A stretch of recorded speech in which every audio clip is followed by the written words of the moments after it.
9:07 a.m. on June 16th, Tuesday, June 16th. The continuation of our budget hearings will commence with the following departments. If we can have our council members pop up their, so we can confirm that you have a pulse, that you're not a Russian bot, that would be great. All right. Council Vice President is here. Oh, Council Vice President, the most humble and genius council member we have. But how are we going to check his pulse? Oh. Listen, rookie, don't be offending our elder statesman. Last time I checked, I have seniority on you. I was sworn in first. Amen to that. All right, Council Vice President, looks like we have a full quorum and people got sleep because they're little, they got jokes this morning. So we're going to continue to have our budget hearings. Do we need to do roll call? Roll call, City Clerk. Councilmember Bredefeld. They muted. Councilmember, you must unmute yourself so we can hear you. Councilmember Chavez. Here. Councilmember Esparza. Present. Councilmember Carbasi. Here. Councilmember Soria. Here. Council Vice President Capriolio. Here. Council President Arias. Here. All right, we have a full council. City Manager, you officially have the floor. I believe Public Works is first up. So, Morning, everyone. good morning. Yep, I have Director Mosher here. We have a little bit. Yeah. Yeah, you have multiple mics on. We need to get one mic. Well, yesterday we didn't have any sound, so we're trying to overcompensate for that. Woo. Council President, can you give the order of the department so that the public who is waiting knows what to expect? Thank you. Sure, while our city staff gets prepared, we're going to hear Public Works Department, then the Parks, After School Recreation Community Service Department. Afterwards, there'll be General City Purpose, which includes our retirement funds, the City Attorney's Office, which I believe already presented, the Mayor's and City Manager's Office, and the City Council offices will complete a day today.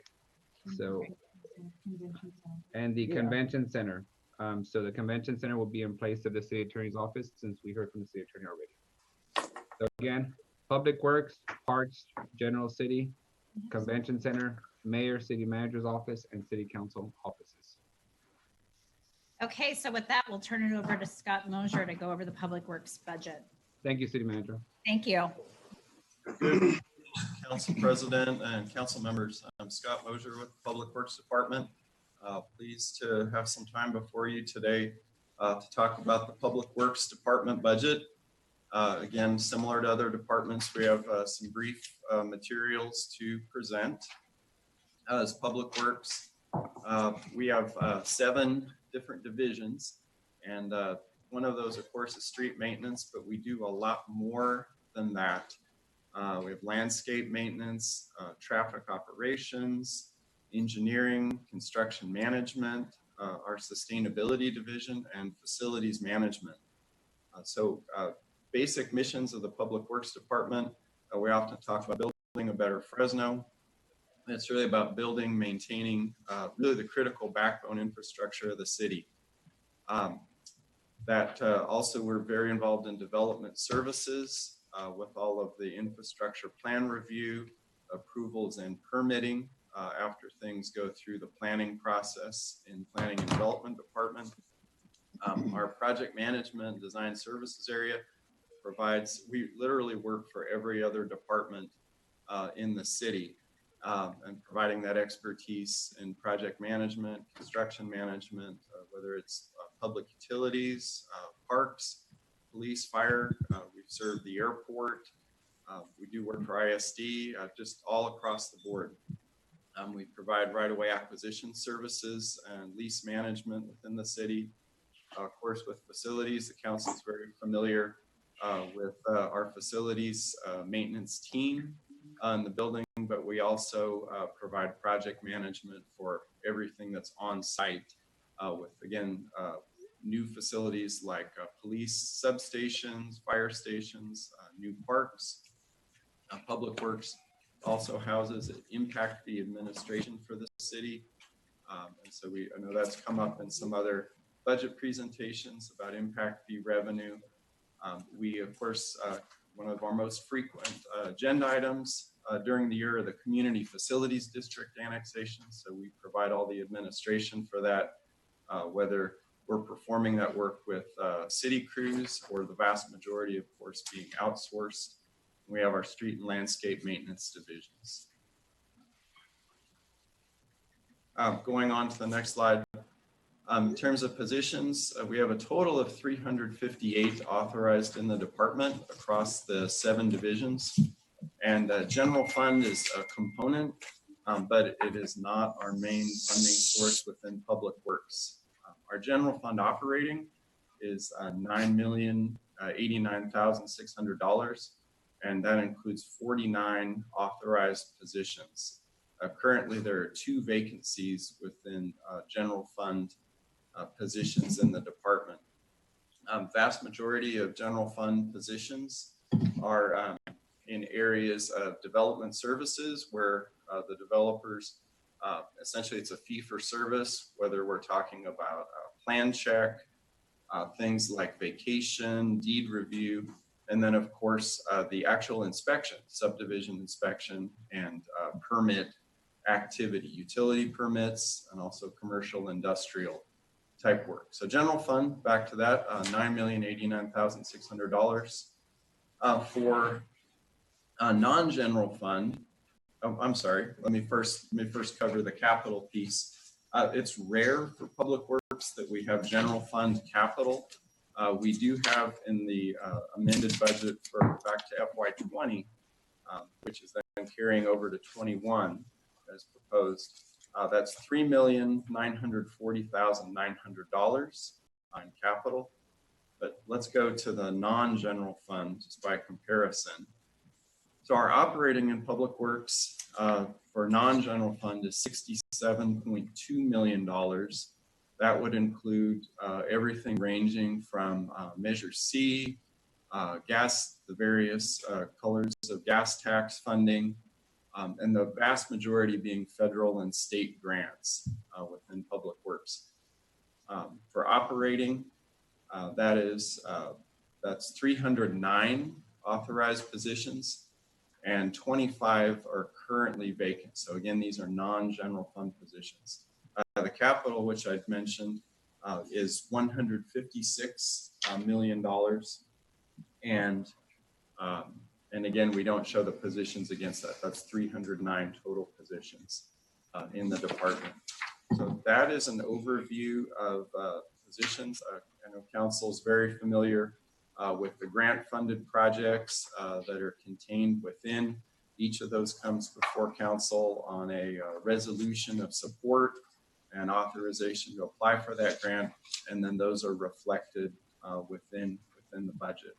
So the department is extremely busy at the current time. The vacancies that we have outside of the general fund are currently impacting delivery of the capital improvement program. So we are very eager to continue to deliver those to serve the public. I will stop there, and again, glad that we have staff available and glad to highlight or answer any questions on operations or capital within the department. Thank you, Director. Does that complete your presentation? That does. Thank you. Do we have any members of the public that wish to ask questions of the Public Works Department budget? Seeing one, Matthew, you have a minute to address the council on Public Works budget. Matthew, please identify yourself and address the council for a minute. Thank you. My name is Matthew Woodward, and I am speaking as a frequent attendee of the city's Bicycle Pedestrian Advisory Committee. And for the past week or so, we've been trying to circulate a petition and also collect some public feedback on trying to get slow streets here in Fresno. For council members who are not familiar, I'll just briefly say that slow streets is something that's been implemented in other cities around the country to try to give neighborhoods that don't have access to adequate park space or sidewalks the space they need to safely bike, walk, and exercise while social distancing. We've been trying to identify some areas ourselves and neighborhoods in every council district where we could implement slow streets. I can't speak to how Public Works would implement this, considering, as Scott mentioned, staff is pretty busy, but it's a pretty cheap. I mean, for Oakland's network, it only costs them for about $200,000, and I know that the city passed about $200,000 in CARES Act funding for parklets in Tower last week. But I invite the council members to do some research. We have a petition that's going around right now, and we actually have the backing of Fresno Building Healthy Communities, and we're working to get more organizations locally to advocate for us. And I see the rest of my time. Thank you, Matthew. Next person is Ivanka Sanders. You have a minute to address the council on the Public Works budget. Good morning, everyone. This is Ivanka Saunders with Leadership Council. We continue to see the tale of two cities in Fresno. The funds that are available are not equitably distributed to infrastructure and maintenance operations services across the district. The residents of South Fresno Districts 3 and 5 continue to voice their concerns, and it falls on deaf ears. When there are trees that fall, it takes 3 to 4 days for response cleanup in these districts versus cleanup on the same day or two in the northern districts. When trees are rotting, the city considers basic maintenance is good enough, but not to make them liable for when the tree actually falls on a resident's car or property. Will that policy change when the trees actually falls and kills a child walking to school? The roads are poor in this area, the needs of crosswalks and lights, and the most important, the safety of the children and youth on their walks to school are not prioritized. The mindset of equally divided funds can't continue, and equitable distribution must take priority to improve the older communities in our city. Thank you. Thank you, Ivanka. Next person is Laura. You have a minute to address the council on this item. Please identify yourself. Yeah, good morning. My name is Laura Gromes, and I'm with the U.S. Green Building Council, Central California. As we all know, the active transportation infrastructure in Fresno is less than ideal and in need of improvement. There are many areas in Fresno, especially in South Fresno, that lack safe infrastructure for walking and biking. And COVID-19 has highlighted these deficiencies more than ever. It's hard to practice social distancing if there's not enough space for bicyclists and pedestrians on the street. Many cities have demonstrated relatively cheap and fast ways to improve the situation through slow streets. And we encourage you to consider implementing slow streets in Fresno and set aside funds to do so. Thank you so much for your time. Thank you. Next speaker is Kimberly McCoy. You have a minute to address the council on the Public Works budget. Good morning, Council. My name is Kimberly McCoy, Fresno Building Healthy Communities Project Director. I would just like to say that there is a need of improvement in South Fresno. South Fresno lacks a lot of infrastructure. I would like to see a lot of trails developed, like for instance in District 3, the Hinton Connector. In District 2 Tulare from 6 to Cedar. District 7, the Midtown Trail, Shields to McKinley, Fresno to First. I would like to see a connector with employment, education. South Abbey, like maybe a pop-up, a cycle track. District 1, North Fruit Avenue, south of Ashland. Northwest Ashland, Big Button deactivation at Palm and Weldon. Street on Olive to facilitate social distance dining options. I would like to see all that done. Southwest, South Central, East Fresno needs these types of investment, and I urge the council to invest in these projects. There's no way that we can practice social distancing right now without having the adequate, having quality trails for us to be able to access. Thank you. Thank you. All right, that concludes our public comment for this budget item. Next, we'll return to the council for questions. Councilwoman Soria, you're first up. Thank you, Council President. And thank you, Director, for that presentation. I did just want to follow up, and I know that I've asked you some of these questions offline, but just wanted to get a sense of the impact COVID has had on capital projects. In particular, I know that I've asked you about the Tower District. We have the streetscape that is in the queue. So can you speak to that and maybe delays that we will be seeing? Absolutely. Council, with COVID-19, let me briefly say, with a lot of the department, we've successfully made adaptations, such as social distancing with our field crews, having some employees report directly to the job site. That's, for example, a concrete repair or new sidewalk construction. Also development services. We've migrated to a lot of electronic review with staff telecommuting, but we have experienced issues due to COVID-19 in the recruitment process and filling of these vacancies. Currently in our project management unit, we do have, that's a total of 6 positions in that section. 3 of them are vacant. So that makes it extremely challenging to move projects forward, and we have experienced some setbacks.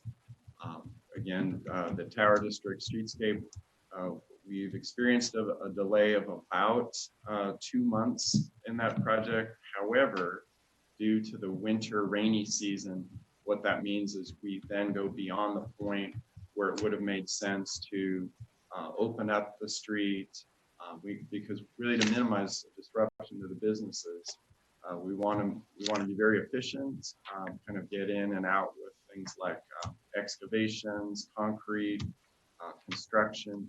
So that project will wind up having to then really break ground in the spring.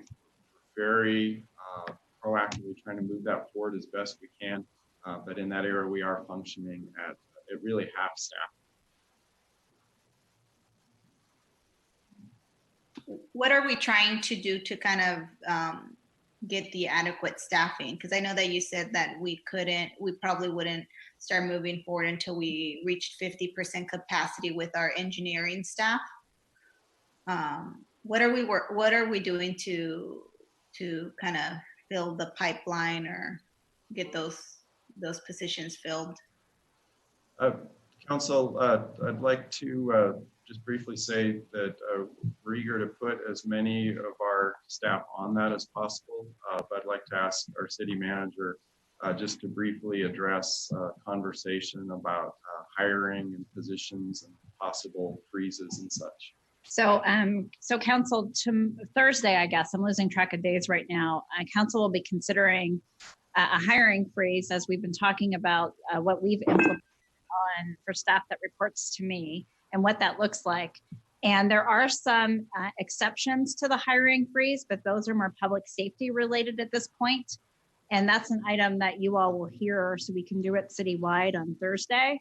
But there are certain positions and departments that will be impacted during the 60-day hiring freeze, but we're trying to do everything we can right now to cut costs as we navigate through our revenue shortage. Okay, and so I guess my question, are these positions the ones where we're seeing the 50% or less than 50% fill? Are these general fund positions, Mr. Mosier? These are not general fund positions, no. Okay, so I want the council to start thinking about that, gentlemen. I know that you guys are, busy maybe doing something else, but I want you guys to think about that as Thursday we debate what positions we freeze, because if they're not general fund positions, I think we may want to rethink about how we do it. Because what we're going to see is continual delays on capital improvement projects. In particular, and my comments were going to be made, obviously I represent one of the districts in the southern part of the city, and what we've seen is, how behind we are in infrastructure and infrastructure repairs in the southern part of the city, much more disproportionately. And I know for the last probably decade, or at least since I've been around, the majority of the resources are divided up equally for the most part, until more recently we started talking about dividing in a more equitable fashion. I get it, there's 7 districts, but I also understand the history of Fresno And the fact of the matter is that the southern part of the city was ignored for a long time as we grew outwards and as we grew north. And so I do believe that we need to continue the conversation that we started a few years ago about the equitable investments. And that means really making sure that these communities their infrastructure is invested in, because we know that infrastructure brings economic development, attracts private investment, and we've continued to see a disinvestment in Southwest Fresno, in Southeast, in the central parts where there could be infill and so forth. So I think infrastructure is going to be key. And I understand that, you know, we're about to, we have entered a recession. Hopefully we do get some federal dollars to help us. But if there are positions, in my opinion, I don't know if I would support just a blanket hiring freeze when those issues are not, when those positions are not impacting our general fund, which is the biggest issue that the city is going to face. I would like to see these capital improvement projects move forward in a timely fashion so that we do attract the economic development and the investment that these neighborhoods deserve and that they need to be able to succeed. We have to remind ourselves that the built environment impacts not only one generation, two generations, it has impacted generations. And that's why we have seen the racial injustice that continues to plague our community. And if we're serious about really bringing racial justice to our community, and if we care about, as many of us have said, Black Lives Matter and all this good stuff, then our budget should be reflecting that. So those are some of my just remarks and questions as we move forward. Also, another question regarding just the COVID-19. Have you guys used much of those dollars or have had COVID-19 expenses? Yes, Council. Go ahead. Yes, Council. With respect to CARES Act, Public Works now has a total of $148,375 in reimbursable CARES Act expenses. That's related to a few things. One is electronic plan review to be able to change from having all of the staff in the office and doing more old school traditional review processes. One component of that is an electronic plan review software tool licenses for more staff. That's $45,800. Also laptops being deployed because we've had a number of staff who either did not have a laptop assigned or did not have the technology or availability using that. That's been $66,500. And then also in our street maintenance division and landscape maintenance division, $36,000 to avoid shared tools thing, because traditionally a field crew would have shared tools. There would be a main water jug, filled with ice water for multiple crew members to refill. So those have been our CARES Act expenses.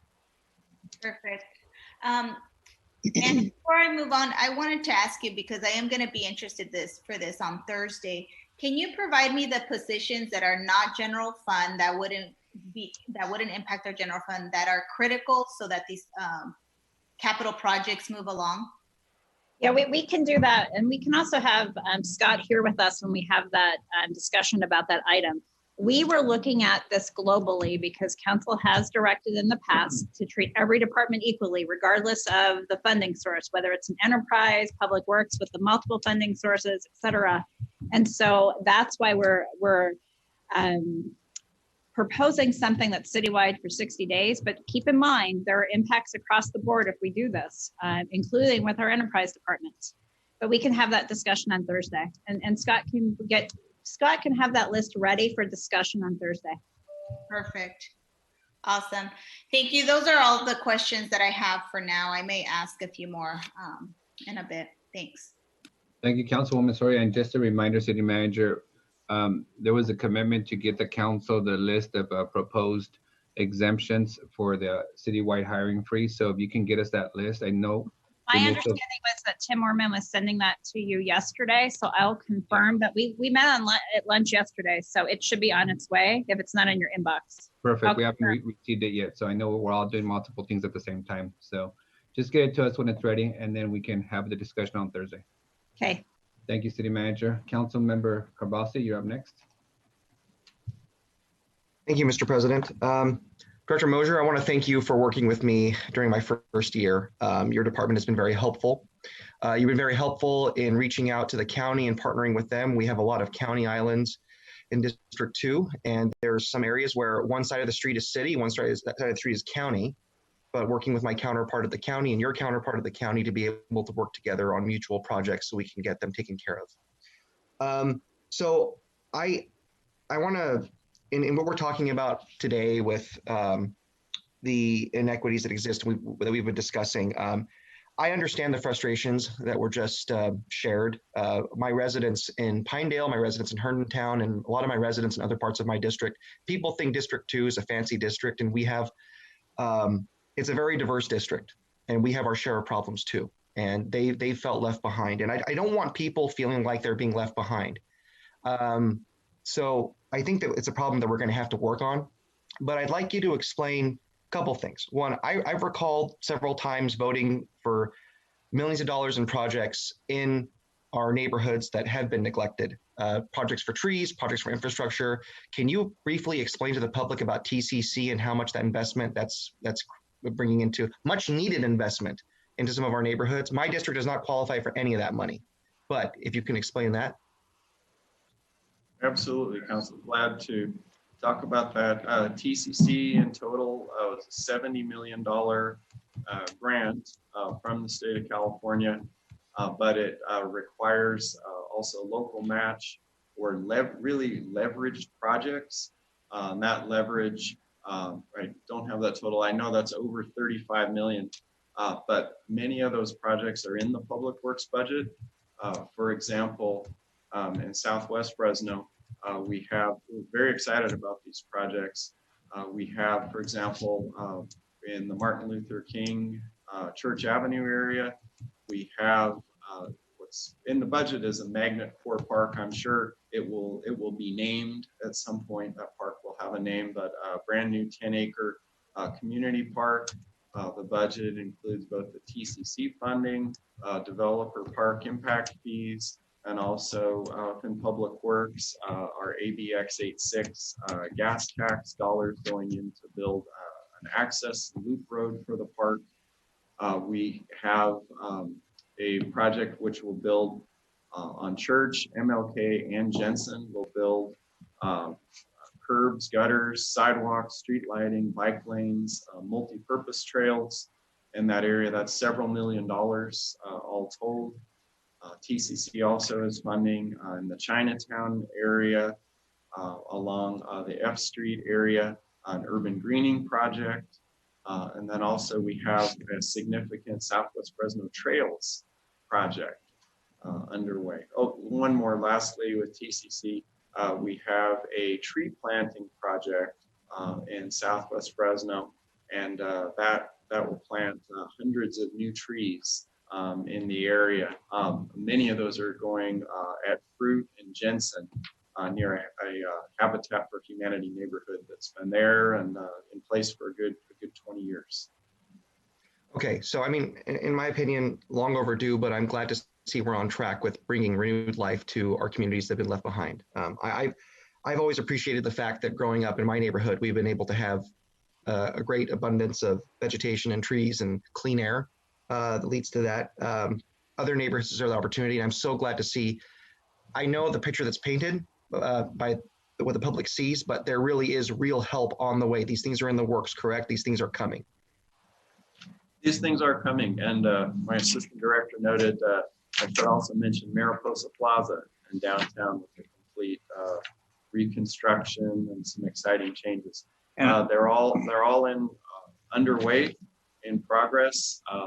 actually on the council agenda, you'll find a design contract for the Church MLK Jensen project I just mentioned. So they are all underway. I might mention too that there's an educational component to that campus for Fresno City College that's going to be built down there. And I'm very excited about the clean air technology training program that's going to be placed in that facility. One fair comparison, though, is people do ask, and I think it's fair, why does it seem like neighborhoods in certain parts of town are more maintained than others? So can you talk to us about LLMDs and CFDs and what those are and where they typically exist? Yes, so council, there's been a progression really over the past about 35 years, really in the wake of Prop 13 and things changing, and also just the design of neighborhoods changing. Neighborhoods that have been there over the last 30-40 years, they typically went from, instead of having single family homes front on all of the major streets, that changed to having a backup treatment, landscape buffer where the homes face to the interior of the neighborhood. As soon as that occurred, and with general fund revenues declining, state law allowed landscape maintenance districts to be formed. So really starting in the 1980s, new neighborhoods began to annex into first the LLMD. We have actually an agenda item coming up about the annual levy, a hearing for that. That worked well. Then in 1997, Prop 218 was passed that said no increases to taxes without a vote of the people. Cities then were able to form community facilities districts. Those are, again, on the council agenda almost every meeting as each new development annexes in. What does that mean? The LLMD only paid for landscape maintenance. And in those neighborhoods, we are typically on, we're actually slipping from a 60-day into 90-day and potentially some areas 120-day service level. But with the CFDs, they have escalators on them, tracks that have shrubs and trees are on a 30-day service, and then tracks that have turf, pocket parks. Those are actually, they are funded for weekly service. So you have a difference of older neighborhoods paying zero toward anything like that. Some new neighborhoods pay upwards of $1,000 a year for maintenance of those special amenities and features. Where are they located? Really in all the growth areas of the city. Even in the LLMD, there's a neighborhood in District 7 as well, even as an infill, predominantly infill district. But in Southeast, Southwest, Northwest, Northeast, all have some level of subdivisions and developments in the LLMD or CFD. But the maintenance for those areas does not actually come out of the general fund, correct? That's not paid for by taxpayers, it's paid for by the people that pay into that and live in the area? That is correct. All of those landscape buffers and such, they are all funded without general fund. Okay. And in the city administers those CFDs, correct? We do administer those. Vast majority of the actual maintenance work is bid out to private contractors through competitive process, and then we manage those. Any kind of customer service calls or one call center or through the Fresco app, we do respond to. And if a vendor is not doing well, if they're slipping in any way, we fully hold them accountable. And in housing the money for those funds, do we actually charge a fee for that? Do we get a little bit of there's a specific term for that? Council, yes, that is correct. On a CFD, it includes different components. There is an administrative fee, which is for the city to collect those dollars that comes from the county. It's transferred over then to the city. We have to do our standard annual reporting of government accounting and assets. We also have to pay bills for things like electrical power service. We pay the water bills for those. we bid out and then pay and inspect and pay the private vendors or pay city staff. So there is an administrative component, and then we also collect a reserve for future for things like when a street eventually needs to be repaved, when trees don't live forever, or irrigation systems eventually fail. We do collect reserve for those future costs. The reason I ask is I don't want people feeling like the city's leaving them behind, because some of our new subdivisions include provisions for that, where the residents pay for these services and we actually charge for it too. So we're making money off of it. Whereas other neighborhoods, they rely on the general fund, which is very limited. Now, crazy idea, but if we had a citywide CFD or a Melrose district or a series of those covering the city, then basically all those neighborhoods can get 30-day service and can get continued maintenance of shared infrastructure, technically. Would that be correct? That is correct. And the state law would require a 2/3 majority vote of return ballots for that kind of special election. Okay. All right. Thank you for that. So just in talking about some of the priorities for District 2, one thing that's important is synchronization along Palm Avenue. It's a major northwest arterial in our district. We talked about that before, and I know it's more of a longer term project because it is expensive to do that. And I hope we can look towards that. Sidewalk repairs are always an issue. And I know that's not just my district, but we have buckling sidewalks from tree roots. Working with the county, of course, on those shared on repairs along corridors and county islands, adjacent to county islands. And then the long-term projects continue to support safer routes to school, specifically situation we have over at Sierra and West, working on raising money for that. And then with left turn lane and phasing, and then Audubon. Audubon is a growing concern in my district. We've talked about that a lot. And as soon as we can, we're going to have a neighborhood meeting out there. But it's become a major thoroughfare, and it's really hard to cross the street for the residents. So they're pretty concerned. I want to thank you for working with me on that, and look forward to this next year working on those priorities. But you're doing a very good job, and I'm very grateful to your department, because a lot of what we do as a city, public works, is what our residents see every day. It's very important. Thank you.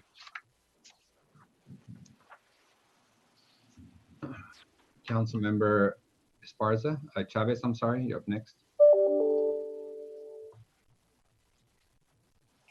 Hey, Scott, thank you for the presentation. I got two requests that I want to submit. One is I like the format that you use for our projects that are coming up by district. I like to get those with a little bit more detail.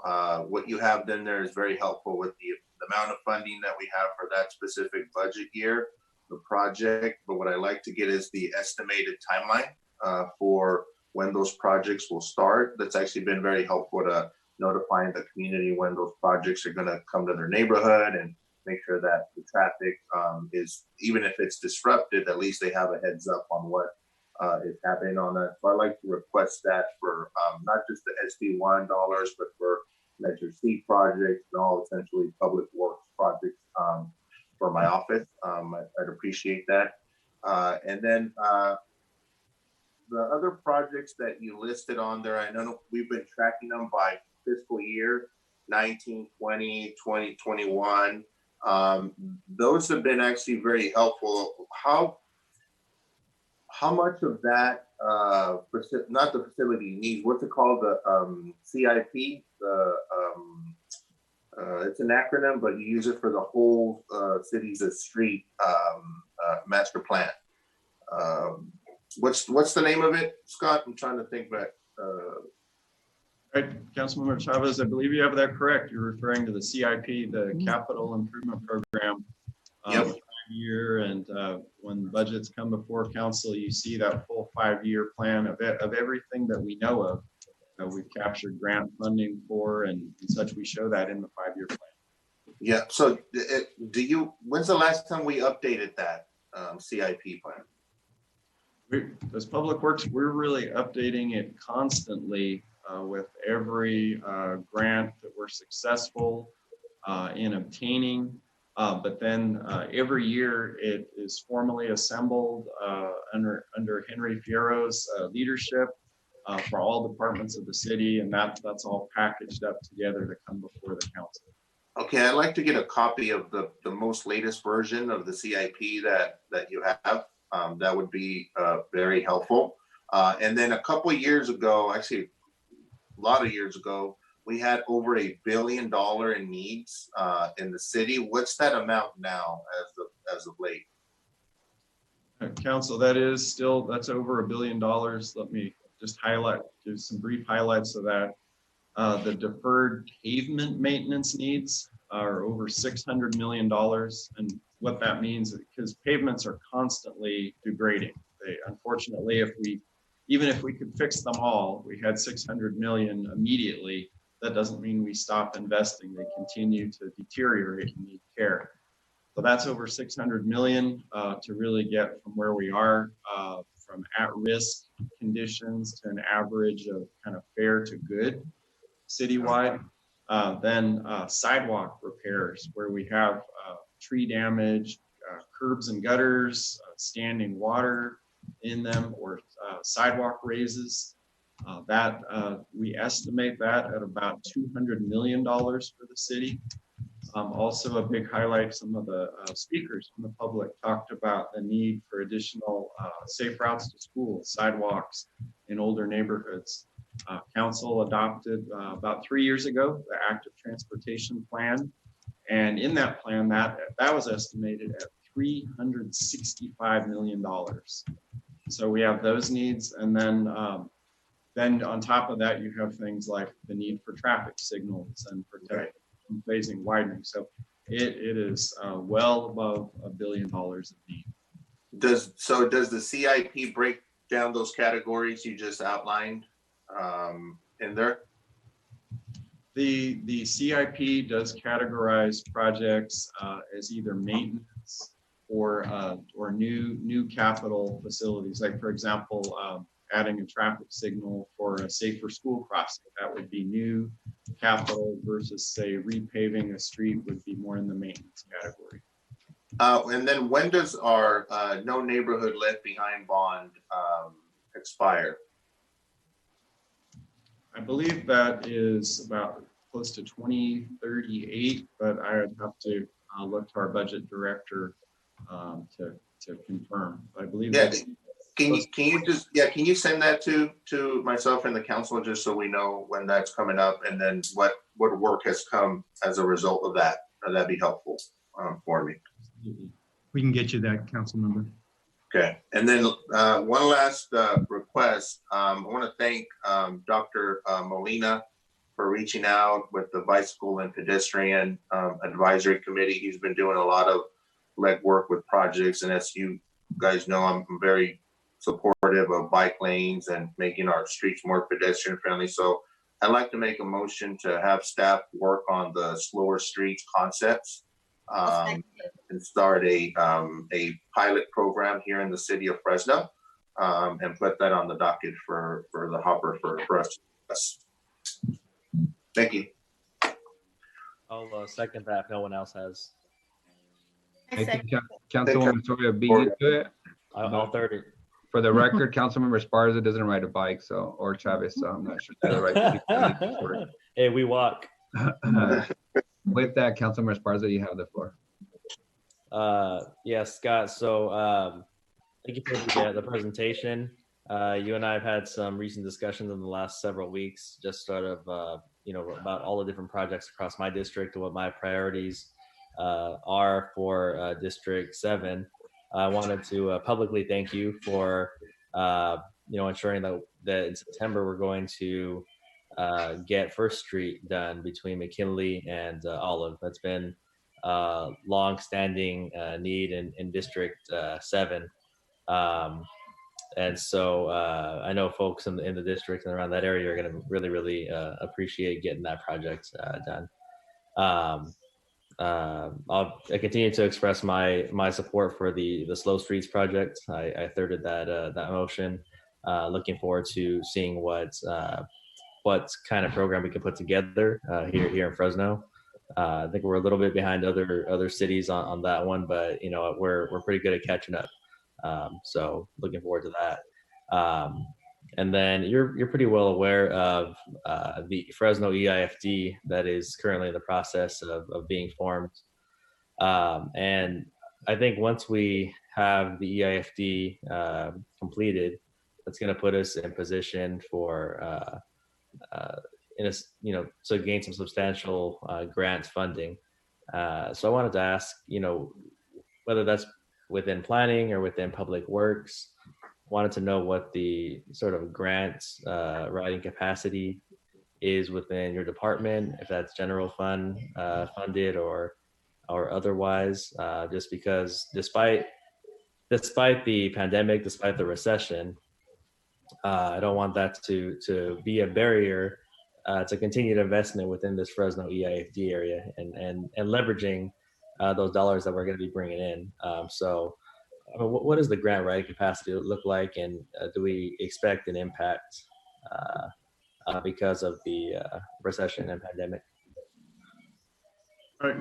Yes, Council. So we have a full-time grants administrator within the Public Works Department, and together with the team of staff and traffic operations, engineering, we typically generate, we're up in the range of several dozen grant applications per year. The council, just from looking at the council agenda, typically you see, for example, this Thursday, we have active transportation program grants. That's $11 million we're applying for. And those are in central to South Fresno. Unfortunately, we don't have opportunities through that state program in all 7 districts. It is districts 1, 3, 4, 5, and 7, for example. But we are extremely busy with new grants, and we have data on how much we've applied for, how much we've been successful. But Public Works is predominantly grant funded with respect to capital improvement. And the full-time grant writer is, are they funded out of the general fund or through other sources of revenue? Yes, that is a general fund position, but I would definitely suggest to council the ratio of dollars expended to dollars received is quite dramatic. No, that goes without saying, and I'm erring on the side of more capacity, not less capacity, just because I think the EIFD is going to again provide opportunity for us to gain substantially more value within that district area. So just looking ahead, and I don't want to miss opportunities. Right, we had a whole conversation yesterday about missed grant opportunities, and when it comes to reinvesting in the dilapidated infrastructure and older housing, right, in District 7, certainly want to ensure that there aren't any barriers, because the cost benefit of this type of skill, right, having that internal in your department and in planning and such, just invaluable. There's no comparison. So it's about ensuring the capacity is there when the time is right, which I think is very, very soon. It would be helpful if you do have opportunities that you've identified to provide us with those, so that we can look at what it would take to support those grant writing opportunities. Yeah, sure. That's no problem. I've discussed some of them at length with Cosmont companies. They have some what they believe to be pretty low hanging fruit for an EIFD of our size, and what kind of grants we could leverage. So that would be great if you could send those over and we could see what it would take to do. Awesome. Thank you. That'll conclude my comments for now.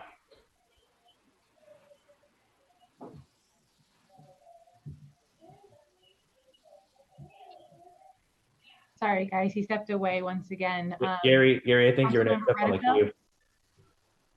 I'm up. Yes, sir. Okay. Thank you. Scott, want to thank you for the NEES project that we've, I guess, completed at this point. from First to Millbrook. That was obviously needed for quite some time, and I think people are very grateful for that. And I want to just acknowledge the work that you and the people in your department in Public Works do, Scott. I think you really represent the best of our employees and our department heads. You are always accessible. You work hard on behalf of the citizens who pay all the bills. You do great work. You get the work done.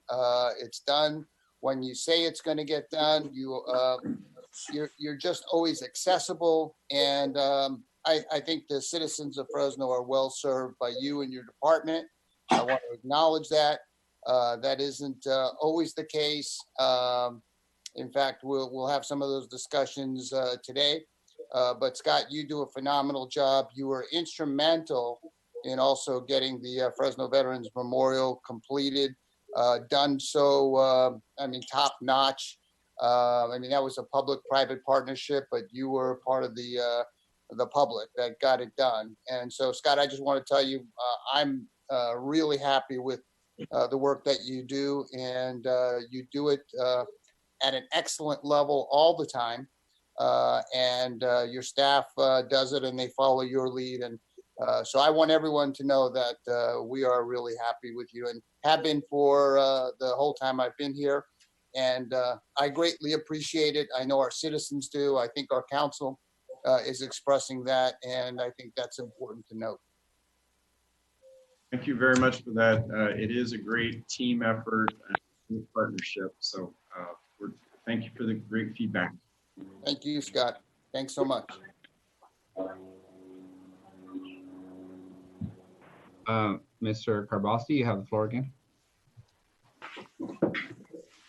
Thank you, Mr. President. Scott, I'm going to go back to what Councilmember Esparza was talking about. He brought up a good point. So I think technically we're in a recession, and with the challenges we're going to have, every grant dollar makes a difference. So I'm not as sure. I mean, how many grant projects are you guys working on right now?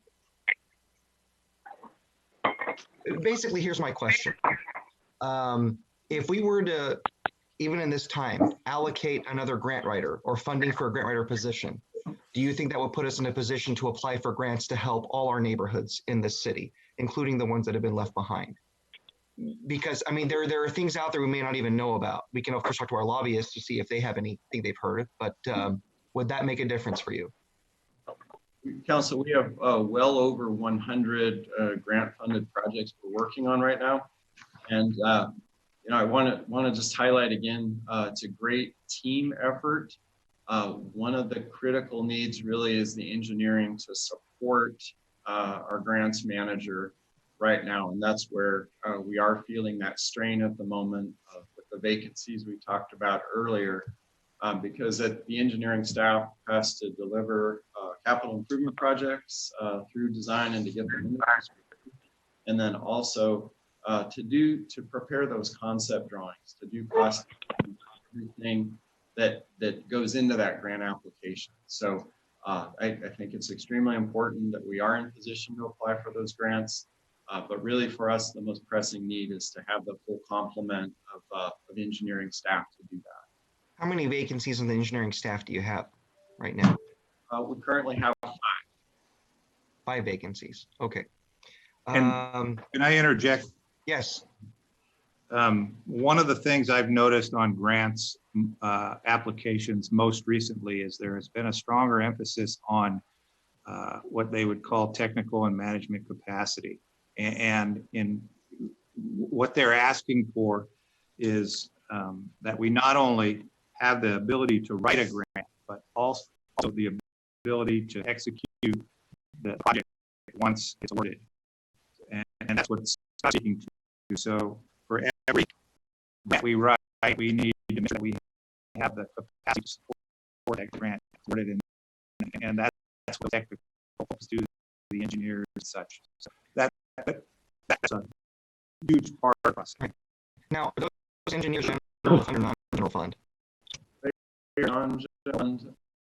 They are probably by the grants, the capital projects, and then for the work they do that is not grant funded, it is such measures. Right.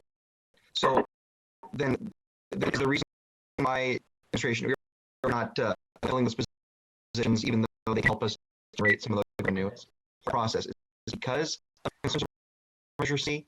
I mean, what is it going to take to fill those vacancies? So I understand what's coming. It can be an action for us to generate revenue for the city. I want to briefly share this as far as Councilor had a question about the COVID-19 impacts, and that really impacted initially some of the recruitment and interviewing process. Just working through that. But then more recently, then I want to turn it over to the city manager to address the big picture. Right. And again, I think that we save this conversation for Thursday when we talk about the organization as a whole, because we can probably make some justification right now for every single position to be filled in each department. I mean, we have revenue generating positions in the planning department. 60-day hiring freeze will go by very quickly, and we're just trying to be consistent across the board. But we're ready to have that conversation on Thursday.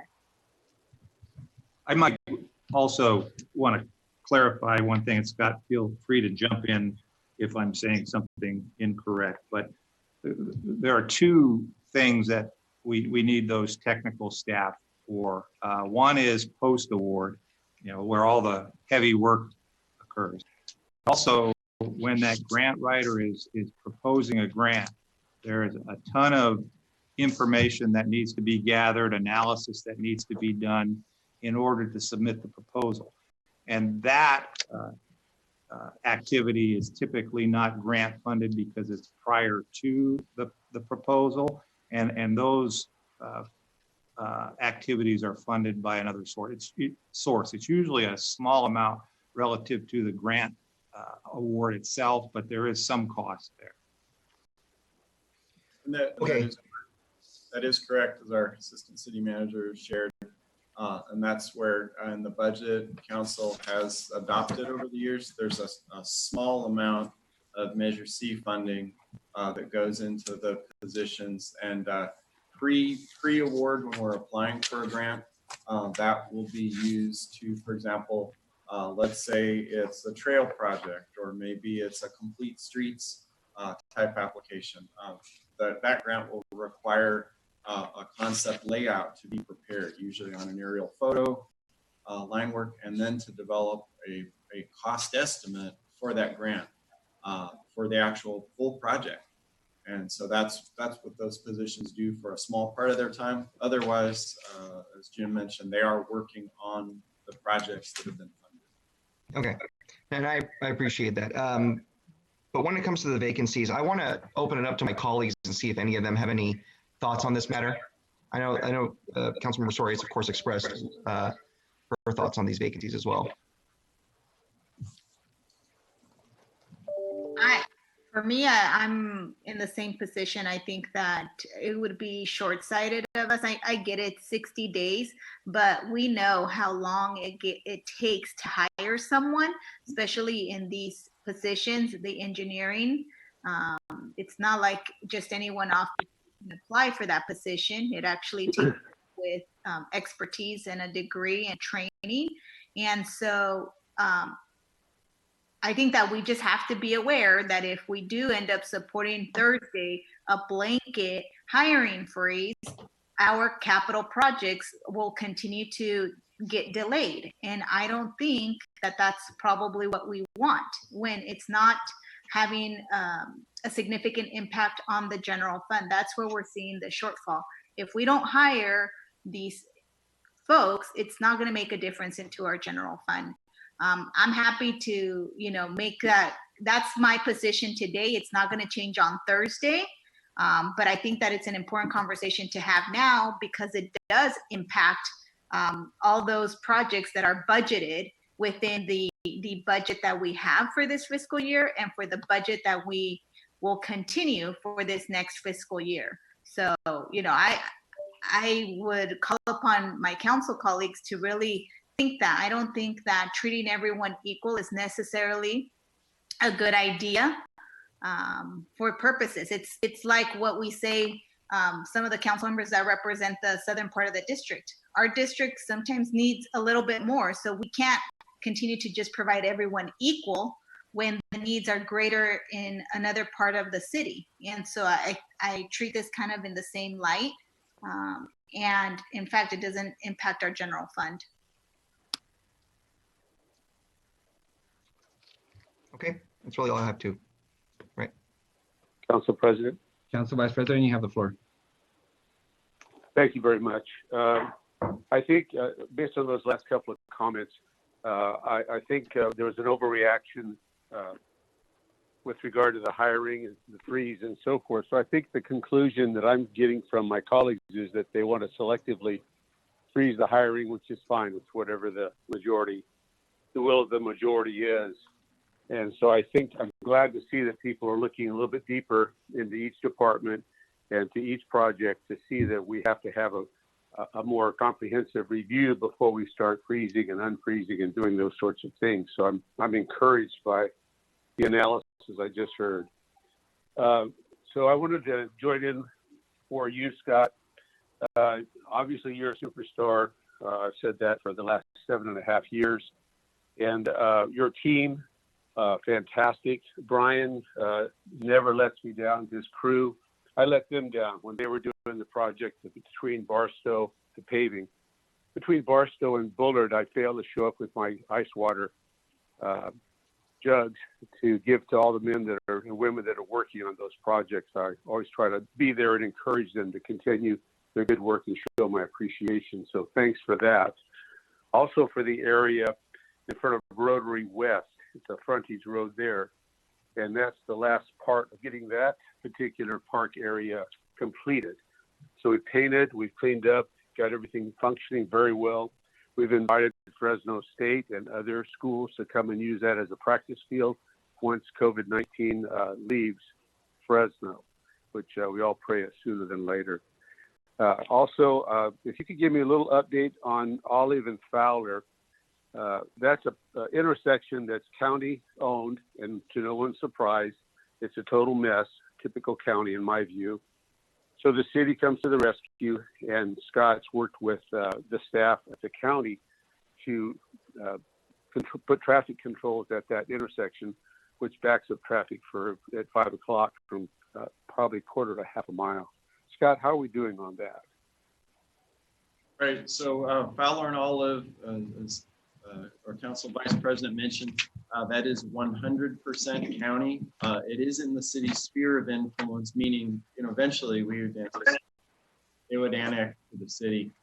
But right now it is 100% county. Steve White and his team at the county have been great partners to us. The county board of supervisors agreed to apply for about 2.5 years ago, and they were successful. The city of Fresno supported the county with that grant. We actually prepared the layout, the concept drawing for the intersection. County's been great, asking, just checking in with the city. Is this how you would do it? And so they are in design. They are working to get environmentally clear, but ahead of the county on this still lies the right-of-way acquisition. With the grant funding, they have to acquire right-of-way from property owners. The county needs to relocate overhead utilities out of the way and then get into construction. So as I understand, the county's still a little over 2 years away from getting into construction on the project. Well, Scott, with that in mind, and widening.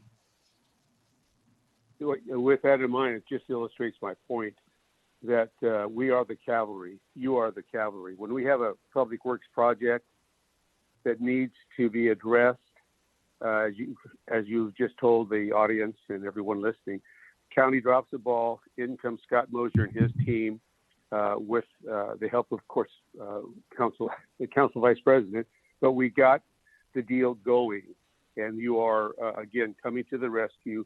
That's the eastern edge of my district. There's lots of development there and lots of people that appreciate what you've done. I've gotten lots of calls acknowledging and being thankful for you stepping in and saving the county, because this probably would have never got done. So I just really, really wanted to use that as an illustration of how effective you and your team are. And I wanted to thank you for the paving from Barstow to Bullard. From Bullard on, that's up to Gary. Gary, I set the standard, so pick it up, bud. And next is the Fresno State, that's Shaw and Maple. I wanted to thank you for the work you're doing there so we can have the second diagonal pedestrian lanes. The first were at Bulldog and Cedar, first in the city. And now we're going to have this out there for the students, 25,000 strong, I might add, when COVID leaves. And the left turn lane at that location is a great safety feature and will really help the flow. So I could go on and on and on about the great work you've done. And I'm looking forward to the SB1 projects. So just let me know what you think is best for your department, not what I think is best, but what you think is best. And I can help you, whether it's vacancies or anything else that comes up. You know, I've always been there for you, and your team has always been there for District 4. So congratulations, and thank you, thank you, thank you. That's it, Council President. And we greatly appreciate the positive feedback and partnership, really with each council office. Again, back to the county, I think we want to highlight the current team at the county, supervisors, and the public works and planning team that have been great, been very responsive. But I know prior to that, for example, Fowler and Olive, that was not something the previous county team had opted to help out with. But the current team's been great. Again, I thank you. I appreciate that, Scott. And when I was council president the first time, I initiated the conversation with Clovis and with the county, even Madera County, to try to get a unified front on the issues that confront really the Central Valley in our particular area. And so from that, we've progressed this far, and I hope we can continue those types of relationships. I think it's critical mass for the success of our entire region. Thank you again. Thank you, Council Vice President.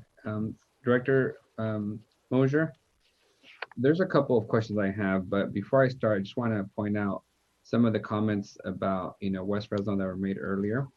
I know Councilmember Carbalsi's being thoughtful about indicating that there's investments coming to West Fresno, but not to get into a pressure Olympics, but let me be crystal clear about what's been done to West Fresno. Another part of the city has landfills, has Darling, has Foster Farm chicken plants, has the most polluting industries that you can find, and most recently Amazon that drags thousands of truck vehicles into the region. Nowhere else do we have parks on top of landfills that we call parks. So the investments of 70 million, although it's an important first step and a necessary one, it's not nowhere making the region whole. As comparisons, we're making, is it about $100 million investment in Veterans Boulevard in Northwest Fresno, which is 130 million. 130 million. An important investment too, but an investment that's going to allow vehicles to enter and exit the region faster without the gridlock of traffic, which is going to improve the air quality in Northwest Fresno. In exchange, Amazon only damaged the air quality without mitigating one particular pound of air pollution. Not one park was built as a result of Amazon and Alta bringing thousands of diesel trucks into the area. So I appreciate the comments that were made, but I want to be clear that we're making hundreds of millions of dollars in investments across the city, and folks are trying to get what they had before they were imposed on industries that lessened and decreased their lives by more than 20 years compared to counterparts up north. So it's an important conversation to have, and I appreciate this council support for the state resources of TCC and the local match that we put forward. It's an important step and work that we're all going to be proud of at the end. But I also don't want folks to interpret it as we've done enough and therefore we're all squared away, because we're not. And I know, Member Carbasi, that's not your intention, because you're a strong and good character, but I want to make sure that that doesn't just get left unclosed as we start this conversation. So with that, I do have some questions specifically. Can you walk me through the practical um, reason why the tower streetscape plan is being delayed? Like, how many bodies is it that you need to keep that streetscape plan on schedule? All right, Council. So with respect to vacancies in the engineering division area, again, we have talked about, we have 5 vacancies out of 18 positions between design services and project management. During COVID-19, we had one project manager retire. We had one project manager transfer to another department, and one took a position at Caltrans, who was still hiring. So with that, we have those positions ready to fill. We've been working to move things forward, but with half the staff in that area, it's simply an overwhelming amount of trying to move all the projects for 50% staffing in the unit. I want to commend them. They're doing well. We've just lost 2 months on tower. So where we are with the project, we have full funding for construction, and we are near about what we call 95% plans complete. We're working just to get those fine-tuned, approved, and ready to go out to bid this summer. I'm really pushing to do that as quickly as possible, but want to acknowledge, because of those vacancies, that we have lost some ground. So, Director, speaking frankly, if we were to fill the positions you have in the department, would that speed up the process for the streetscape plan, or are we now at a point that you've done what you can and you're at the timeline, irrespective of whether we fill the vacancies tomorrow? If we fill the vacancies tomorrow, I would estimate we'll pick up about a month lost time in the schedule. We would work with the contractor after award to get that work started as quickly as possible. And really, to some degree, filling those slots would, so to speak, stop the bleeding with respect to other projects and other slippage in schedules. Okay. And then my other question, where are we at? I know you briefed my staff and I got stuck in budget hearings on the Chinatown. Where are we at with all the Chinatown road improvements, which is probably one of the bumpiest roads that we have in the city? And I know you guys are coordinating with the high-speed rail improvements, with the TCC improvements in kind of general terms for the general public's understanding. When can we expect the Chinatown improvements to take place? Council, the biggest disruptions in Chinatown and the greatest amount of improvements, Council President, as you mentioned, are with high-speed rail. There are a lot of utility cuts, trenches to be made, and then in many cases we're waiting for the streets to be repaved in those areas. Examples are on Ventura, in F Street, near Fresno Street, G Street. There are a vast number of areas. The authority has just received from their contractor a new schedule, and Diana Gomez, the manager, she's been working with me and our team to finalize that. So we're eager to see that as quickly as possible. But again, that is not the city's contractor, and we cannot immediately control how quickly that can get done. On our part, we are issuing permits and very eager to see that done rapidly. Do you have an estimated time of when they expect to have utilities relocated and the repayment to begin? The authority's schedule is to complete the entire project by December 2022. If they can stick to that schedule, all utilities would be relocated and complete within the next year. Great, thank you. All right, just in my last question, Director, I know we're doing a lot of intersection improvements and sidewalk improvements, not just through general budget, through SB1, I'm aware that some of the intersections are going to be taking place during the opening of schools, assuming that we go back to in-person instruction. Is there anything that can be done to speed up those improvements to take place before kids return back to school and we have an unusually more chaotic opening of schools with, whatever safety procedures schools are going to put in place, temperature checks and whatnot? Are we planning to expedite some of those projects? Yes, we are with our street maintenance crews as well as construction contracts council's awarded. Anything near schools we've expedited and prioritized. We've been able to do some things during, for example, last month in May that ordinarily we could not have taken on because school was still in session. So we're glad if there's a need to list out any of those. We do have just a handful of projects near schools that will carry beyond August, but that's just a very small exception. The general rule of thumb is that we are expediting every project we can near schools to be done by mid-August. Perfect. Well, thank you, Director. Those are all my questions. And I do want to publicly acknowledge that you have worked with this council to get some of these projects and the reprioritizations done quickly and without, public fights amongst us. A year ago, one of our former council members referred to us wanting to, fix sidewalks near schools in South Fresno have been annexed there for 100 years as repayment for slavery and reparations.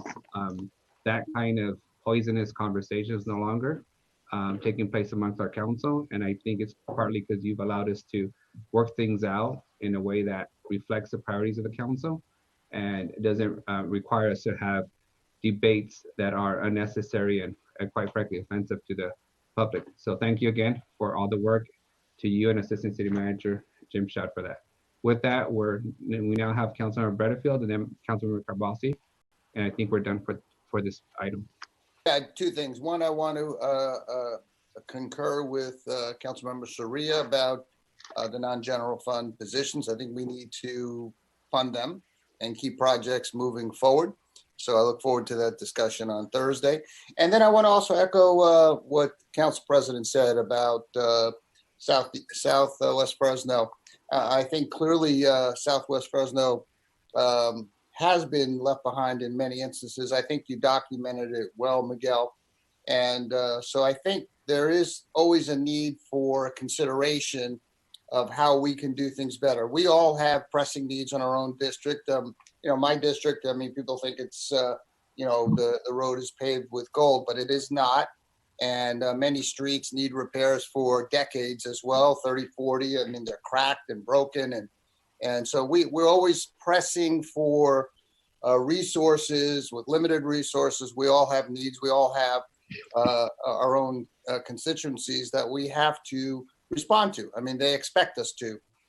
But I always feel and have felt, even when I served before, that we cannot ignore parts of the city that have been adversely affected by some of the things that you mentioned before, like Darling and having industrial sites there. We have lots of trucks going through there and affecting air quality and things of that sort. That's something that is always on my mind as we deal with resources that we have and the limited resources. And want to again express my understanding that that's an important issue and one that we all have to consider as we deal with limited resources. Thank you, Councilmember. Councilmember Carbasi, you have the last word on this item. Thank you, Mr. President. In regards to some of the comments made earlier, I think that you and I are actually on the same page. With Veterans Boulevard, I've often talked about as a kid growing up in my district and being a couple miles away from the San Joaquin River, which is the second largest river in the state, and never knowing it was there.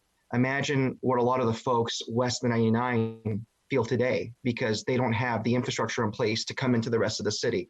And Veterans Boulevard, sure, we can drive there, but it also goes both ways. And I really, as the chair of the Conservancy, I want to see more opportunities for our residents to be able to enjoy the river. That's an asset for all the people in our city. But I will say that actually sits on the old Spano landfill. So we actually do have parts of my district that are recreation areas and landfills too. But I do understand echoing what Councilmember Redefeld said, as well as what you said, Council President, we've got a lot more work to do. And I know we're going to work together and balance our priorities to make sure that we don't leave anyone behind anymore. Thank you. Thank you, Councilor Carbasi. I will buy you a cup of coffee for that. Sounds good. With that, City Manager, we're ready for the Parks Department presentation. Great. If you give us a few seconds, we'll rotate.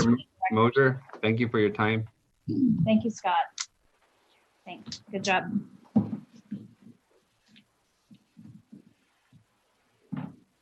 And Council, we're going to do this one a little differently. We'll hear from the staff's presentation, and then we'll go over to public comment before we come back for council comments. So anybody in the public wishing to speak to this item, go ahead and raise your hands now. You'll be given a minute to address the council on the parks budget. And I would ask that you please keep your comments clear and concise and to the point. Let's not try to be repetitive. I know parks is a very important subject matter to all of us, but we're here to listen. We're just trying to get to understanding your points very efficiently and clearly as we deliberate the Parks Department budget.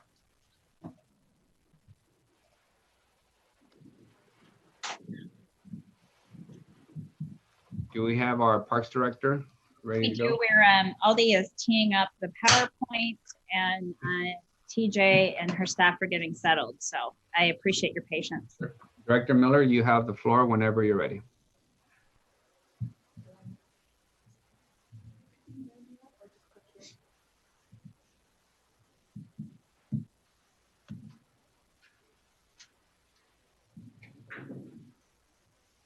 Thank you and good morning.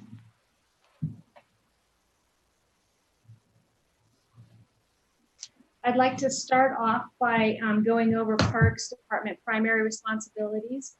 But before I do so, I think it's important to note that mid-March, our Parks Department kind of shifted what their primary responsibilities are. Their responsibilities throughout the regular times are going to be what I'm going to go over in a moment. But at that moment in March, when everything started to shut down, we shifted priorities and really focused on keeping the community safe by ensuring that the restroom facilities at our parks were cleaned multiple times a day. We felt this was important because it looked as though this was going to be one of the only areas that folks who are sheltering in place could go out into an outdoor space. We wanted to ensure that they had very clean restrooms. So with that, and also letting you know that a lot of our staff are still on those tasks, in addition to cleaning buses and patrol cars, I want to go through our primary responsibilities. Parks maintenance is responsible for the maintenance and repair of grounds and facilities for over 110 properties, which includes 82 parks, our 2 regional parks, our regional sports complex, community centers, vacant lots, and greenways. Recreation and community services, which provide programming and services to seniors and youth, our aquatics program, camps, sports, science, therapeutic recreation, special events. This has become a growing division where we're coordinating and managing citywide special events. We shifted in this past fiscal year from a system where there was, when an individual wanted to have a special event, they were going to multiple different departments, and parks became the concierge and the go-to and helping coordinate all the events citywide. Management of projects, which is preparing for and managing the grants, supporting our partners and CBOs operating in all of our facilities. We provide staffing for the Spark after school program for Fresno Unified at 29 different sites through a contract. And we staff and offer activities at 17 weekend recreation and fitness program green space sites year round. And I just want to repeat, I think it's very important to know that a lot of these programs, with the exception of number 1, have been put on pause since March. The next slide is our operating general fund. Our amended FY 2020 was $16,264,700. You'll see that our estimate is at $15,159,700. That savings is in general due to 7 vacancies in the general fund, along with all of our temporary staff that are normally performing the functions in recreation and community services, special events, they have all been shifted to COVID specific tasks, both at transportation, police, public works, and our own parks staff. So we have roughly $608,000 that we anticipate being reimbursed from a COVID perspective. And then our year-end estimate, we estimate about $875,000 in COVID expenses. For our capital general fund, this is the fund that has our projects. For example, Bulldog and Sixth, the money is parked in here, the multi-gen center. Other various projects that are in different status that have been impacted by COVID as well. And I believe Scott covered a lot of the struggles we're having with a lot of projects due to not only COVID affecting our internal operations, but external as well.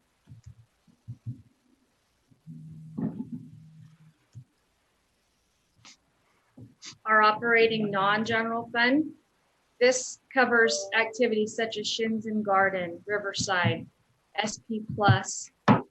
This is where our special events are housed. Contracted services, we have both science and then the services with the school districts and Memorial Auditorium, along with other items. Our amended for FY 2020 was $5,780,200, and our FY 20 estimate is $4,031,000. This savings again was primarily due to the impact that COVID had on all of the operations and activities in the last 3 months. As a reminder, spring is an extremely busy quarter and season for the Parks Department. And that you'll see the reflection there. Our last section is our capital non-general fund. This is primarily our Quimby and UGM fund. This is, we work with Public Works on managing this fund. These are the larger projects that we work directly in conjunction with Public Works, as I stated before, and Scott will be able to help if you have any questions in this area. But we did, our amended was $5,930,000, and our estimated is $522,400 with an amended savings of $5,408,000. And with that, if you have any questions or any specifics,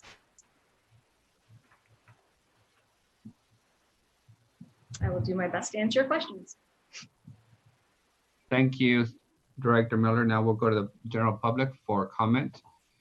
Again, reminder, you have a minute to address the council. Jennifer Gallegos, you are now unmuted. Address the council on the Parks budget. Hello, council members. So I'm pretty active in this community, and I was also employed with the city of Kerman as a parks and recreational leader. I honestly want to say that I am very appalled and upset on how little the city of Fresno invests in our parks and community. I know that recent studies have showed that those with the least amount of access to green space had as much as a 55% increased risk of developing depression, anxiety, and substance abuse disorders. Y'all complain about drug use, gang violence, troubled youth, and so on. Well, what if we were to invest in parks and not cops? $184 million a year is more than enough for Fresno police, and I think it should be cut. But anyways, why are we not investing in our parks? As someone who resides in the Lowell community, I can safely tell you that I feel safe and loved in this community, but I feel like I'm not being invested in when it comes to parks in my neighborhood. We have great parks in the city of Fresno, but we don't maintain them and take care of them, especially in West Fresno. Gary, go to West Fresno and see it yourself. I know you won't, but I encourage you to. It's not the people that don't care of them. Please address your comments to the chair. Let's not make it personal as council members. Thank you. All right. It's not the people that don't care of them. It's the city. Youth love being at parks. I myself would go every time. Is investing in parks too much? you know, council members, you have families, you have dogs. We want to have safe parks. We really do. I'm tired of having to go to Woodward Park. Thank you for listening, and I hope you start considering the community's input. Thank you, Jennifer. Next person is Lisa Flores. You have the floor. Good morning. I'm the organizer of the Roding Park Small Dog Play Group and the Central Valley Chihuahua Club, and I am also a member of Tiny Paws, which meets every Saturday at Roding Park. We all use it. They are the 3 oldest and longest running dog groups in all of Fresno. We have an estimated attendance of 600 people annually to Roding Park. Yet Roding Park Dog Park is treated like a third-class citizen. We have one tree, even though saplings were put in, we're not going to get shade for years. There are issues with obtaining water since the homeless stripped out some of the turn knobs. We have no access to water to wash our dogs if we need to due to mud.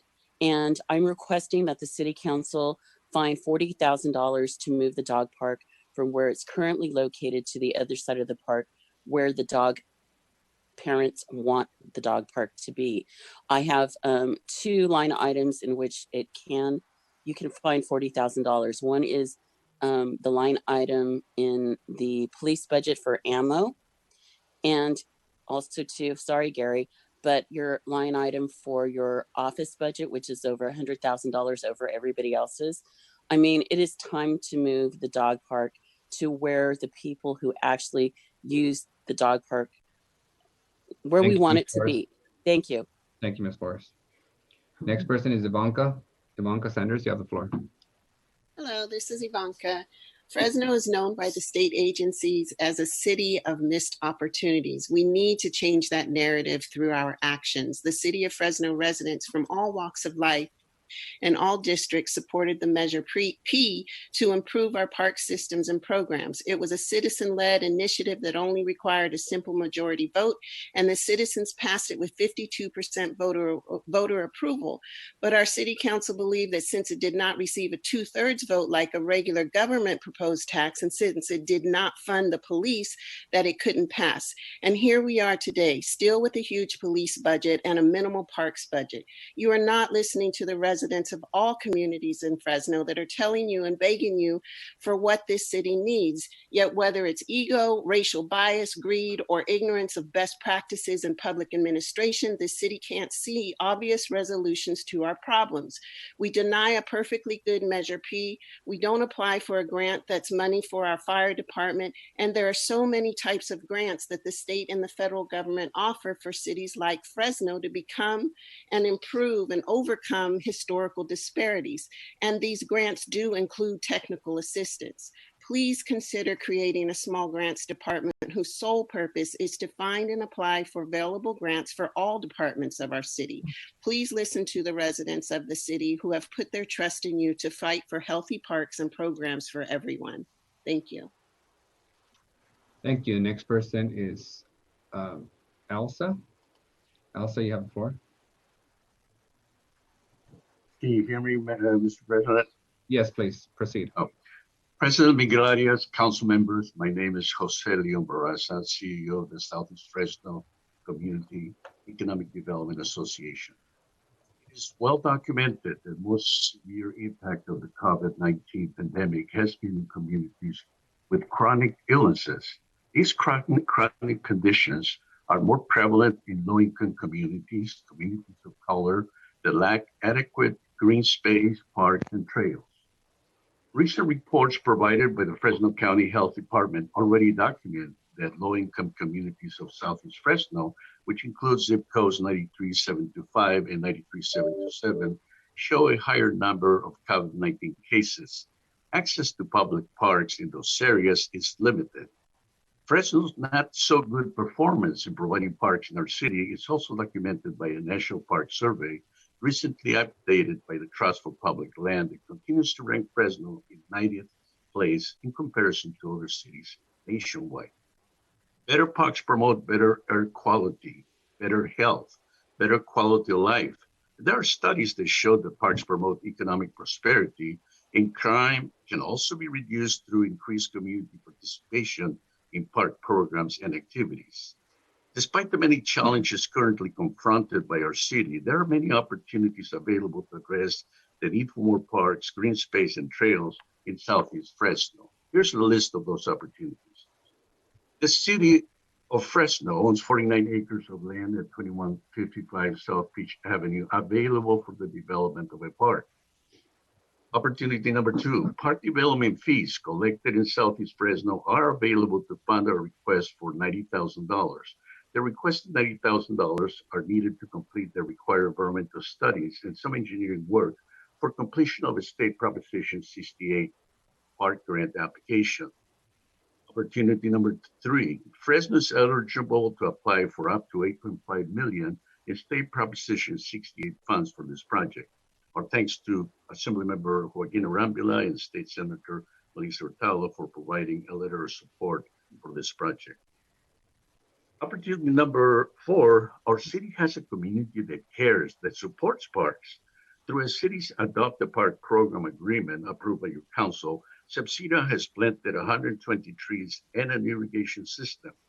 More than 40 organizations, including church groups, community organizations, small businesses, and more than 700 volunteers helped us with this project at an estimated total project value of $250,000 with no city cost involved. Mr. Brasa, I ask you to conclude your comments, please.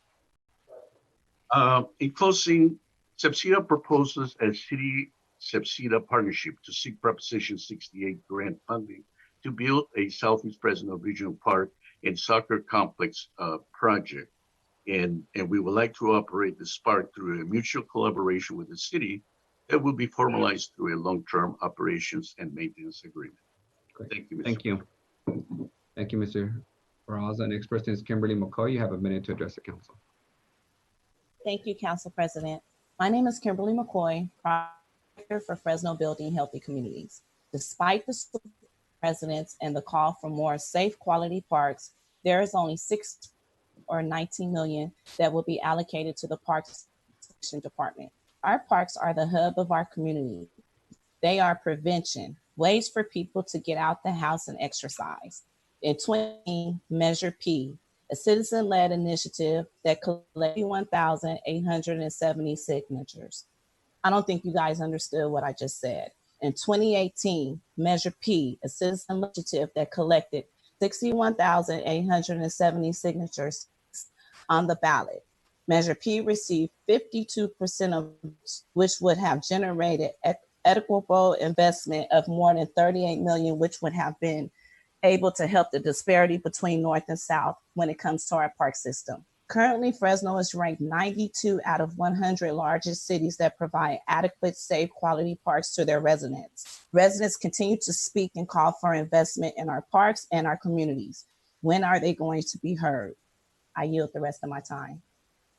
Thank you, Ms. McCoy, for staying on task and saving us some time for everyone else.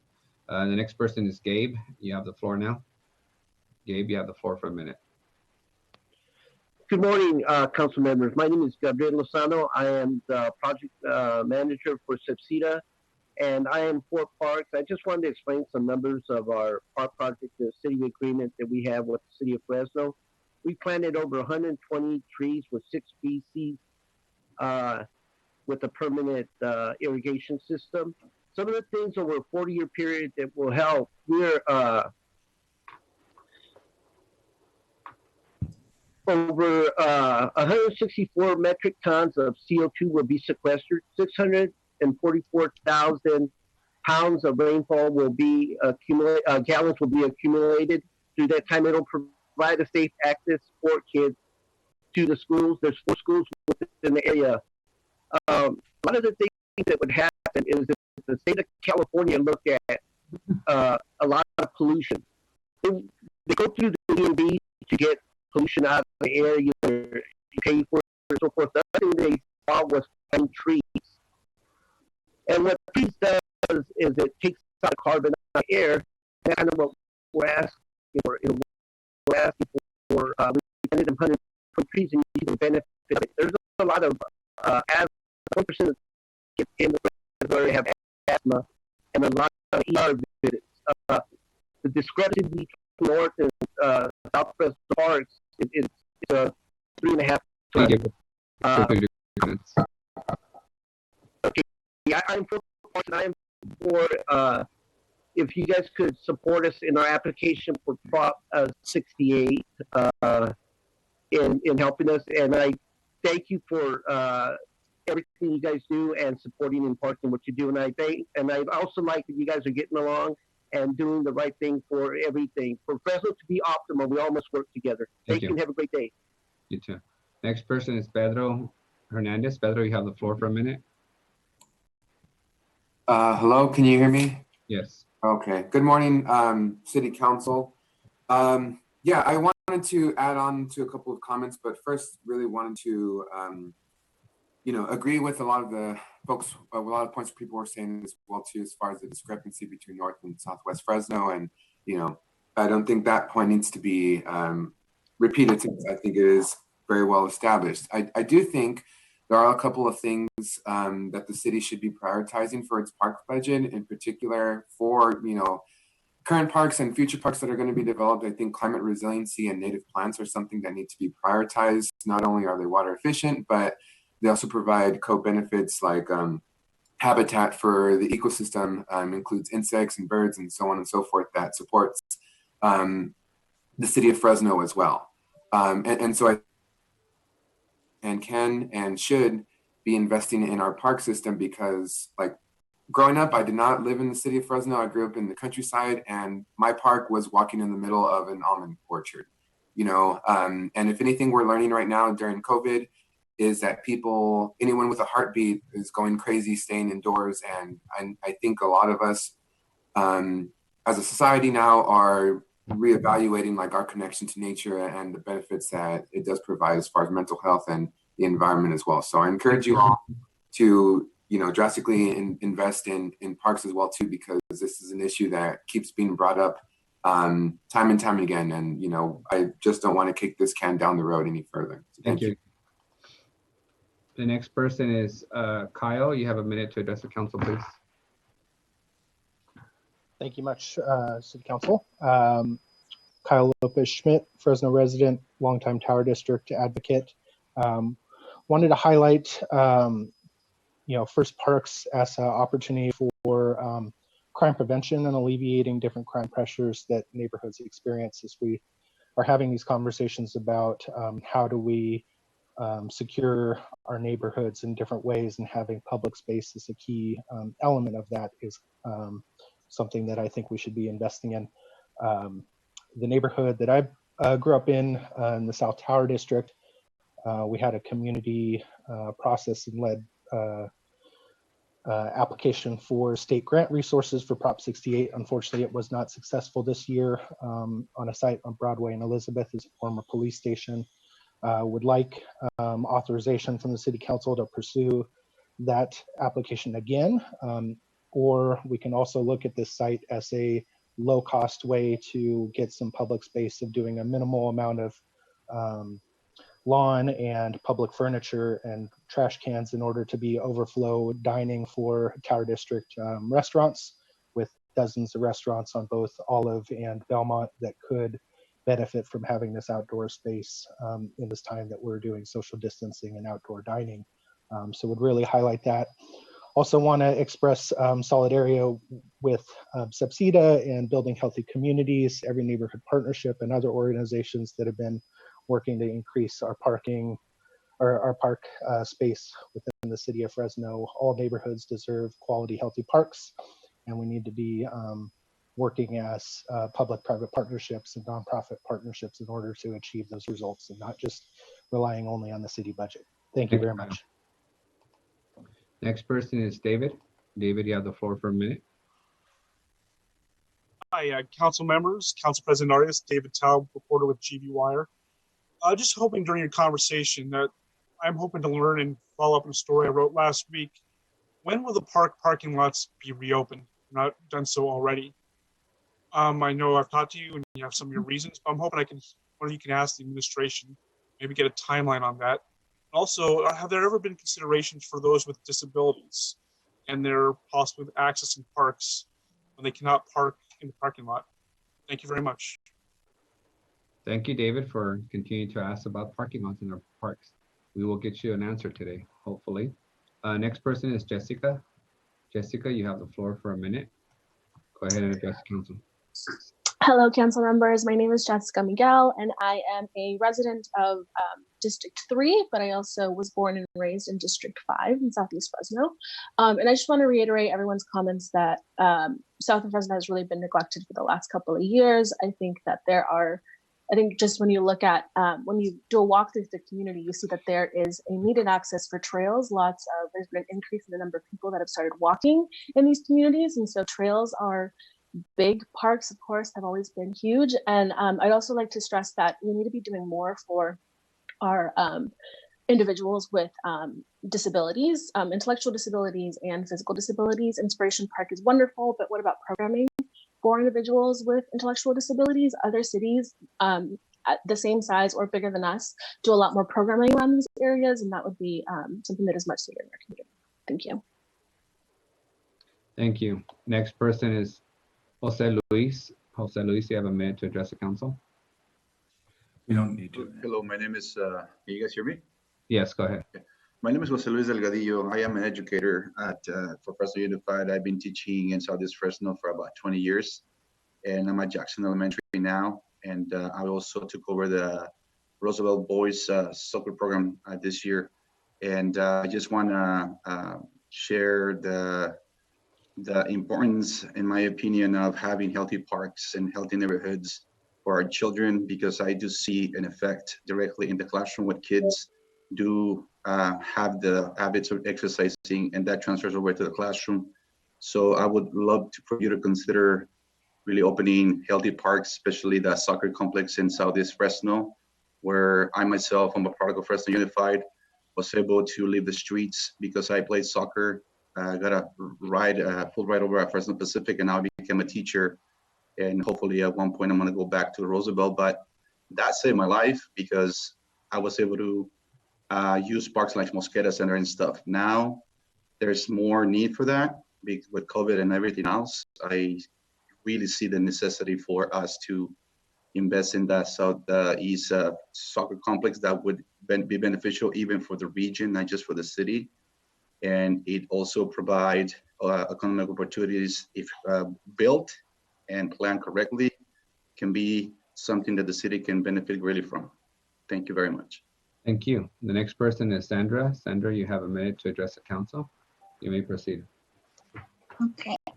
Yes, good morning, Council President and City Council members. I don't want to spend too much time reiterating what other folks have shared, but I definitely want to echo that parks are absolutely have been demonstrated to provide a multitude of benefits to communities, including increasing community cohesiveness, safety, health, in general, overall quality of life. And so one of the challenges in our city has been that since 2008, specifically to the general fund, we've seen a decrease of 11% for parks, which has actually resulted in a 64% loss of maintenance staff.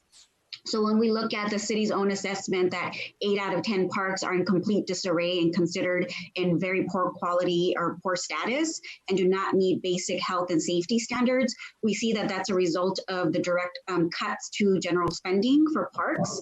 And so Fresno Building Healthy Communities would like to request on behalf of the community of Fresno that this council allocate at least 10% of general funds to parks to enable our parks staff to be able to bring back maintenance personnel and provide adequate maintenance. We've heard earlier from the presentation about the fact that due to COVID-19, there has been an increase in maintenance efforts around restroom facilities, but restrooms were a problem even before COVID-19. And so we really need to make sure that our staff has adequate resources and personnel to be able to maintain our parks. We also support the request of Subsida for $90,000. I'd like to remind council that 3 applications that were submitted for Prop 68, the last round, none of those were funded. you really need to partner with community folks to be able to be successful in that process. And then lastly, I would like to ask council to withdraw their opposition to the implementation of Measure P, which is currently in appeals. That's one action that you can take to demonstrate your commitment to ensuring that our parks receive adequate maintenance and investment in resources. So with that, I'd also like to make myself available for any of the council members who would like to dig deeper into the history of parks funding, and if you'd like to get more information about the benefits of parks that they provide in our community. Thank you. We lost you there. Next person is Carolina. Carolina, you have Good a morning, minute. council. Good morning. We have an incoming mayor that believes discrimination is in the eye of the beholder. And I'm thankful for the city council currently, who appears to be on the same page. And I ask that you prepare for what is coming and that we're going to be here. And I want to celebrate Tupac Amaru Shakur's birthday by reading a poem that is very much applicable to the topic. Reality is wrong. Dreams are for real. We wouldn't ask why a rose that grew from the concrete for having damaged petals. In turn, we would all celebrate its tenacity. We would all love its will to reach the sun. We are all roses. This is concrete, and these are my damaged petals. Don't ask me why. Thank God, and ask me how. And I add that we are ready for what is coming. And I ask the current city council to get every city official the training necessary to address white supremacy and discrimination. We are ready for dire, and that is absolutely wrong what he said. And we hope that the city council will stay united and finally do what's right. Thank you, Carolina. The next person is Edison Gonzalez. You have a minute to address the council. Edison? Good morning. Are you guys able to hear me? Yes, please. Oh, good morning, guys. Just wanted to say thank you guys for allowing me to be on. And just a little bit about myself. I mean, I'm from Fresno, went to Bullard. Actually, Capi was, Jose Delgadillo was one of my coaches. And so I couldn't reiterate more about the Parks and Rec situation on how positive impact that can have. And I'm a product of this community where parents would work and I'd be waiting at Pillowbows when that complex first was built. And, you know, after a couple of months, it just went downhill just because of the quality and sports. If you know, a lot of times the venue is what gets the kids, you know, the blood flowing a little bit. And so just to reiterate, just having some type of not only soccer complex, but just a sports complex where, you know, families can go drop off their kids for practice and games and maybe go around for walks. There's like little, you know, fitness stations, you know, whether concession stands, those types of things. I've traveled the world playing soccer, coaching soccer. And so being able to see a lot of these communities, even here in California, I work there's a state program where it's free for players to come and play. And there's a complex in Modesto called Mary Grogan, which could be something that we could mimic. And it's not getting new land or anything like that, but I think it's just improving the overall facility for something like that. And so, one, I just appreciate you guys letting us voice our opinions and our concerns about that, and how just someone of their own product, of myself, of having, you know, Parks and Recs, to be able to go and play and get out of the, you know, getting into bad things, because I know that if I didn't have that, I'd probably not be doing what I'm doing. And so just like Capi, I was Jose Delgadillo, I was able to go to Fresno Pacific under Jaime Ramirez, play there. I actually got my master's as well. And now I coach and I teach at Close Community College. So, and I've also been hosting college ID camps and bringing in D1, D2 coaches from literally all over the country as an event. And that's one struggle that we've had, not having a good playing surface, a good facility to host these ID camps. And so I thank you guys. Just want to just touch base on that, and hopefully we can talk more about this. So thank you guys. I appreciate it. joining us today. The next person is Sher Mua. You have a minute to address the council. Good morning, Council President Arias and council members. My name is Sherma. I'm a resident of Southeast Fresno. I'm the parent of two children, a 5-year-old and a 3-year-old. My kids love parks. This is where they can run as fast as they want and scream as loud as they want. And as a parent, I understand how important this is to their health and their development. My kids especially love toddler parks, as these are like the only kinds of parks where they can fully use. Yet, because of the lack of toddler parks in our neighborhood and community, for years now, we've had to drive across town to parks like Inspiration Park and also the Oro Park. These are very, very nice parks. We should also have parks like these in South Fresno. Parks that have nice amenities like toddler parks where 2- and 3-year-olds can play without fear of like slipping through guardrails or being bowled over by older kids. And when there are clean restrooms like toilet paper, seat covers, and soap. I've been to these parks. I know what these restrooms are like. Our residents, especially our kids, deserve this. I support the call of Fresno BHC and partner organizations to increase park funding. And I implore you to prioritize parks in South Fresno. Thank you. Thank you. Next person is Edgar Reyna. Edgar, you have a minute to address the council. Hi, good morning. My name's Edgar Reyna. I grew up in District 7, and well, I also grew up jumping fences with friends in order to gain access to soccer fields. We would look up for one another to ensure the police wouldn't see us and not get us in trouble, since we were all young Mexicans growing up near Roosevelt High. This same fear, though, actually stopped many youth from going out and getting the healthy exercise we need in order to have healthy youth development in Fresno. So this also speaks to the lack of park access we have in the city, which is why I'm calling to advocate to reallocate funding from the police and reallocate it towards the parks. This will create a healthier city and safer communities. Fresno currently ranks 92nd out of 100 in the National Park Scorecard, which is due to a lack of investment, acreage, amenities, and access to parks. Several callers have already noted the environmental benefits of creating more parks, something our city with terrible air quality drastically needs. Measure P, which would have raised $35 million in about, I think, 30 years. If I'm not mistaken, already received over 52% of the vote a couple years ago. One thing that we can do to flip that would be reallocating funding from several divisions that were noted yesterday and highlighted by the council members, which can go towards creating a healthier city.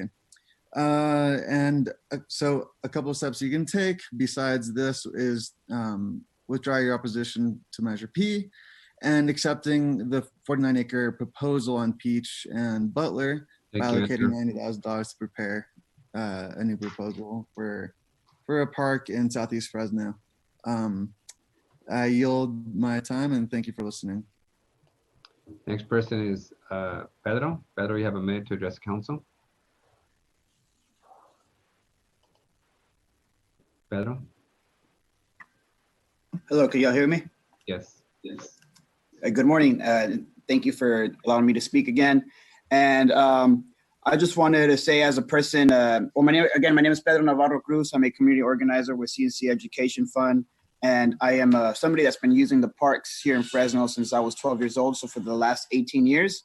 And I still use them about 4 to 5 times on average to play soccer or coach soccer. And I would use them more often if my fiance would let me. But anyways, before I begin listing some demands, please take in consideration that soccer is the most on-demand sport in the city. And we currently do not have facilities to keep up with the demand or reflect the taxpayer demand. Because we are taxpayers. This data is actually backed up by Pros Consulting Incorporated and data they collected for the city of Fresno in 2017. And also to keep in mind is that soccer is not always played 11 versus 11 or on a field equivalent to an American football field. It can also be played on fields or courts suitable for a small-sided variation, such as 5 versus 5 futsal, 7 versus 7, 3 versus 3, etc. And our soccer community, like we've been really quiet, like we're really humble people. If we have to play with 2 backpacks or 2 rocks to create a goal, we will. But as I mentioned already, we are taxpayers and we deserve for these amenities to reflect what we like to practice. To list my demands, number 1, as of now, only Holmes Playground offers pickup 5v5 soccer inside the gymnasium once a week.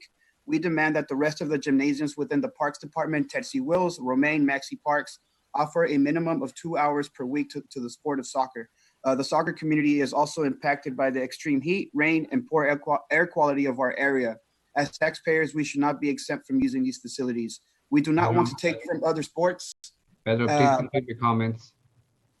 Oh, I have a long list of demands. What can I do? Okay. So You've gone over a minute, so just list the items. Don't add additional. I'll let you finish.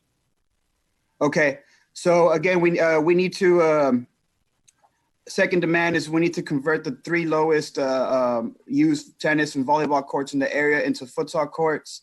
Number 3, we need a committee which basically can distribute where the facilities are being used.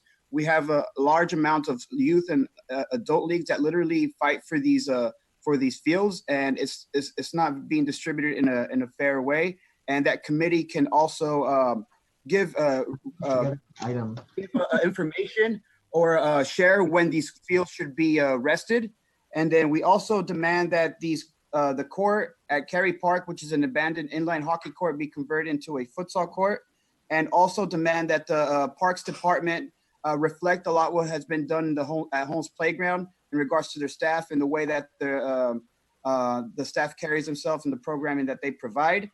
And I want to reflect also what Ivanka said about the grant writers. I've noticed that too many grants have gone that are missed opportunities. Thank you, Pedro. Thank you, Pedro. And lastly, I want to support Succedo as well. So in their demands. Okay. The next person is the Central Valley. Please identify yourself, and you have a minute. Council President Arias, thank you for this opportunity to speak before this item. My name is Eric Payne. I'm the Executive Director at the Central Valley Urban Institute.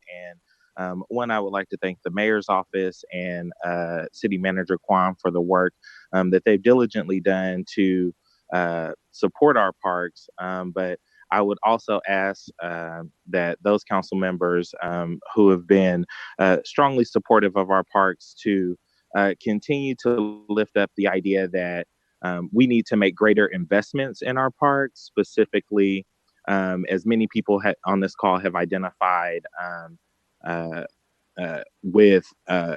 within Southwest and Southeast Fresno and Central Fresno, but really in our underserved neighborhoods. And that goes across all the council districts, whether it be more investments in parklets, in developing green alleyways, and more importantly, maintaining the infrastructure that already exists, because there's been a lack of vegetation management within our tree ecosystem. And so looking to address or allocate more resources in those areas, and looking at it from a different lens to maybe incorporate and hire with community partners, those who experience homelessness in our community, an opportunity to earn a wage, and really looking at this from a different lens. And so also, I know that Mary Ella Brown Center has one of the few swimming pools and one of the largest swimming pools in the city that has some crumbling infrastructure that needs to be addressed. And so with that, I'll happy to have a chat with any of you guys to discuss just the need for more park infrastructure in our community as we really look to change the shifting dynamic and how we reimagine policing in our community. Thank you, Trustee Payne, and thanks for your attempt to disguise your identity. You know who you are. Next person is Mona. Mona, you have a minute to address the council. Mona, are you prepared to address the council?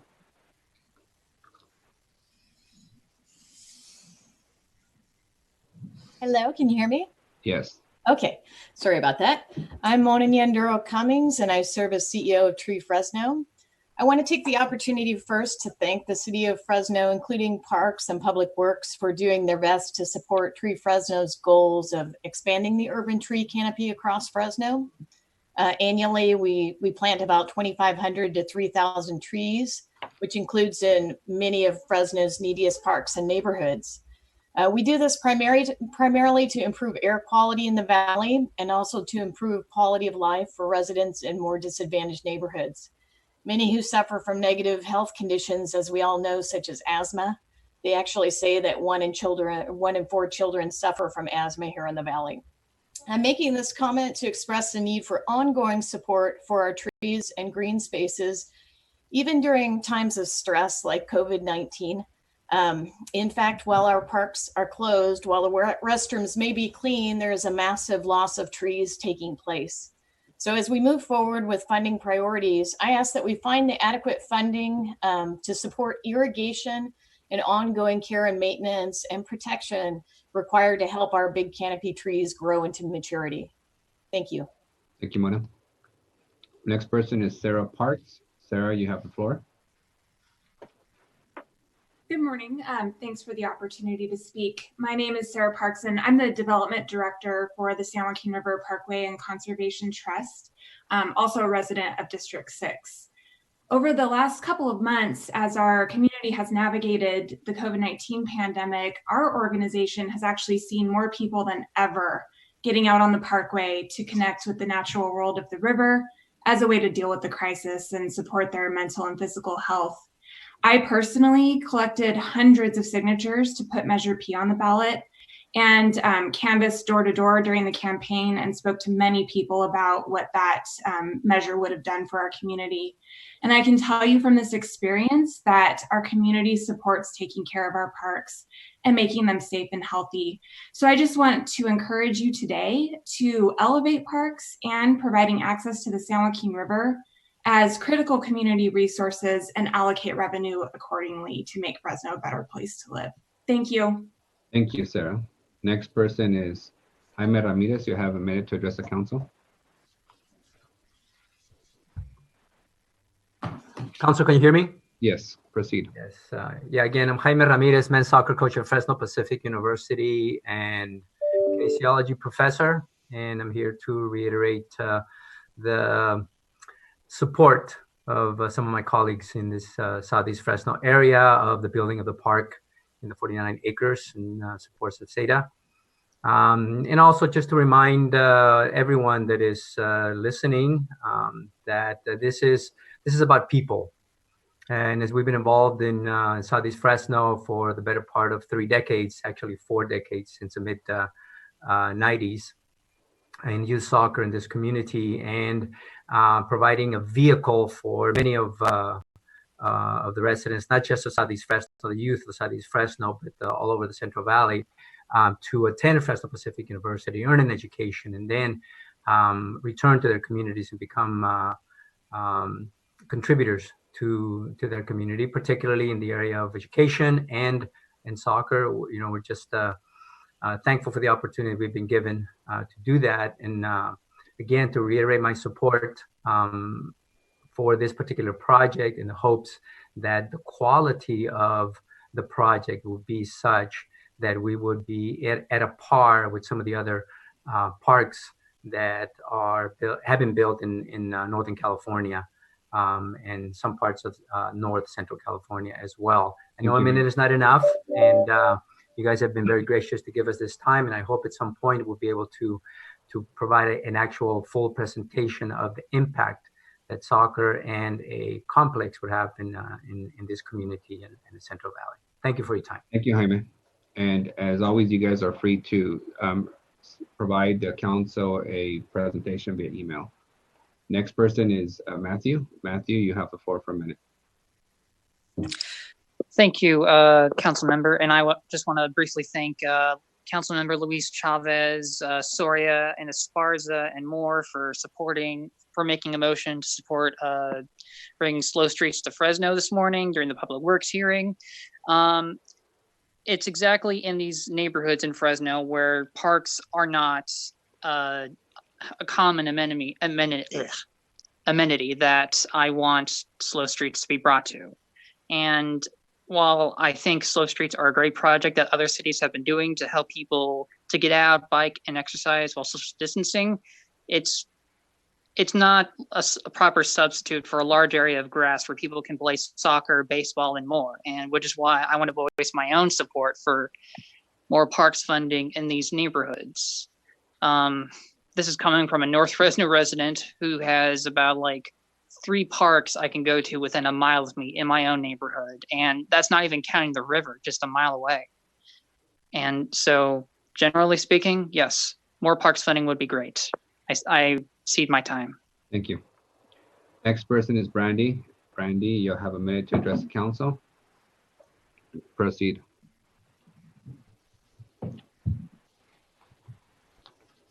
Brandy? Sorry, there was a delay with my computer meeting. Can you hear me okay? Yes. Yeah, you have a minute, Brandy. Just very briefly, I wanted to voice my support of the Southeast Fresno Economic Development Association's project and ask that you find funds to support that. I used to live in Southeast Fresno and see the need for the kids in the neighborhood and for the community to have that.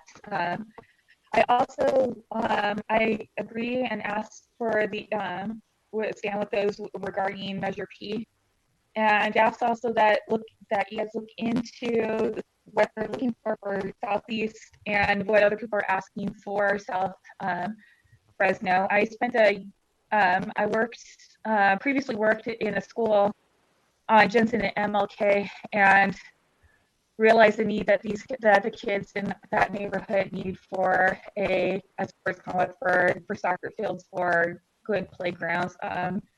Being a teacher, you see the stress they deal with, trauma, the lack of resources they have to be able to get to other parks, and so and they just need a space to just be able to be kids and to have fun.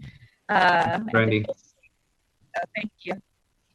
Next person is Efrain. Efrain, you have a minute. Please address the council. Hello, council. My name is Efrain. I'm a resident of Southeast Fresno, and I just want to support the parks. I grew up using the parks a lot. I grew up playing soccer.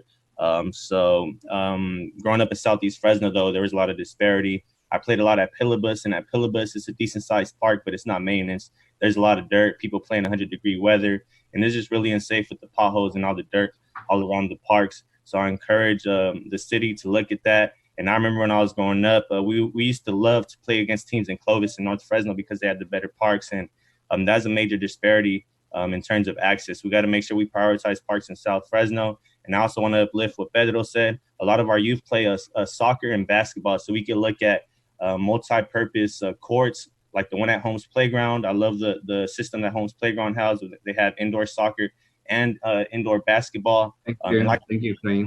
Sports. Thank you. Thank you. Next person is Cato P. Cato, you have a minute to address council. Hello, can you hear me? Yes, please proceed. Thank you. Good morning, City Council members. My name is Cato Prado, and I'm speaking today as an adult ally of Fresno Boys and Men of Color, which is a program of Youth Leadership Institute.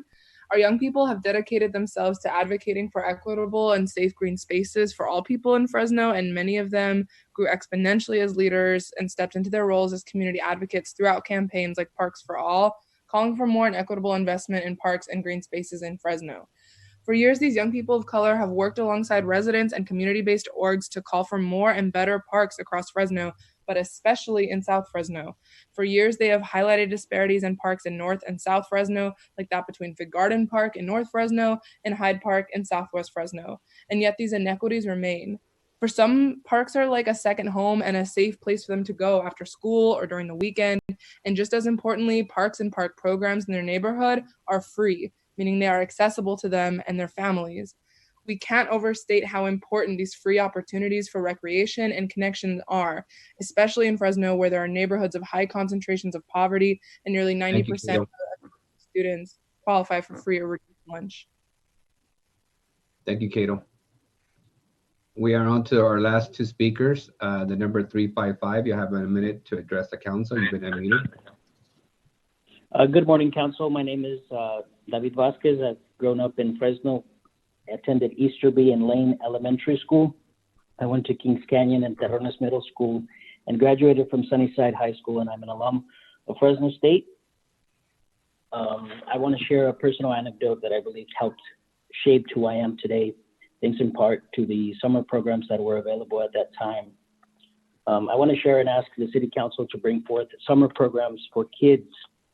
I was fortunate to have been part of the Serial program at the Mosqueda Community Center, where lifelong friendships were made, and part of my summers were spent right before going to work with my dad in construction. During the Serial program, they had the pools open, arts and crafts were available, and they taught us simple cooking skills. And so additionally, we were able to play sports and just overall be part of a safe community during the summer. Once again, I cannot express just how important summer programs are for our youth, as I know these helped me stay away from the obvious and kept me busy during the summer. Thank you. Thank you. Last speaker is Nia Parks. That's the last speaker we'll take in the Parks Department. You have a minute to address the council.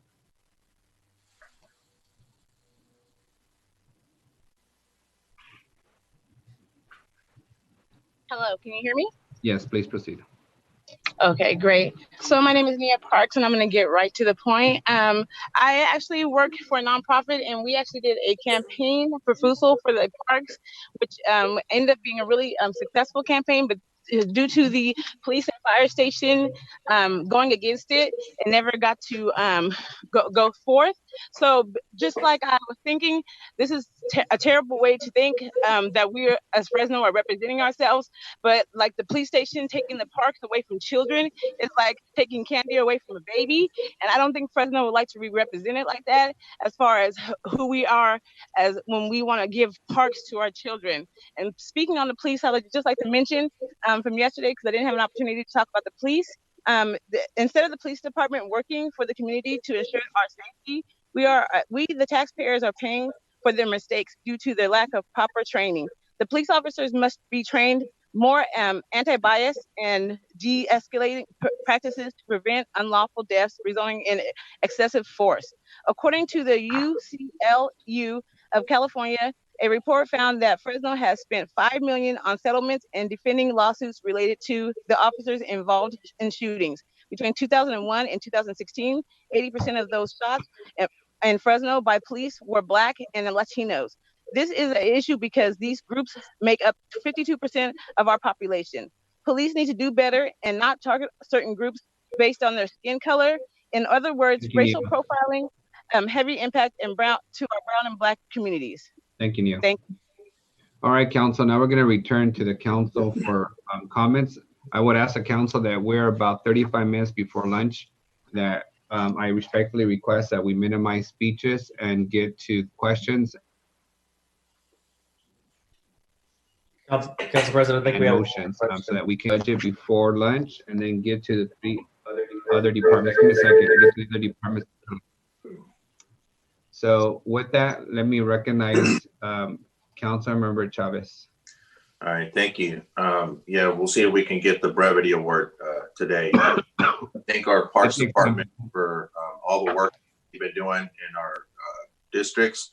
I know it hasn't been easy, and we know that the projections that the city has been making with the possible $32 million deficit that we're going to have to get really creative in working with our partners. But the good news is that we've got a lot of organizations that have come forward and stepped up and wanted to work with us. So I'm going to make a couple of motions to that end. First motion I'd like to make is to support the subseda application for the Prop 68 funding for the 49 acre park.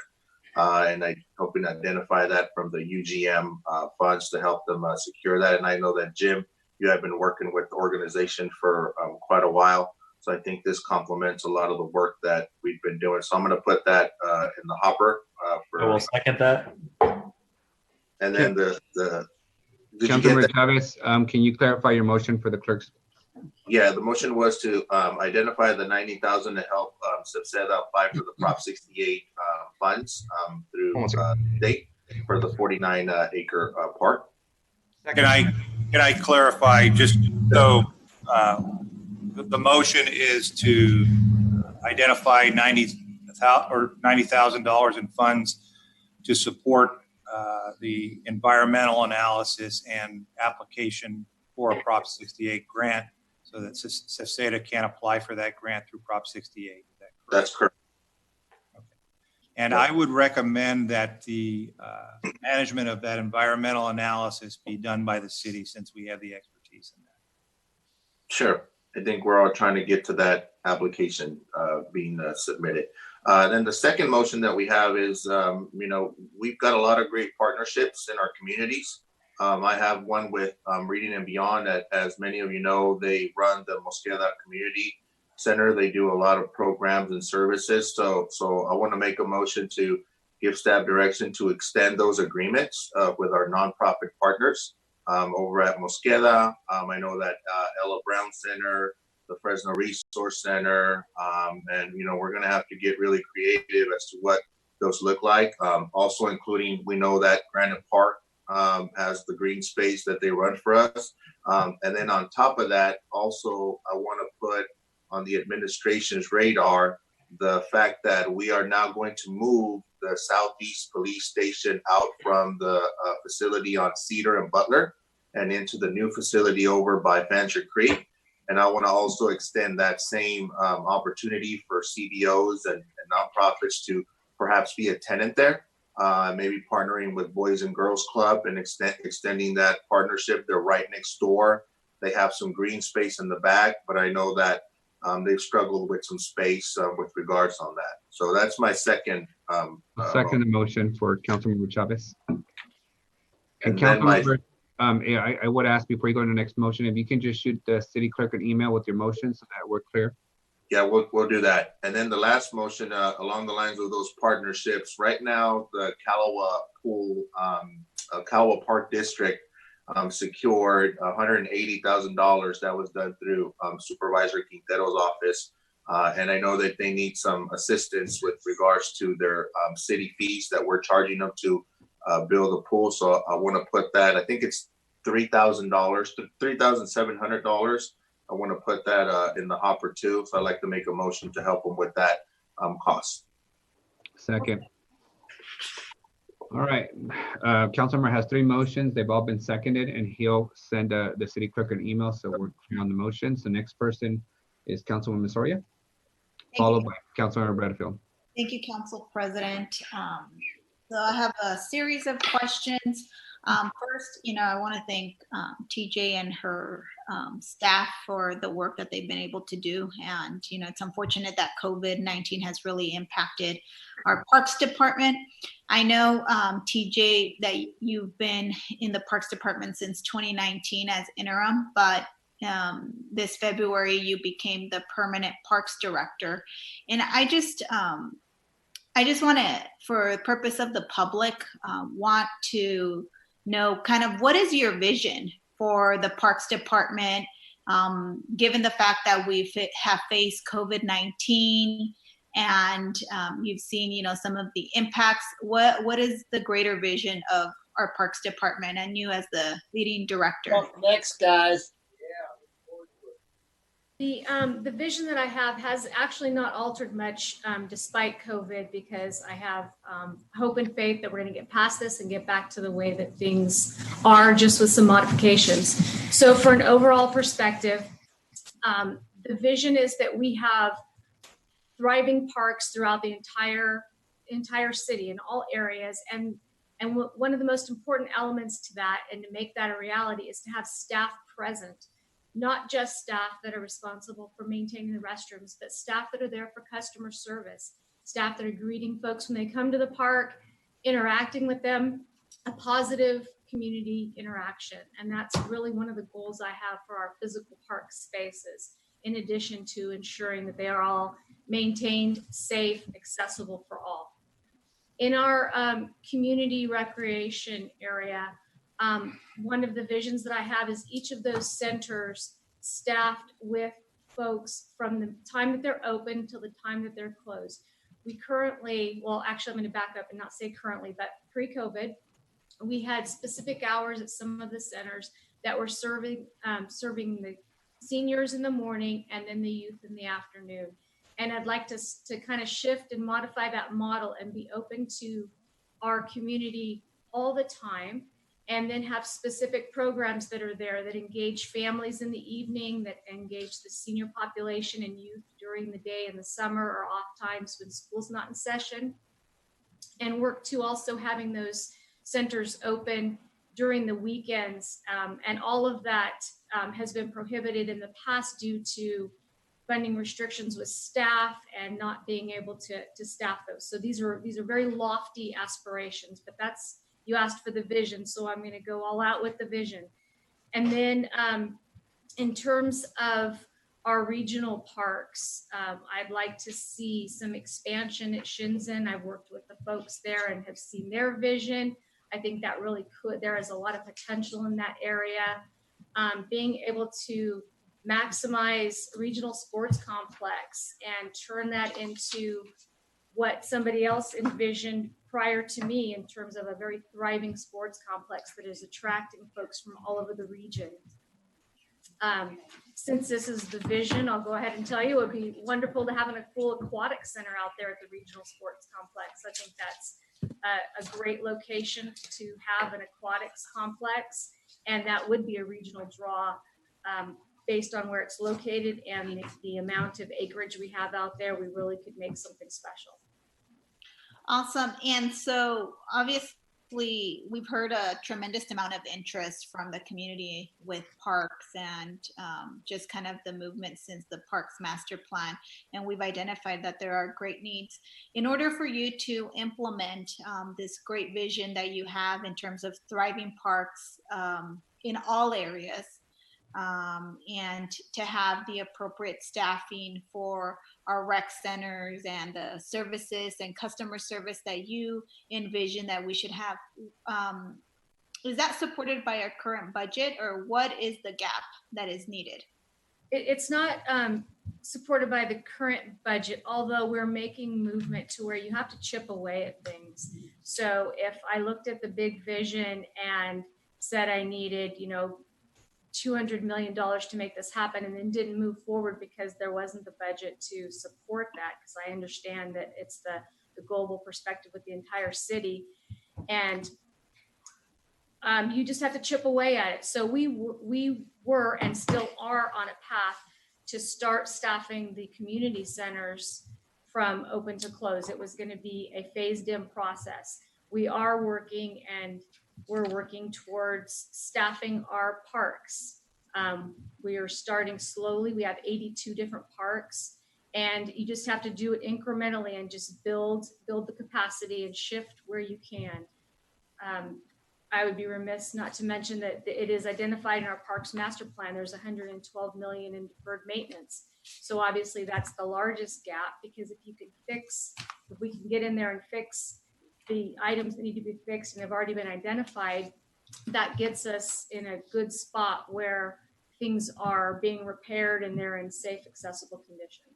Thank you for bringing that up. That was kind of my next question. So we have a little over 100 million in deferred maintenance since the last master plan that we did. We know that every year, though, that number may increase a bit.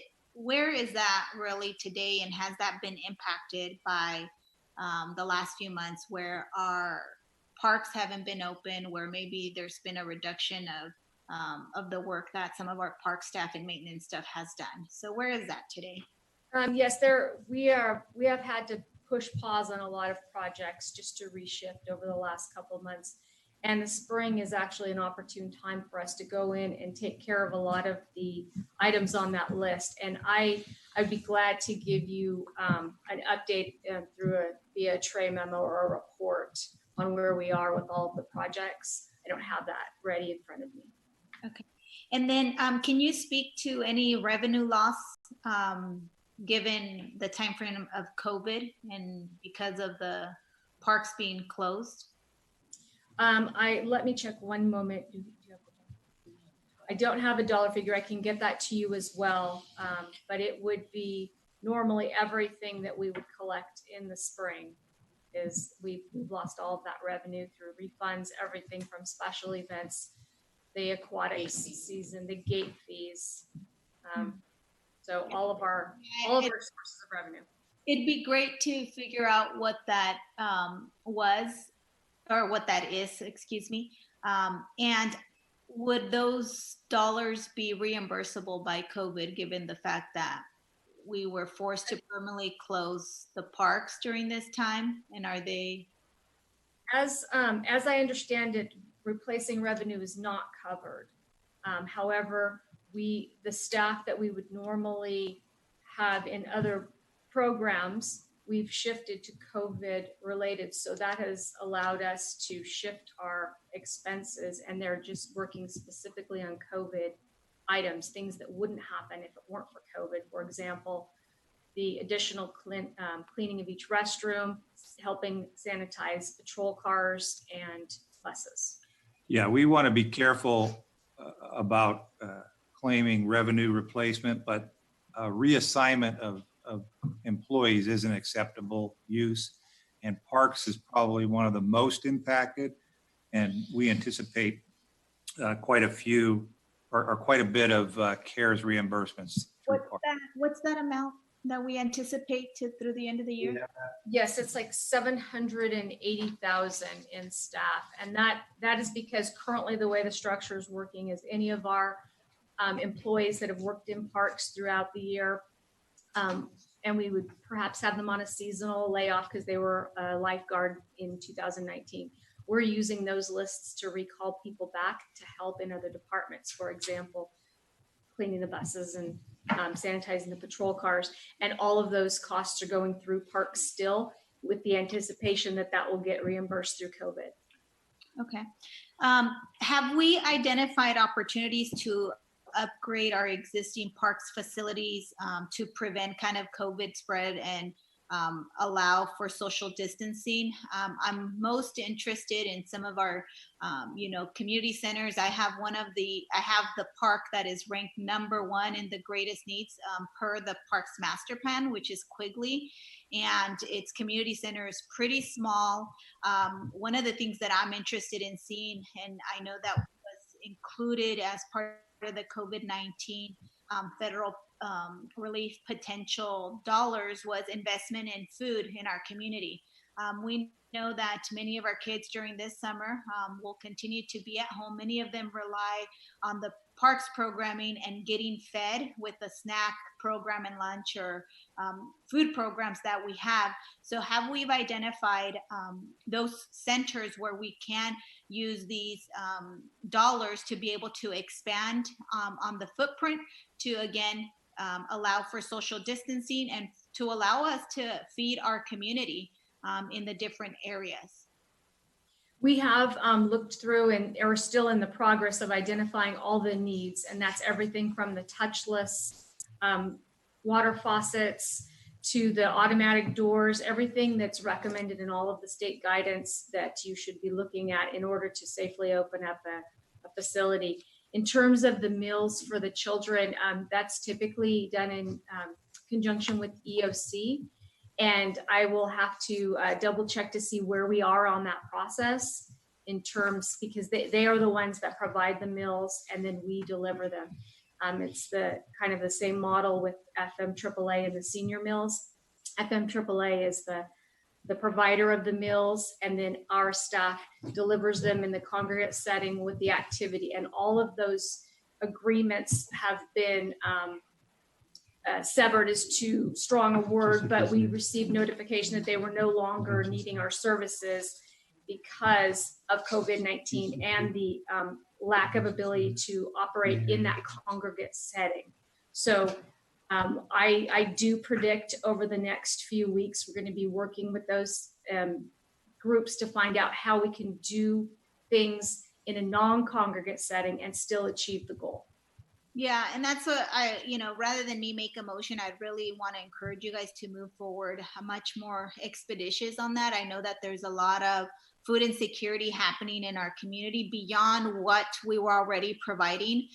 In my area, there's not a lot of food distributions that happen in kind of the center, kind of Fresno High, Quigley Park area. And so a lot of my kids rely on their school lunch, and the schools are closed, and they relied on these food programs that we were providing at Quigley Park. So I'd like to really see you guys figure out a system to be able to, even if it's kind of by shifts, getting kids in a social distancing manner I'm concerned that some of my kids in my neighborhoods are going without food.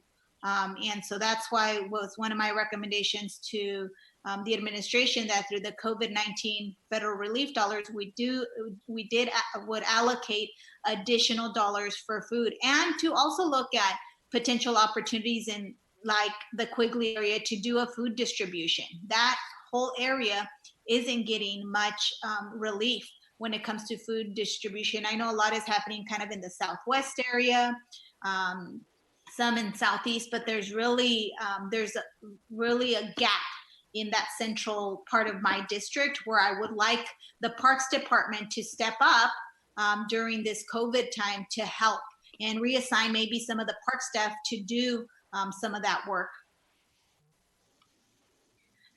I wanted to ask what kind of other impacts have COVID-19 had kind of on the recreation, the youth jobs? I know that given the pool situation, we have had over, I think at least the last 6 years, the junior lifeguard program. So what's the plan for the summer?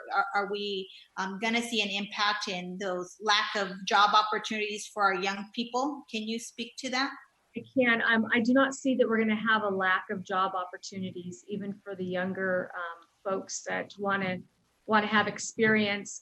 We are currently experiencing, along with a lot of folks in the nation, that it's a little more difficult to get some of our temporary staff back into the workforce. So as we work through our existing, we wanted to identify all those individuals that have worked with us in the past, offer them an opportunity to come back and work for us this summer. We have many jobs, everything from attending and monitoring in the area surrounding a dog park to, we know that even though the picnic shelters and playgrounds have not been cleared to open yet through the state, we know that that will be coming soon. And looking at the guidance that the state puts out, there will be like a requirement to have a monitor on site. So we know and have identified all of these different opportunities for folks to get engaged. And the beauty of the positions that we have is the majority of them are all community engagement and customer service. So that will be very good for all of our youth coming in. Can you provide a number of those job opportunities for the young people? I estimate over 100 positions in the next few weeks that we're going to be looking for. And if we cannot recall staff back that are on our books currently, we've worked with personnel and we'll be opening up a temporary employee. Can you make sure that you let our offices know when that goes out, and then if you guys have any flyers so that we could share with our young people in our districts? At least from my perspective, I'd like to be able to advertise that for the kids in my neighborhood. Because every community center that we open, that we can get to that spot, we can see that it's going to take additional staff that we didn't have before to be able to safely open and meet those parameters that are being provided. Okay. Do we have an idea when the school sites, you know how we have the joint use program with both Fresno and Central, when will those be back in operational? I am not aware of a date at this point. I am in contact with both Fresno and Central Unified, and they too are not certain when they're going to open back up to that capacity. Okay, if you can keep us updated. I've received a number of concerns from families that live in apartment complexes that don't have the luxury of having a front or backyard. For them, being able to get out and kick a ball or get out there in a safe social distancing type of way is going to be key. I'd like us to move quicker on figuring out opportunities so that those folks that don't have the privilege of having a big backyard or nice trails in their neighborhoods where they can walk, that they do have a green space where they can go out and play with their family. So I'd motion that we quickly have a plan to reopen our sites in a safe way. I want to chime in, and TJ, correct me if I'm wrong, but I really think that's largely dependent dependent on the school district. It is dependent on right. the school So, district, so if because you they're- all have any leeway or relationship with folks on either of those boards to help us, I think that would be helpful. But we're really relying on the school district at that point. Their campuses are currently closed. But our current parks are open to what degree? Our parks are open with the exception of the play structure areas and the picnic areas. Those all have to be secured at this point. And there is no guidance moving forward at this point in time. Could change in the next few weeks, but in terms of group sports activities, those are still not approved. Drills can occur. There's guidance on that, but in terms of our fields being used for gameplay, that's not an approved activity at this time through public health. But the fields are all open for someone to run through, and individual social distance play is open at all the parks. Okay, thank you. Now I have questions on the grants, and I know Prop 68, we didn't fare too much luck in terms of what the city submitted this last round. I mentioned previously Quigley ranks #1 in the Parks Master Plan with the greatest need, and we did submit an application last round. I'd like to figure out how we begin to adopt the master plan that we adopted for Quigley, and we're able to develop to look at how we can begin to chip away at that design, and at the same time go for the second round of Prop 68 money. So that would be my motion. That we include Quigley. We figure out what we need to do to improve the application. I know that your staff got feedback. Councilwoman Soria, can you just simply state your motion? We're getting a little confused on this end. The motion is that Quigley Park be included in the next round of Prop 68 dollars. Okay, thank you. So the motion is to include Quigley Park in the next round of Prop 68 application. And in addition to my motion included, because we already have a master plan that we designed, or that wasn't designed, that was proposed, that we look for opportunities even outside of Prop 68 and with whatever other dollars, if even the COVID-19, given that, again, looking at opportunities to modify our facilities to prevent COVID and allowed for more social distancing. So I'd motion to include that as part of, Prop 68, as well as other funding opportunities to help begin to chip away at. Thank you. Thank you. And if you would, again, email your motions to the clerk. So sometimes the audio cuts off on both of these ends. Okay, I have a question on, there's the Melbourne and Dakota Park in the west of the 99. We did approve dollars for the RFQ, and I think it went out, and we selected someone to do the design. Can you give me the timeline on when we're going to go out to do the community engagement again? Because Prop 68 is the next round, I think, is going to open up in August. What will we do to meet that deadline? Actually, I found out that the application deadline for the Prop 68 for this next round, they said that they are going to open it up no earlier than October. So that doesn't mean that we're not already starting on our plan. I can have that timeline sent to you of when we were proposed. They did, the consultant agreement is in progress for that park design. And overall, it's been delayed with public engagement. We do have some ideas that we can probably work through social distancing and still have community engagement. It would perhaps envision the drive-through zoos or drive-through safari like you see in some parts of our state, where you can drive up and see like a poster and then fill out like a little form and then drive through. We have some thoughts on how we can do this and stay within the guidelines, because currently the gatherings are still prohibited in terms of bringing folks from multiple households into an area for a singular purpose. So we're going to stay within the guidelines and make it work. Okay, so I'll just have my office meet with you offline to go over a plan for community engagement. TJ, was that park included in the last proposal for Prop 68? No, No, it wasn't? Okay. we were looking, so the hope was that we would be Get able. ready for the next one. Okay. The other question I have is on the Fresno High Street, Fresno High area. There's that triangle I've been talking about for the last couple of years.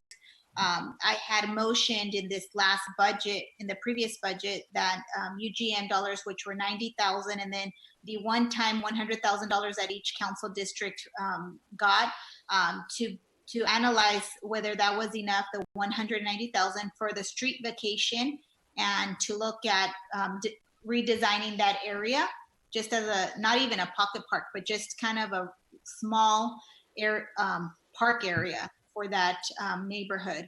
Where Are you is talking about Weldon and Van Ness? Yeah. Okay.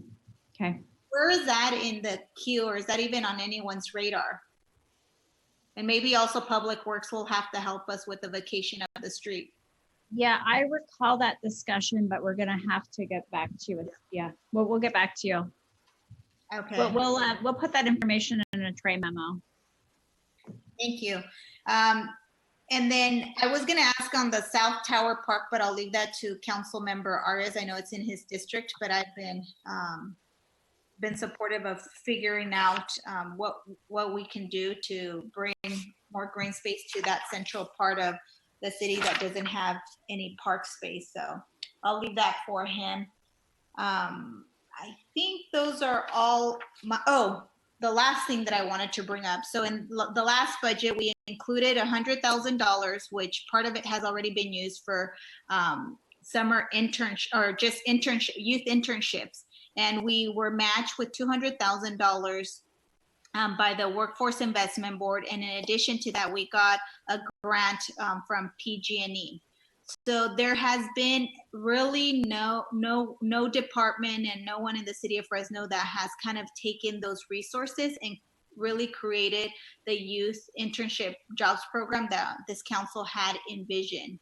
I would like to make a motion so that it is housed under the Parks Department and we find appropriate staff to be able to really implement this youth job internship program, not beyond the Parks Department. I know that there's some already job opportunities in the Parks Department, but there's other departments that have used the program, I think like traffic, airports, and other, the city council, but that it would be housed under the Parks Department because you guys did have already kind of a youth jobs prep program.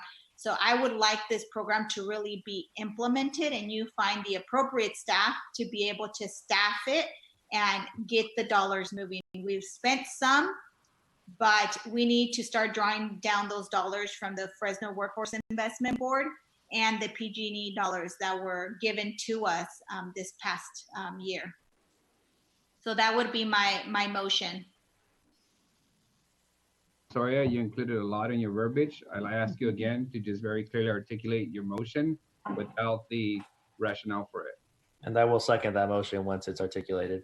The motion is to make sure that to house the dollars that we allocated for the youth jobs or youth internship program under the Parks Department and have it adequately staffed to be able to implement it. Okay, so as I understand, the motion is to reallocate the youth jobs funding to the Parks Department and have the Parks Department staff to work. And is that second still hold, Councilmember Esparza? Yes. All right, thank you. Thank you. All right, if you're done, Councilwoman, next person is Councilmember Butterfield. And just a time check, we're 5 minutes before noon. My intention is to go through the full parks budget before we break for lunch and to come back at 1:30 with the rest of the department. So brevity is going to be all our friends. Go ahead. Okay, quick, several questions.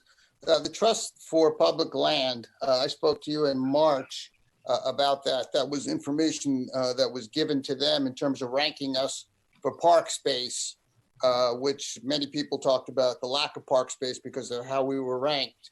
Are you aware that the information given to them by the city of Fresno, TJ, was incorrect? I'm not aware that the information that we gave them was incorrect, or who gave them the information. Okay, because I had asked you to look into that in February or March. You were going to get back to me. Give them information is how I recall. So when you worded it that way just now, I thought that you found that somebody gave them information. We did not provide them with information this year, if I recall correctly. No, in the past, the last ranking, they were given information. Are you aware that it was incorrect and we didn't give them the full range of our park space? I think it might be helpful, Councilmember Bredefeld, if you could provide us what information you have and why you think it was incorrect. Yeah, but it was information that I asked from TJ and from your office, and you were going to give it to me. Hearing that it's incorrect. What specifically was incorrect about the information?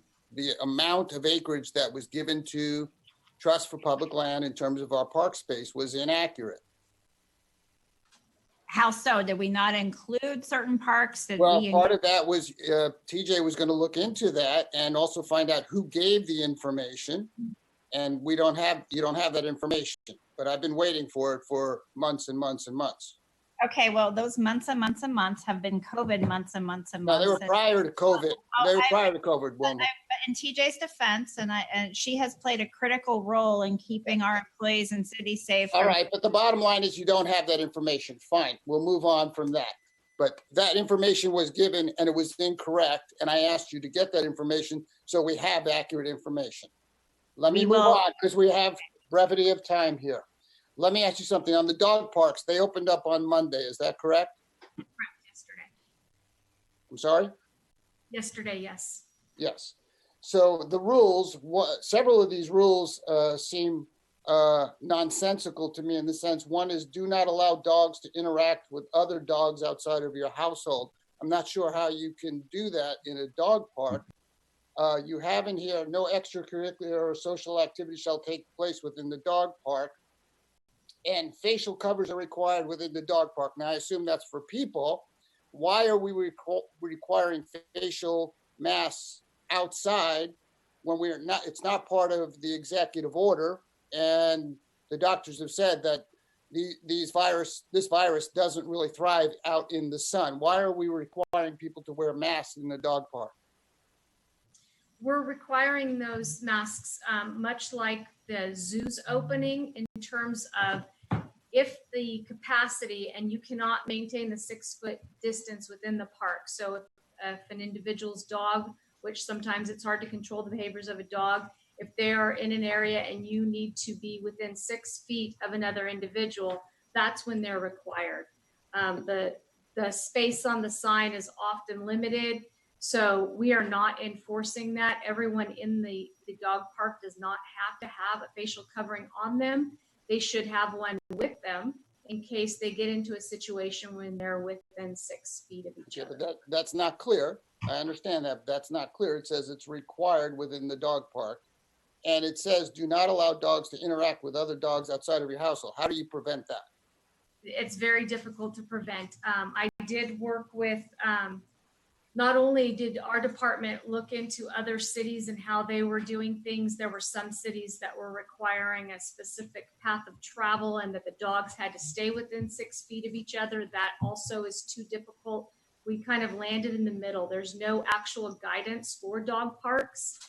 And there's, it's just a best practices, and we did the best that we could in terms of ensuring that we have a safe environment for everyone who is enjoying that. Where do we come up with that rule of not interact? I mean, what's the scientific reason for not allowing a dog to interact with another dog?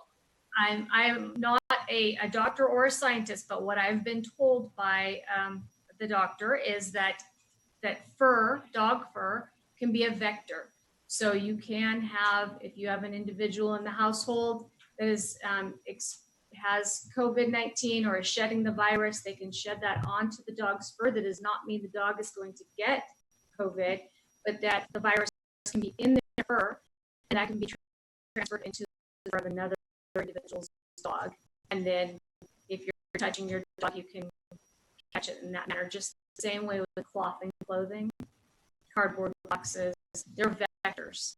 Okay, but we're not, the other cities are not requiring this. Only Fresno's requiring these kinds of rules. Not necessarily. There's some that are far stricter. There are some that you cannot even have your dog within 6 feet of each other.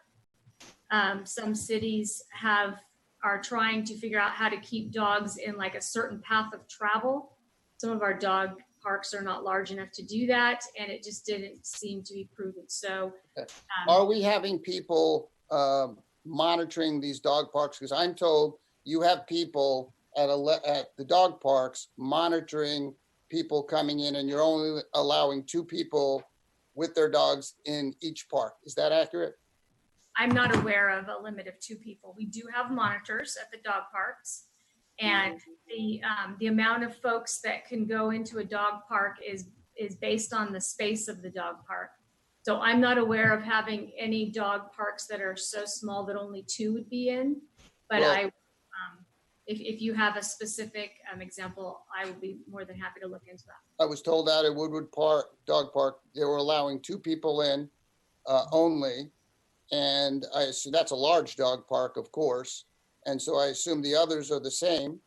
And so again, it makes no sense. That's a huge dog park. And who are these people that we've hired to be the dog park police? There are dog park monitors. There are temporary employees, and their primary responsibility is to wipe down the gates. As you know, with the dog parks, there's 2 sets of gates because we have to protect the dogs from running out into the park. And there's a lot of touch points. So they're there to help keep things disinfected, cleaned, and to also remind folks of social distancing so that those that do want to enjoy that amenity are in a safe environment too. No, are they part of a special unit in the police department or not? That cleaning crew? There are temporary staff. I can't speak to what they did prior to working as a monitor on our parks, but they're also there to help out in general in the park area.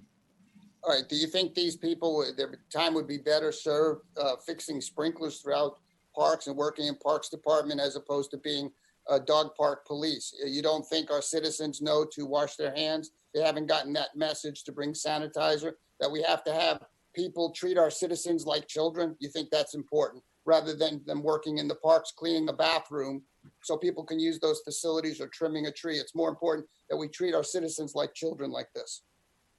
Councilmember Bredefeld, those are CARES funds that are being used. And so while cleaning restrooms would be an option, repairing sprinklers and those types of activities are not.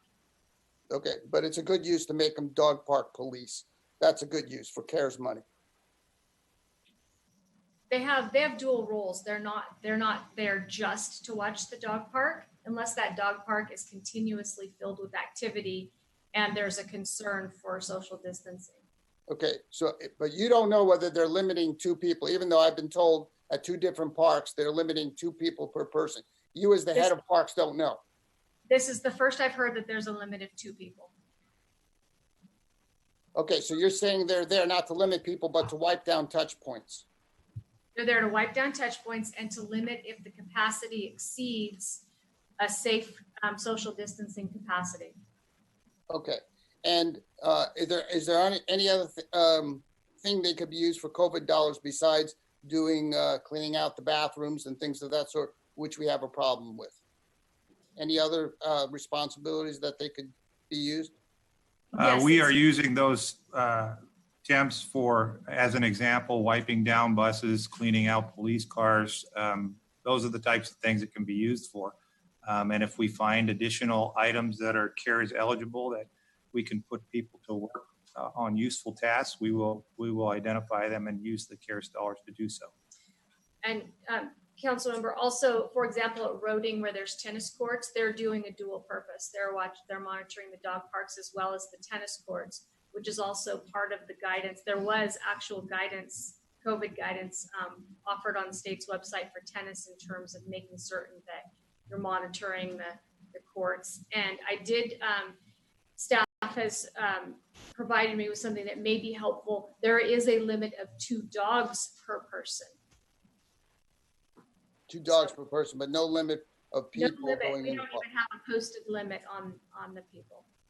It's Okay. just if there's so many folks in there that which some of the dog parks do get very crowded, this is for everyone's safety. Okay. But you have no way, obviously, of keeping dogs away from other dogs. You don't. Not have a way unless there's a persistent problem, and that would be a problem even pre-COVID when somebody Okay. had. Now, there's no parking in the parks now. What is the rationale behind not having parking available for people who want to go into the park? Our parking lots are opening on June 22nd, so they're opening next Monday. And we've had that date on the calendar for a few weeks because we're staffing up for that. We have at both regional parks, as you know, the SP Plus folks that are monitoring the booths, and those individuals had to be recalled. And we also have to increase our staffing to ensure that that playground equipment remains secured and that the picnic areas are still secured. So we've had to add staff, and we're in that process, and we'll be ready to go on the 22nd. Are you opening up the playgrounds? We cannot open those playgrounds yet unless they are cleared for opening. And when you say cleared, you talk about Fresno County Health or the governor? Both. Both. Okay, so they haven't given you permission to do that? They have not. Even in the outdoor recreation, it mentions like camp, but I believe the state has guidance on outdoor camping areas, and it reiterates picnic areas and play structures need to still be secured. Okay. And one final question, when we do the Trust for Public Land, when that comes forward, who's going to be doing that? Who's going to be acquiring that data? It should be the Parks Department in conjunction with planning. What would planning's role be in that? They help us with the maps and all of the identified areas that we have with the in the APN system. Okay. All right. Thank you.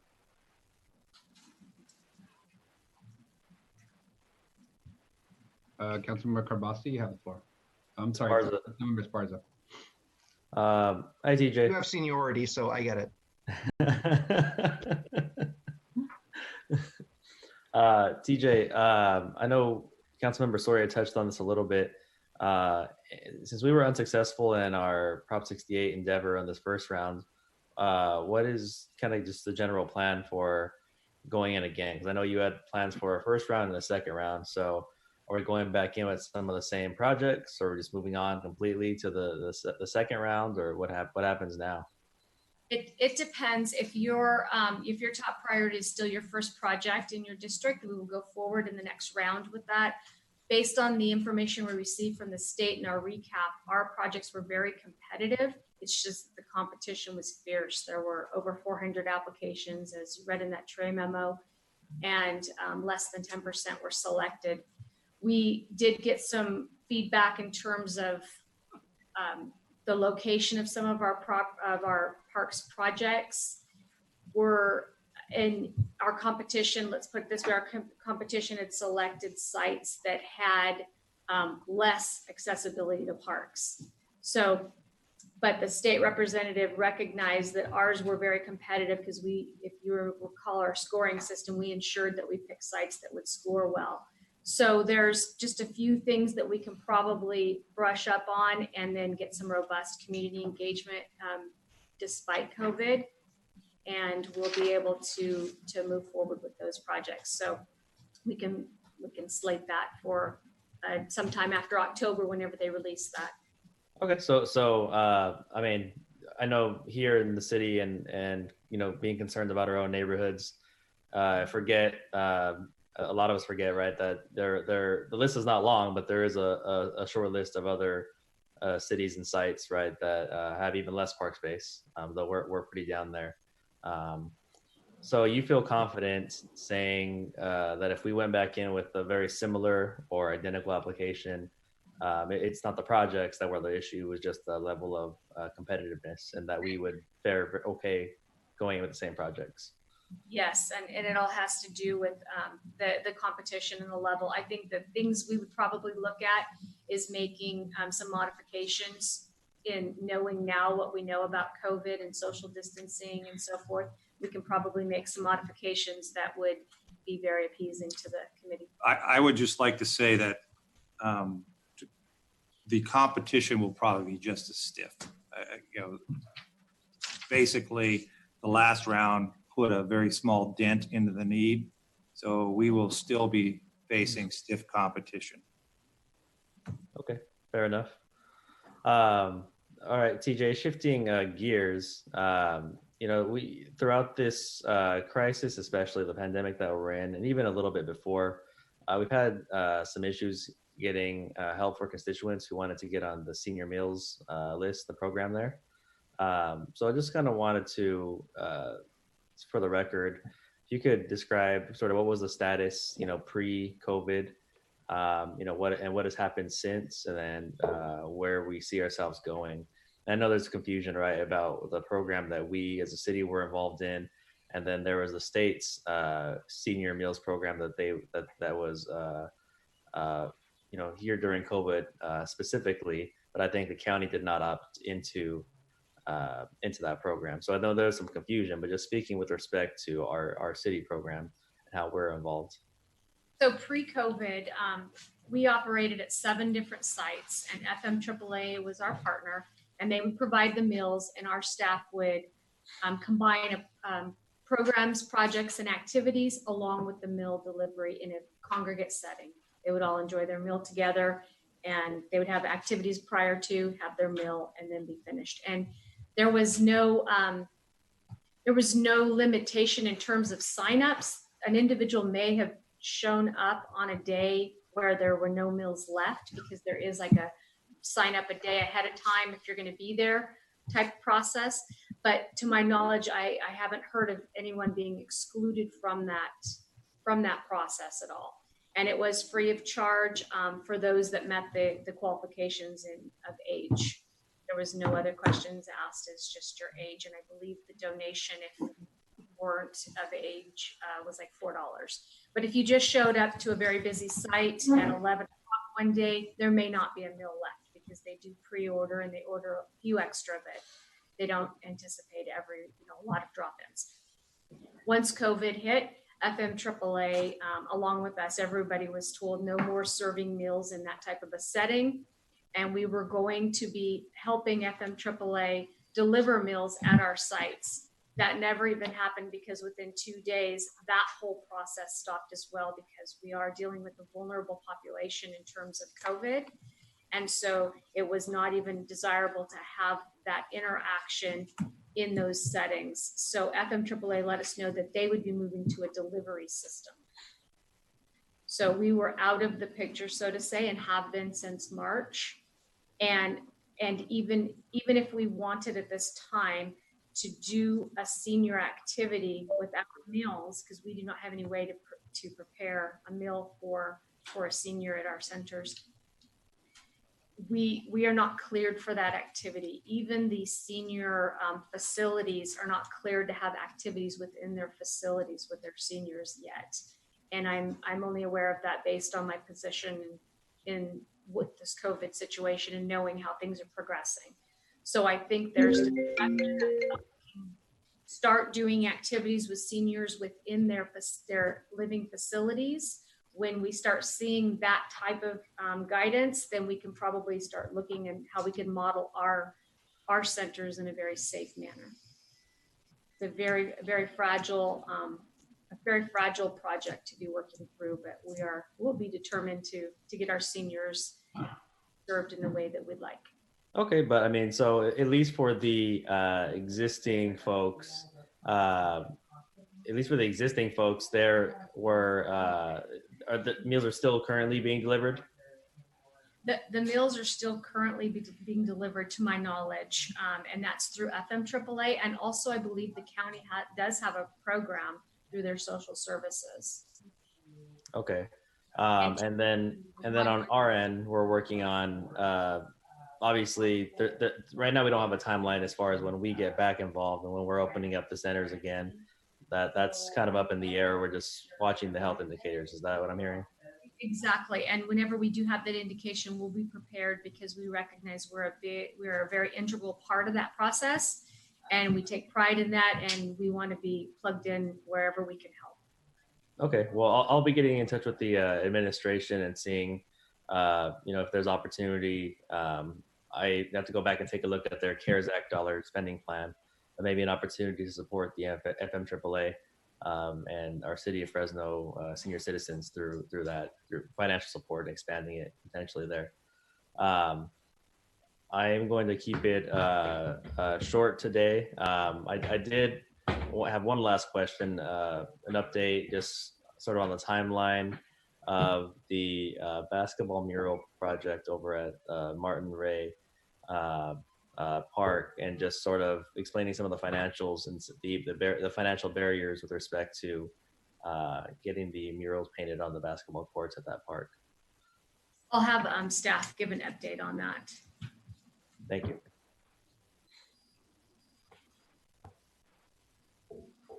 Council President, that'll be it for now. Brevity award so far. Thank you. Councilmember Carbasi, maybe you can be Councilmember Esparza. Well, I don't want anyone to get hangry, so I'll make this very quick. Director, I just wanted to thank you not only for your work as Parks Director, but also for your work during the COVID-19 pandemic. It's been a challenging year. In my district, we had unfortunately a shooting that resulted in a loss of life in a park area in District 2. And I just want to thank you and the city manager for being very quick to respond to get our park open as soon as we can, but also to assure the residents of the safety of the area. And that goes for, I'm sure, any part in this town when there's a tragic event like that in the park. So that really does mean a lot to me, and I'm grateful to you. And also to state that your idea of having staffing in our parks, I think not only just to be there and clean the restrooms, but to provide services for our families, this can benefit the entire city. And I think that's a terrific idea. And I really look forward to, even in this environment, doing what we can to make that happen, because there's a lot of community benefit to something like that. So thank you so much. I appreciate it. How's that for brevity? Oh, wow. Very good. Oh, wow. That's great. I don't know what to do with that now. I will like to have a couple of questions, if I may. Before, let me see if I can get this right. We're gonna share a screen. So, Director, I'm not sure if you can see this, but this is the JSK Park, the wonderful park that we opened probably more than a decade ago, and the conditions of its fields that I know you and I and our staffs have been meeting for now a year and a half on how to fix these mud fields that used to be at one time soccer fields, and our kids continue to play on them as if they're soccer fields. What's your update on the reseeding of these fields? We, Public Works and our staff worked a plan of what it would take, and I don't have that dollar figure in front of me, but I want to say it's in the realm of 70,000. And we did not have it in our FY20 budget. And we were going to look to see if we could start a section at a time, working it through for FY21. Are you intending to still make these fields available to kids to play soccer and knowing that they're not in the health and safety condition to be utilized? Well, we have an opportunity if we can identify the funding with COVID and the restrictions, that there is a time now where we can probably section off a portion of those fields and reseed it and then rotate through to the next section and get the job done. But we'd have to identify funding between Public Works and Parks. We don't have that identified in this budget. Perfect. Thank you for that clarity. And then where are you at with, you mentioned that, and I know you specifically and most of your staff have been reassigned to do COVID work because you're part of our daily check-ins, and I know you're spending quite a bit of your salary and time on COVID work. So as a result of us being reimbursed for that reassignment of staff, I think you identified at approximately $700,000 so far. That means it should result in the Parks Department having that amount of money in their budget unspent, correct? Yes, but there may have been loss of revenue. Correct. Do we know what that loss of revenue is yet? Staff will provide that. Okay. All right. Well, let me do the brevity stuff as Councilmember Carbasi has just done. Let me make a motion to relocate the Roding Dog Park to another location and to be funded by salary savings in the Parks Department. Second. Second by Councilmember Butterfield. My second motion is to fund the JSK reseeding project of this park here to be funded by salary savings in the Parks Department. Second. Been seconded. Those are all the motions I have for the Parks Department. Director Miller, I do want to say thank you. I know you've been pulling double duty with COVID-19 and your staff is doing significant work for the city. So we do appreciate it. And we do recognize that as a result, our parks have not been kept up to par because something had to give in. And unfortunately, again, it's parks and the maintenance of these parks. Oh, Council President, would you like me to give my salary savings and attrition speech again, or should I spare you all? You can spare us all because I think I just wanted to make sure that you knew that. I want to clarify. I'm sorry to interrupt both of you. Council President Arias, are you implying or motioning salary savings related to CARES dollars? Is that what? CARES, yes. Okay. Yep. Not the standard salary savings you guys assume based on vacancies and attrition rate, but based on the fact that the Parks Department has been reassigned to do COVID-19 work, so that money will be reimbursable by COVID-19 funds. We could run the numbers and see where we're at. Great, thank you, staff. And I do want to make it clear, staff, I am now at a point of frustration that I'm willing to close the whole park down if we don't have a plan to reseed this facility. Because if you have 5 and 6 and 7-year-olds playing soccer, there's no reason they should be playing in a facility that's in the conditions of a third world country, knowing that it's simply a $70,000 cost and $1 billion budget that we should be able to find. If we can't, maintain our parks to a basic health and safety standard, then we should just close them and at least ensure that they don't pose a legal and financial risk to the city and injure kids who are trying to play with them. So I know it would have significant public pushback, but I, in good conscience, cannot allow a park like this to continue to operate in the city, knowing that it doesn't meet basic health and safety standards. So with that, council, we will finish the hearing. Council President? Yes, sir. Yeah, I would just like to make one quick motion. In light of what you just said also, and what I was talking about before, I also would like to make sure our parks, the emphasis is on cleanliness and taking care of them. So I'd like to make a motion that instead of using dog park police, that they emphasize cleaning bathrooms and maintaining the conditions throughout the entire parks, that they're safe and clean, and that's the emphasis, not on being at dog parks. So I'd like to make a motion for that. Okay, can you restate your motion for the city clerk?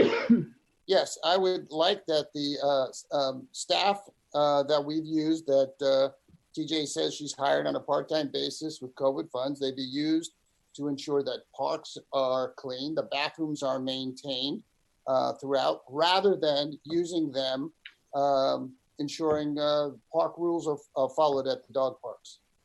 So effectively what you're saying is because we already have an emphasis on cleaning the restrooms at parks using CARES money, you would not like us to use them, CARES money, in addition to support the social distancing in the dog parks.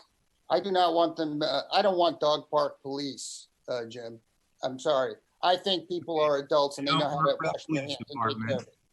They don't work for the police department, but they are monitoring. No, you turn them into dog park police, and our citizens don't need to be overseen like children. Okay. All right, staff, if we have a motion, it's been seconded. Who was the second? Mr. Karbasi? I was. Okay, All thank right. you. And again, we will use these written motions, so we'll make sure we're clear. And if there's need for clarification, we'll do so at the next time that we meet. With that, council, we're officially on a break from the budget hearings. We will commence at 1:30 with the rest of the departments on the list. See you in an hour.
Director, are you guys ready to present?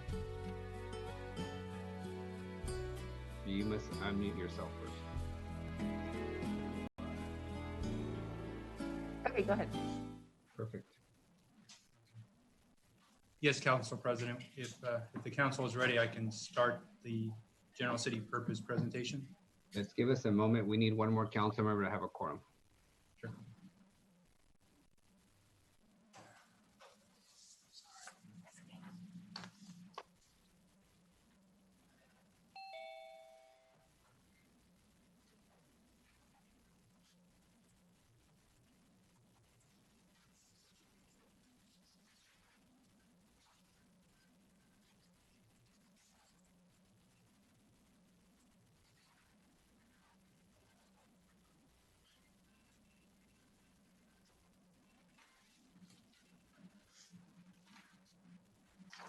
He hasn't made you a panelist yet. Breaking my heart.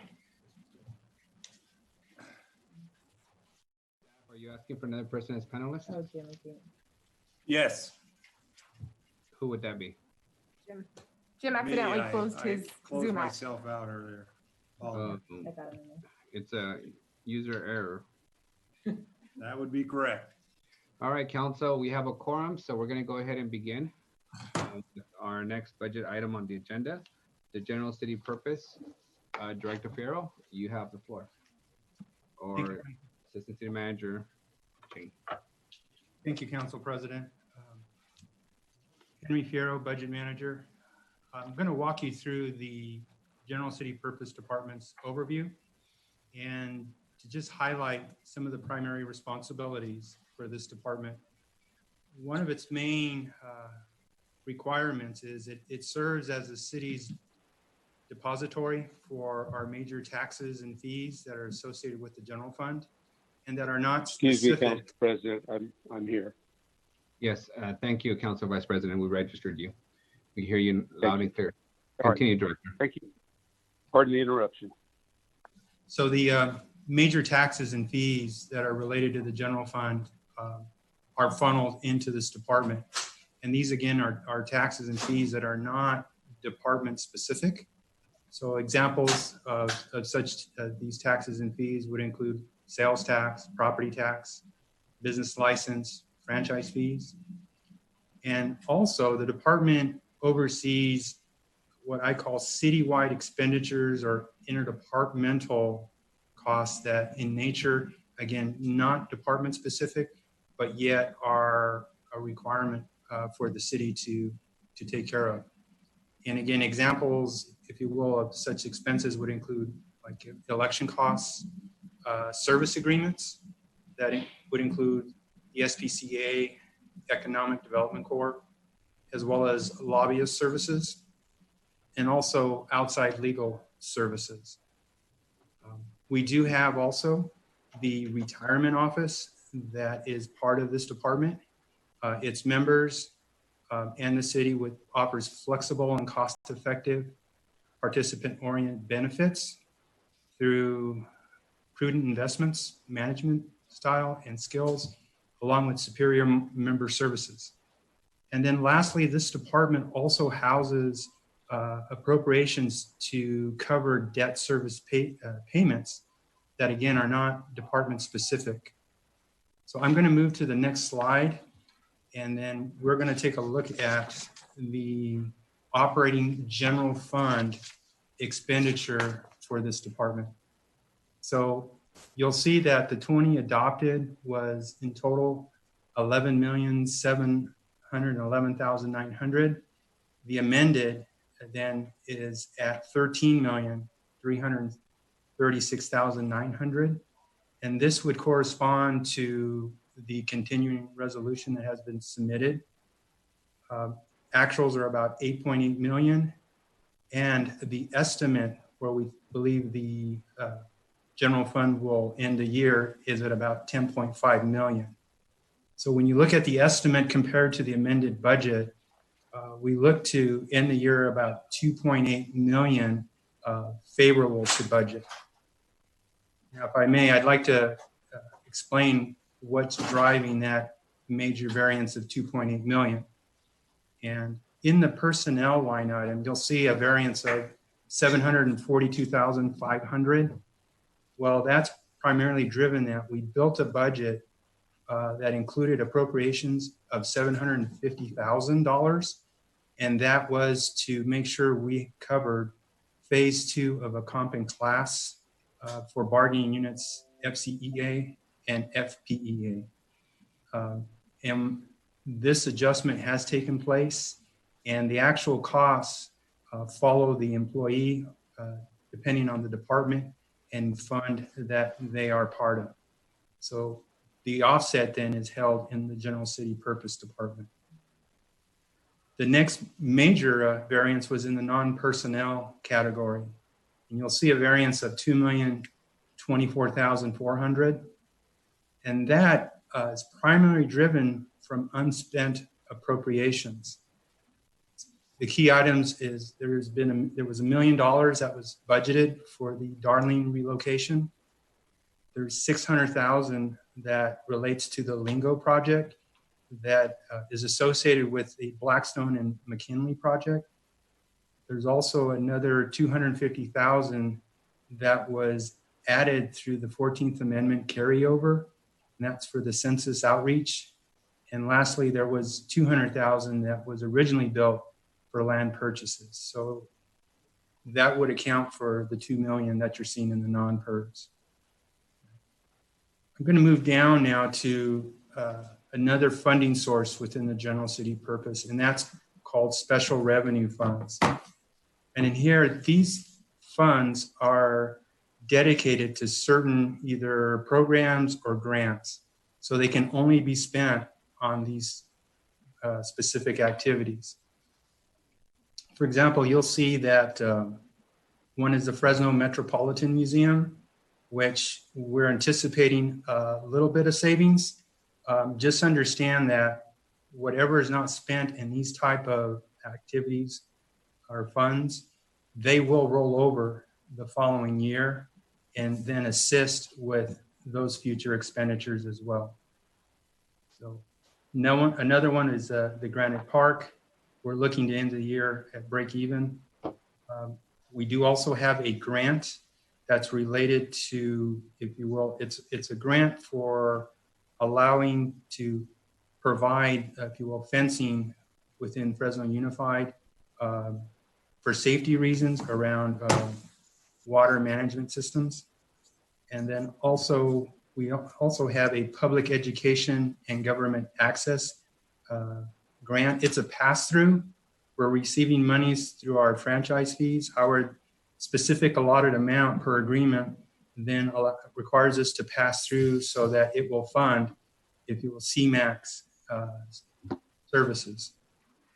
And then down the line, then we also have economic development infrastructure.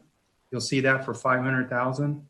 Now this one also is set up so where it's also related to the Lingo project. So once we get to the phase where we need to start issuing out funding, this will be a secondary source.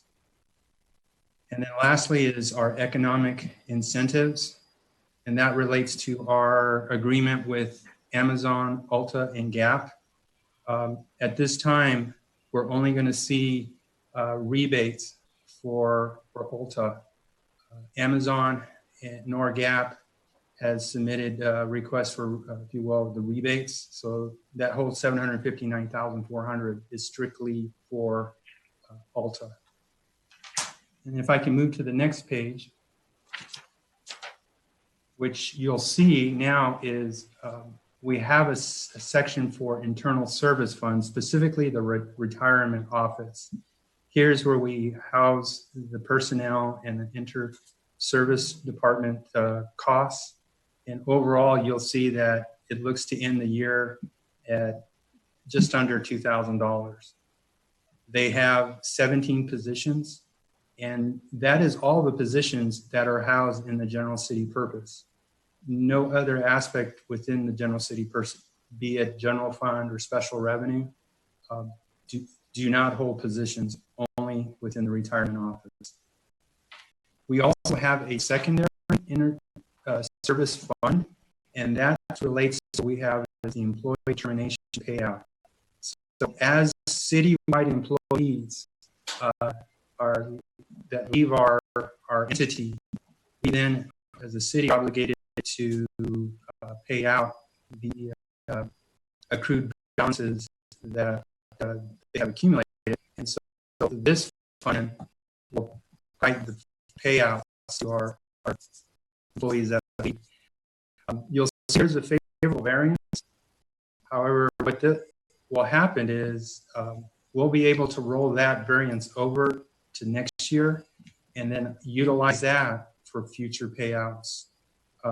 The benefit with that then is we won't have to recover as much with our citywide departments, because that is the source of how we fund this particular fund.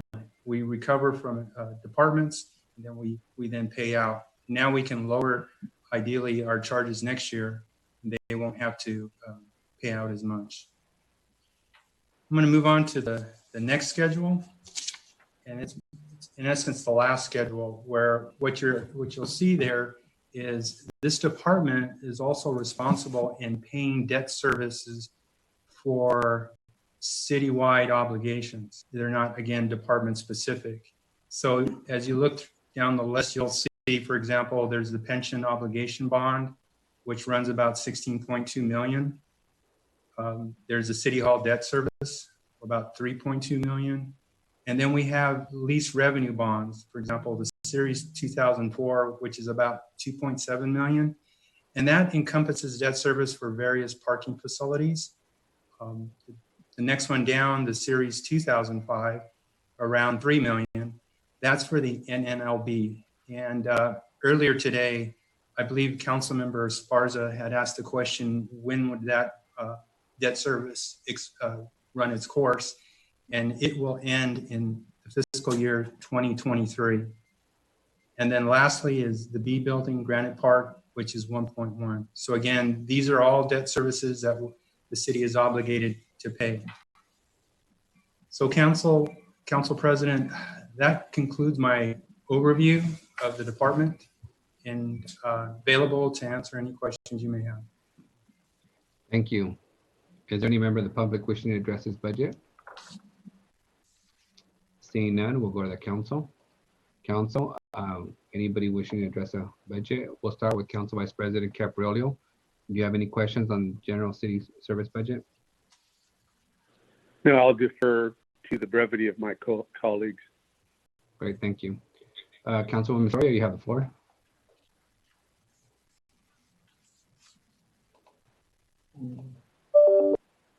Thank you, Council President. I have a couple questions. There was some money that was set aside for homeless assistant. It was $50,000 budgeted to develop and implement a multi-agency comprehensive plan to reduce homelessness in the city of Fresno. Can someone speak to an update on that? Has that been folded into the work that we've been doing in collaboration with the county, given kind of the COVID stuff? Has any of that money been used? If not, what is next steps with that? Council Member Soria, I'm going to look to the assistant city managers and yeah, ask I them believe to. actually it has been folded into the other efforts with homelessness, but let me check with HBs and make sure. And we can get a tray memo out to you in the next couple of days with that information, because I don't have any specifics on that, except perhaps Mr. Orman does. I'm just going to say that money was set aside to be the money to organize Streets to Home, which is the multi-agency collaboration with the County of Fresno on homelessness. Where is that at? I still think it's in the initial formation stages in terms of getting the nonprofit set up. I think this council, as well as the other 15 cities in the county, have approved the 14 pillars of the process. But I can have H give you a more detailed update of where it's at, and we can put that, like Jane said, in the tray memo. Yeah, Council, if I may just update you on this, I serve on that body as an appointment by this council. I think I drew the short end of the stick on it. In essence, we met a couple of weeks before COVID happened, and since then the board hasn't met. We've pressed pause to try and triage all the homeless work that we had to do related to COVID. So the plan was still to go forward, and they were forming the organization and the finances, but we have not met since COVID became our whole world.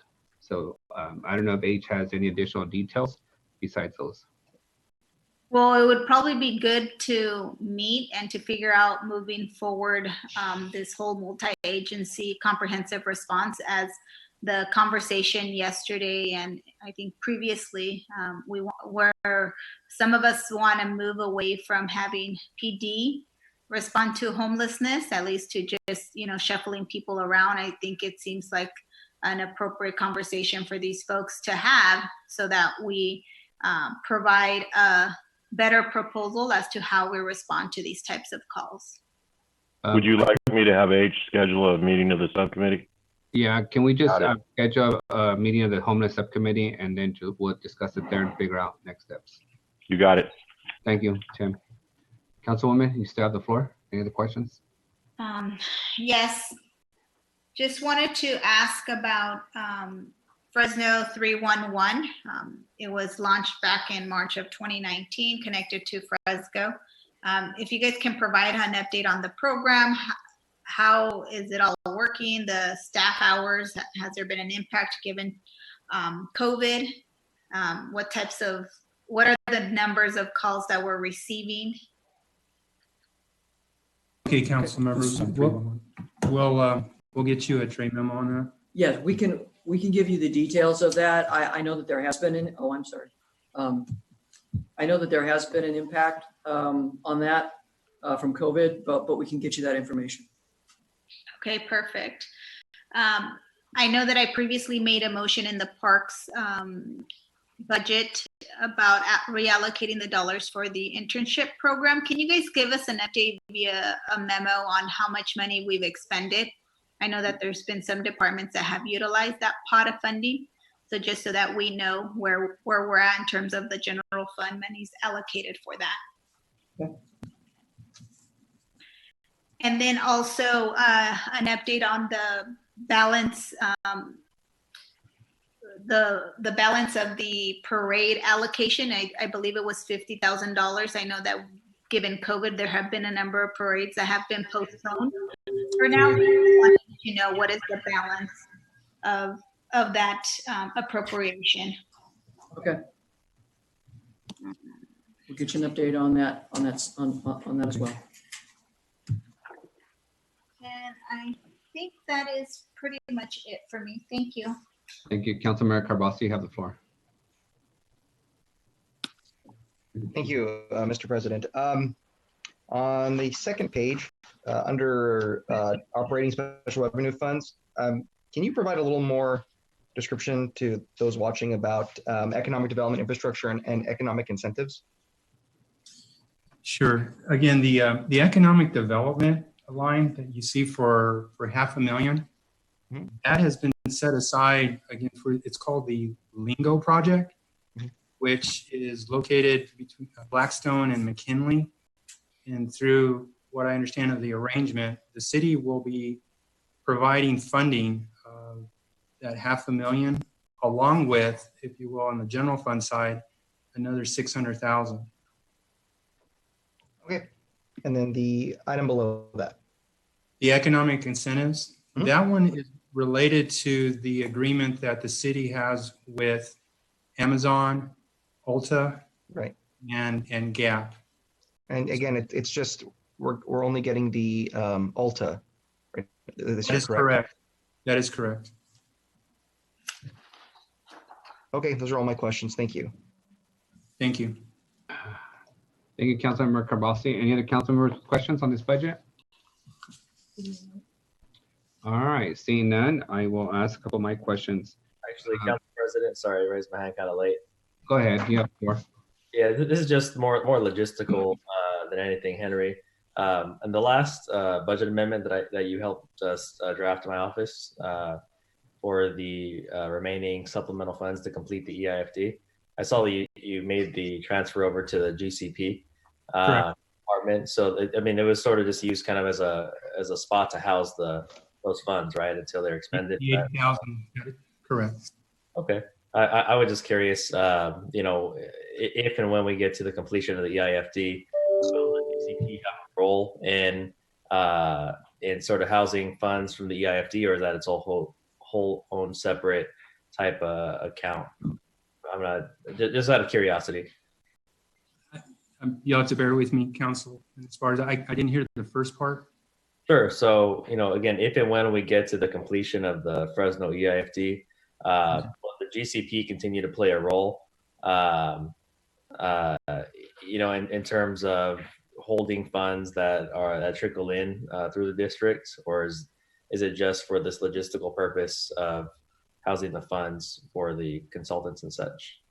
Well, we have flexibility, and allow me to look into that. So where we could possibly structure it so it have its, if you will, its own home organizationally, and then we can isolate the costs in that manner.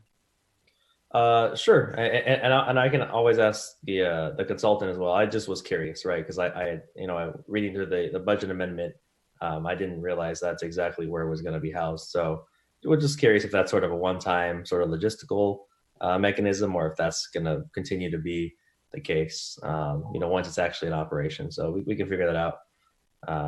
But I appreciate it. Thank you. You're welcome. Thank you. Henry, I just have a couple of questions. Where does the $92 million in CARES Act, where is that actually housed? In what department? That's actually housed in the finance department, and it has its own specific fund, if you will. Okay. And the CARES Act with the facts and airport, do they house their respective CARES Act?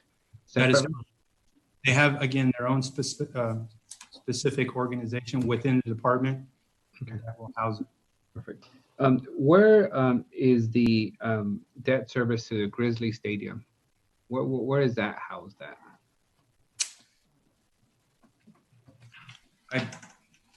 Give me one moment, Council President. Yeah. And the only reason I asked, Henry, I'm not so much worried about the location of the fund or the debt. What I didn't see is the debt service that we have for it, and whether we're receiving rent from the Grizzlies, given that they're closed. Thank you. Council President, actually, it's in the next presentation that we're going to have, because next one is going to be Convention Center and Stadium. And it's actually housed in a separate fund within the stadium organization. That makes perfect sense. Thank you. And then on the economic incentives, you indicated that so far we've only been billed by Alta. What's the language and what deadline do they have to bill us for the rest of their tax rebates? Or as I like to call them, corporate subsidies. For this fiscal year, since we're basically down to just a couple of weeks, that window has closed technically to try to create any rebates going forward. So if any rebate, does that mean we don't owe it to them for this year, or can they come back and bill us next year? You can come back. For how long? I don't think there's a limitation. All right. Can I'd just like to give some direction to legal counsel to review those contracts. I'd like to know how long that liability can be out there before they have to bill us for it. The last thing I want is for us to be doing layoffs and then get a $10 million bill from Amazon and Gap. So with that, I think those are all my questions. Thank you, Director. Thank you. All right, City Manager, we're ready for the next department, which is a convention center and Grizzly Stadium, as I understand it. Great. Yeah, Jane's going to present that. If you could just give us a minute to get the presentation up.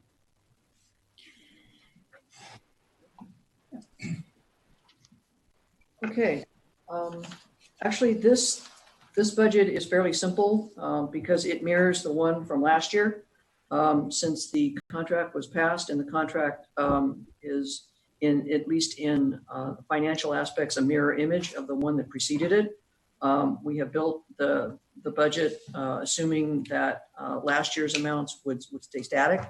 And so as you can see under the operating, we have an adopted of 1.8 million, an amended is the same. The actual is 1.6. The estimate is that we will actually spend all of the appropriations. And then under that 1.8 million, we do have the detail out that you see to the right, the operating subsidy that is contained within there. We are also contractually obligated to fund half of the annual audit. There is a co-promotion fund that is also part of the contract, as is the Convention and Visitors Bureau contribution. We also have a small amount for some special events, and then the management fees, which stayed constant from last contract to this one. The remaining part of that money is a basic pass-through of the parking fees, which is also part of the contract. We have also done some facility improvements, which have been funded by the APES fees. And so we've been able to do some of that over the course of this fiscal year. The other item that you see there is the 4.8 million. That's a book entry only, and it is required by the contract. And that is by the terms of the management contract, we have to record all of their anticipated expenses in this particular department, but it is not included in the city's financial system, and nothing ever flows through the system. This is a book entry only, and it's just a paper transaction. The last thing you see is the debt service, and that is the debt service on the convention center. And so that 5.1 million is comprised of, I believe, 2 or 3 separate debt services. And those will be paid in full, and they are also scheduled to be budgeted next year and to be paid. I don't know when those expire. I can find out if anybody wants to know, but I do believe that it is within at least the next 10 years. Moving on to the second slide. Oh, thank you. This is the stadium. And here you have under operating, again, you have an adopted of 338.7, the same for the amended, the actual. This is primarily parking pass through. And of course, since we have not been holding any games or any events there, they have not been generating any parking revenue. And so that's why you see such a low estimate and such a high favorable estimate to in the fiscal year. Under the debt service, that's kind of self-explanatory. And then under the capital, we have capital contribution by terms of the agreement that has been contributed by both the team and by the city that is used to make capital improvements to the stadium.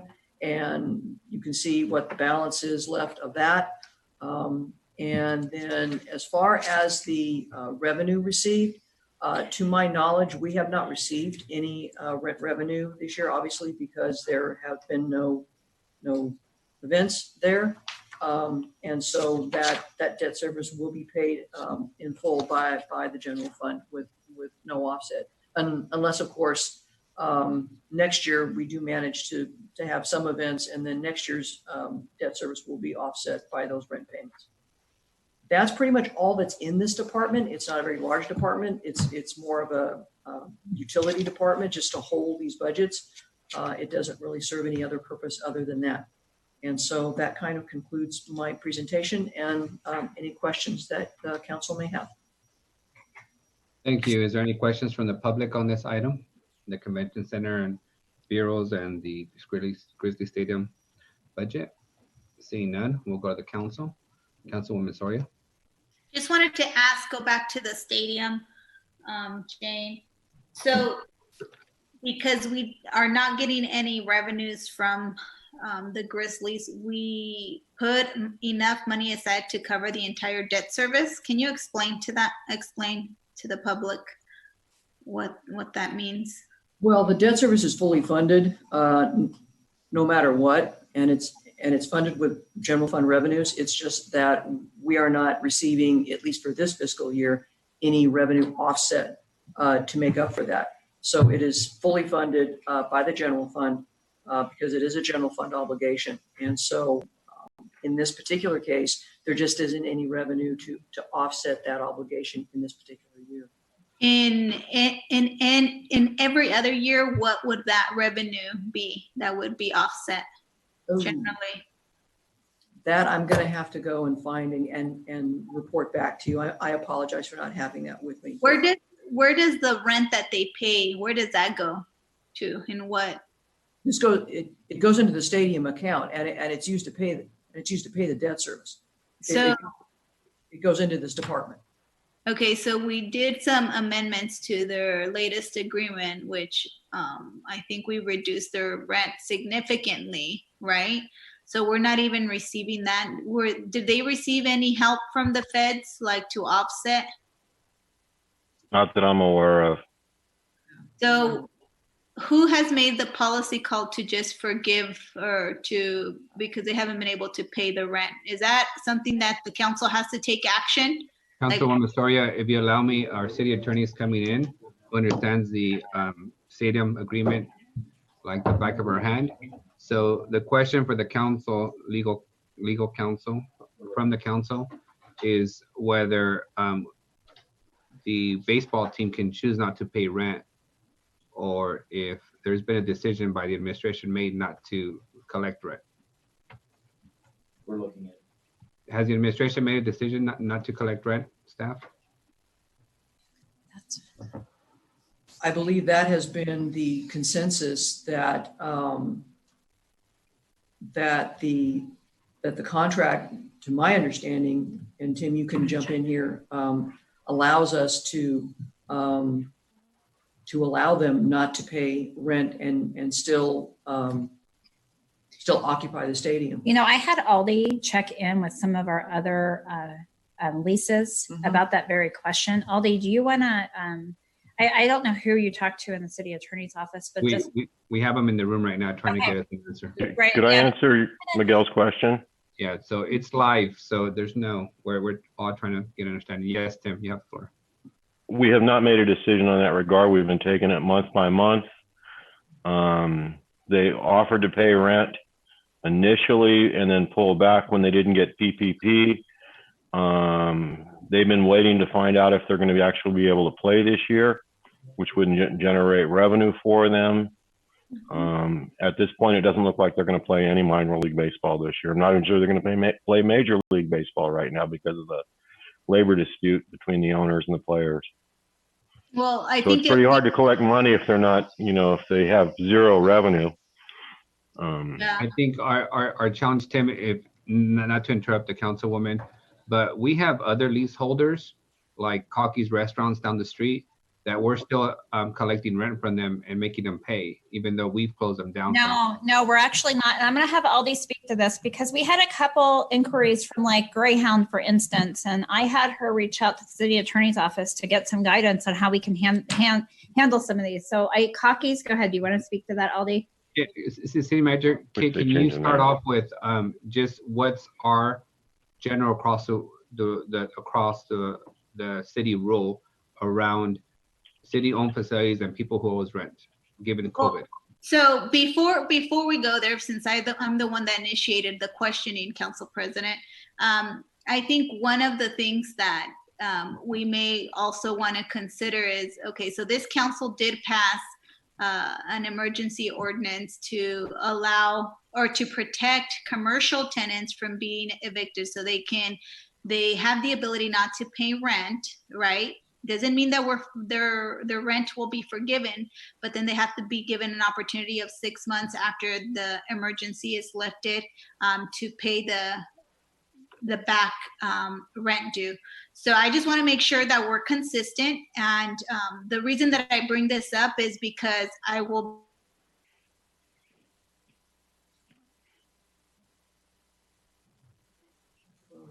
She froze. Ooh. All right, let's give Comcast a couple of seconds to see if they will unfreeze the councilwoman.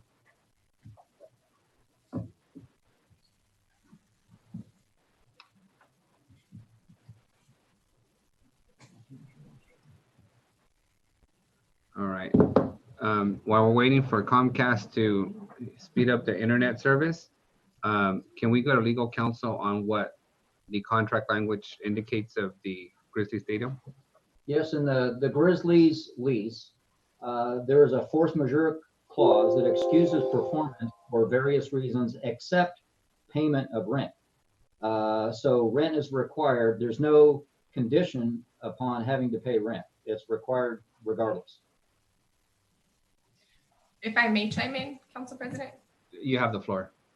So the stadium would be treated similar to how we're treating Cockies and Greyhound as they've approached us, is using that emergency order language that Councilmember Soria brought up, which does allow for the city that has commercial leases to defer rent for 6 months, and then they have to pay that at the back end. So Cockies has asked about that as well as Greyhound, and so if we were to do the same, we would do the same thing with the stadium. Okay. Any other, let me go to Councilman Butterfield. He raised his hand up before we go to Councilwoman Soria, who patches back in. Councilmember, you have the floor. So we have a policy in place that says these rents can be deferred. Have we approached the Grizzly franchise and asked for the rent? And they said no, citing COVID-19. We've still been billing them, which is what we've been doing with Cockies. However, there's a note, like an asterisk on there that says, that this is not, you're not getting charged late fees, and that it counts as the 6 month rent deferment. And staff down in finance is tracking that 6 months to ensure that, we follow up on our end as well. No, I understand you're sending him a letter, but have we called anybody to say we'd like the rent? Tim, can you answer that? Yes, I've talked to the managing partner, Michael Baker, 6-8 times during this. We've talked about the rent. They are not capable of paying it at the current moment. Okay. That, they've had expenses. They've been, up until recently, they've been paying their full payroll. They cut back about 3 weeks ago, and they have no income. Do you know if they received any of the federal monies? They did not receive anything through the first round of the Paycheck Protection Program. I don't know if they got anything through the second round, but I'll ask Michael the next time I talk to him. Okay. but they're required, even though it's the rent's accruing, then there's no interest. They are still required to pay this once the COVID-19 emergency is lifted. If that's what city attorney says, then I'll go with what city attorney says. Doug? Yes, according to the lease, and then our rules as far as deferring payment while the emergency is existing. Okay, The so lease eventually require paying rent. yeah, they're still required. Yeah, I mean, it's not, let go. They still have to pay it. Correct. Okay. All right, thanks. Thank you, Councilman Butterfield. City manager and city attorney, do we have any ability to use COVID-19 money to pay the rents that we're not collecting from our city-owned facilities? I do not believe so, but we can check. Yeah, I'll check with Mike. Doug, do you know that off the top of your head? Off the top of my head, I would think that the facility, if it were being used for a COVID-related use or something like that, possibly. Other than that, probably not. I agree. That was my thought process as well, but we'll check. I'll check anyway. Yeah, we'll check You guys anyway. just can fully explore and then get back to us. All right.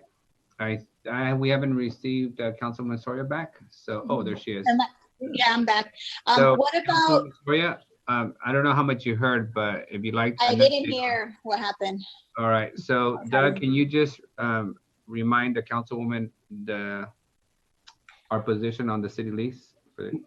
Yes, council member, the Grizzlies lease does not excuse payment of rent if they're not playing games. But under our emergency ordinances and resolutions, that the rent can be deferred like any other commercial tenant until the emergency is over for, I think, up to 6 months. And city staff is indicating that they're deferring all commercial tenants on city-owned facilities rent until. I haven't heard all, just to clarify, Council President Arias. I'm just aware of that Cockies has approached us as well as Greyhound and then the stadium. Well, can we make sure that we send all our tenants a letter with okay. Our finance department, Danita down in our finance department has sent them something. I know we've talked with all mails as well. So we're definitely trying to be proactive as well. So for those that are our tenants and that are unable to pay the rent, given the fact that we're doing kind of a business grant, how could we not, how would this not be accounted for as COVID related and supporting a business? So I'm just trying to wonder, I get that that we can only get certain things reimbursed if we've used, if it's been used for COVID, but we are giving businesses grants. So, Councilwoman, city staff and city legal counsel are going to explore the ability to use COVID-19 money for to recover any of the lost rent. So they'll get back to us.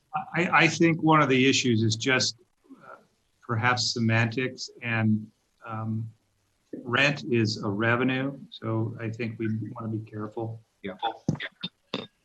Okay. Before we finish this conversation, Aldi, can you officially identify yourself for our city clerk in the minutes? I know we don't see you too often, so name and title, please. Aldi Dodds, Deputy City Manager. Thank you. And technical guru. Yes. Council President? Yes, Tim? Could I just ask our city attorney to look at section 7.2C of the agreement with the Grizzlies to see if that might trigger, if the unusability of the stadium because of COVID-19 might trigger our ability to collect on the rental insurance required in the lease? We'll keep looking at it, yes. Yes. 7.2C, please. Yes, and if it's eligible, if you can bill Tim's insurance company for the recovery, please. So can this information come back to the council before we do the final vote, just so that we have an idea of what is, what is happening? Is that sufficient time? Oh, yes. Okay, perfect. All right, any other questions on this budget? Seeing none, the next budget up, city manager, is the mayor and the city manager's budget. City manager, you have the floor. Wonderful, thank you. Henry's going to give the presentation as usual for this budget. Aldi already has the PowerPoint up. Mayor's trying to get into Zoom right now, so is there any way we can break or just hold tight for a second? Yes, we'll Oh, take no, a. go ahead. We'll keep going. I'll get him in while we're. No, city manager, give me 1 second. We'll take a 5-minute break and let him in. I appreciate that. Yes, I think he's in the waiting room as an attendee. Is he? Yes, we'll figure it out. 5-minute break, folks. We'll be back at 2:25. That's our Lee brand. All right, we have a Lee brand online. We just don't know if it's a real Lee brand.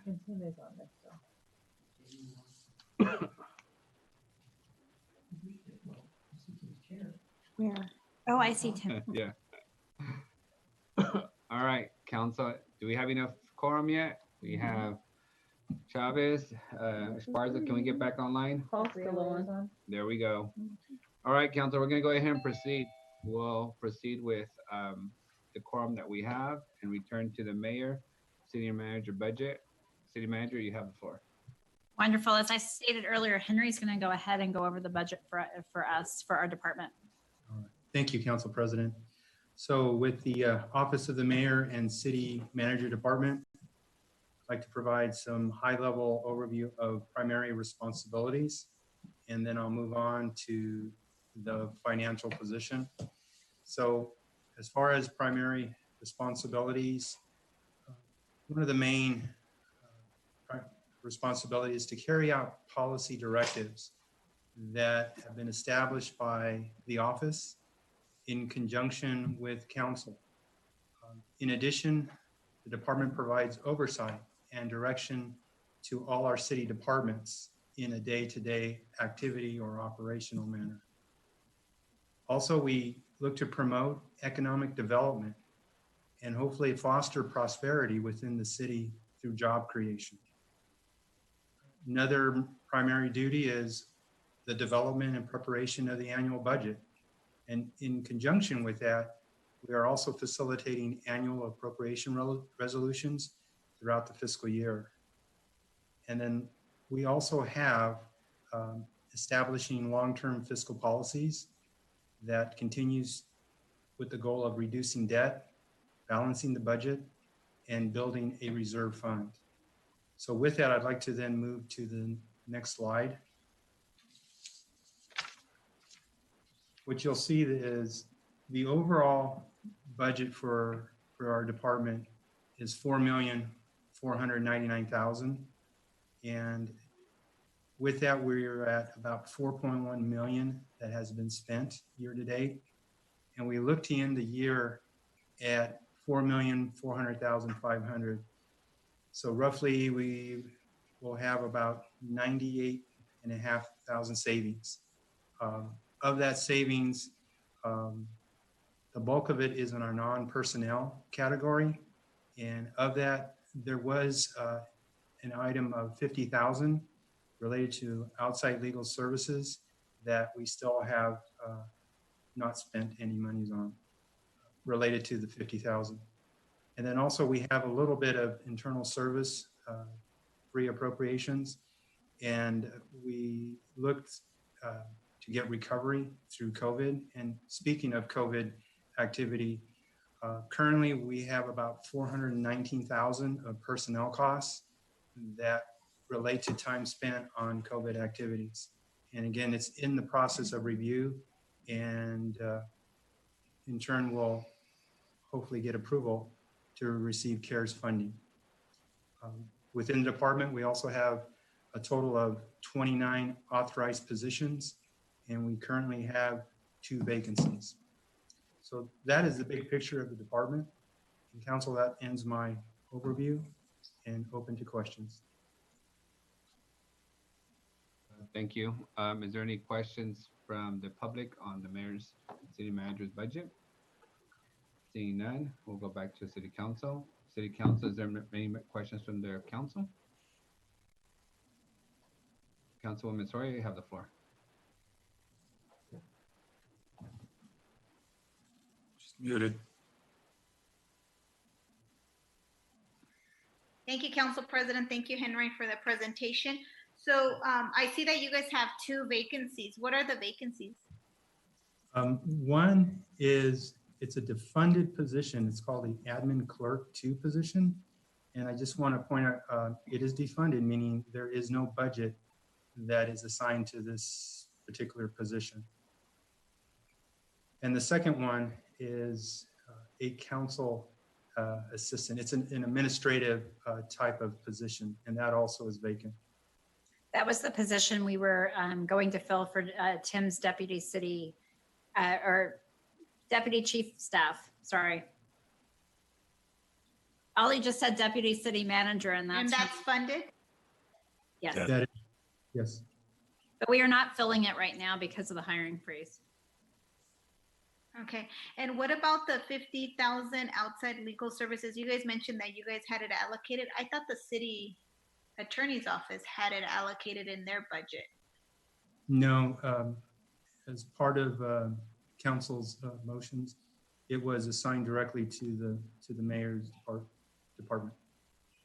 Okay, and so the remaining 48,000 in savings is from the council assistant position? Is that where the savings is coming from? No, basically the majority of the savings at 98,500. If you look, there's 85,000 of savings in non-personnel. Again, 50,000 for outside legal services, and there's amongst various accounts another say couple thousand tops, and 13,500 relates to our internal service activity. And by that, Councilmember Soria, we have in the pipeline where there has been equipment requested. However, we've not received it just yet, and that's why we're receiving savings at this time. And keep in mind too, and Henry, correct me if I'm wrong, but any salary savings that we have achieved because of that vacant position that Henry talked about is swept every month. That's correct. We evaluate that once a month to see if the savings is available. Okay. And that goes into that big pot that we're using to help offset any deficit in the general fund. Okay. I think those are all my questions for now. Thank you. Thank you. Any other council members have any questions? No. Hey, Mayor, welcome. Would you like to make any comments to the council before we finish the mayor, city manager budget presentation? You hear me now? There you are. Okay. That when I go like to DC for the mayor's conference, I go by myself. And I see that my other cities, even some like the same size of Fresno, have an entourage of 3 or 4 people. So I think on a comparative basis with our peer cities, we probably have less people in our both the mayor and the manager's office. And that's all for now. All right. Well, thank you for being a one-man rock star for the city. My only question to the city manager, the mayor, or the director, if the council was to move forward with reappropriated $1 million from the city manager, mayor's budget, where would that come from? It would probably come from personnel mainly. It would be crippling to this. You think it's hard now to get back on information. It'd be even harder to get back on information. It'd be almost impossible to function properly. Okay. Any other questions from the council on this matter? All right, seeing none, we'll go to the next budget. I'm sorry. I had a question. Mr. President, thank you. Oh. Mayor, have you left any positions in your office vacant? Well, the one the Ginger had before, the assistant deputy chief, has been left vacant. And Okay, it should be filled. No, please go ahead. I didn't mean to cut you off. Go ahead. It should be filled, but in the spirit of what we're doing here on the freeze, we're going to hold it vacant for right now. Okay, thank you. That's my only question. Thank you. All right, Council. Oh, Councilmember Butterfield, you and Councilwoman Soria, you guys want to be busy again. Esmeralda, you were there first. Go ahead. Esmeralda? Oh, no, I haven't had a chance to talk to the mayor, and you probably saw our lively discussion yesterday regarding the what we left at the table, which was the fire. And I think that that was why the motion was made. I don't know, furthermore, if you guys got the information, people were saying that the city would have had to provide a 25% match. And what we're hearing is that the federal government, in fact, said that it would not require a complete match because they recognize the economic situation of local cities. So I just wanted to tell you that it further infuriates me that we left so much money at the table, given the fact that our Fresno Fire Department is one of the busiest fire departments in the state, and we're still way below staffing levels. And so I just wanted to let you know, I wasn't sure if you were aware of all those details, but I'm obviously upset, but also extremely disappointed in the fact that we left free dollars at the table, especially during these crucial times. And I just wanted you to know about how I felt. Let me respond to that. First of all, let me apologize to everybody. We should have let you know. I'll take that responsibility. That's number one. Number two, at the time, this was in COVID crisis was going on. There was a lot of things happening, not to make excuses, but we were looking at that point in time, a major deficit 5 years down the road of like $80 million. Now that net cost on a normal SAFER grant to the city over 5 years is $6.6 million. That's cost, not benefit. Even if the entire thing for the first 3 years is subsidized, it's still like $4.5 million cost, not a savings. I've talked to the two union guys. They knew this in advance. The chief knew this. We are still working to find a way to fund the additional positions. And I would agree they need positions in the fire department. So I've got to look at the long-term play. And again, at that point in time, there was no CARES Act, and we did the best we could. Either way, we should have told you guys, and I accept responsibility, and I apologize. Thank you. Those were all my comments, my additional comments. Thank you, Mayor. Councilmember Bredfield?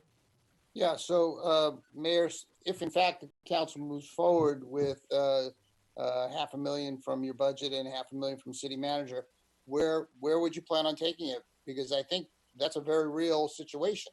And I'm just curious, I mean, you say that the information would not improve. I mean, the information is not that great to begin with.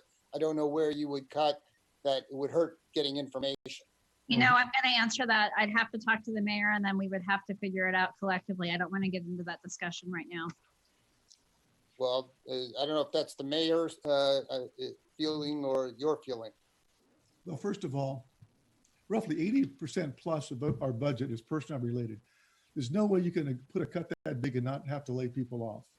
These are, and I believe we're understaffed to begin with. If I ask you the same question, I took $1 million off the council budget, how would you deal? You'd have to probably lay people off.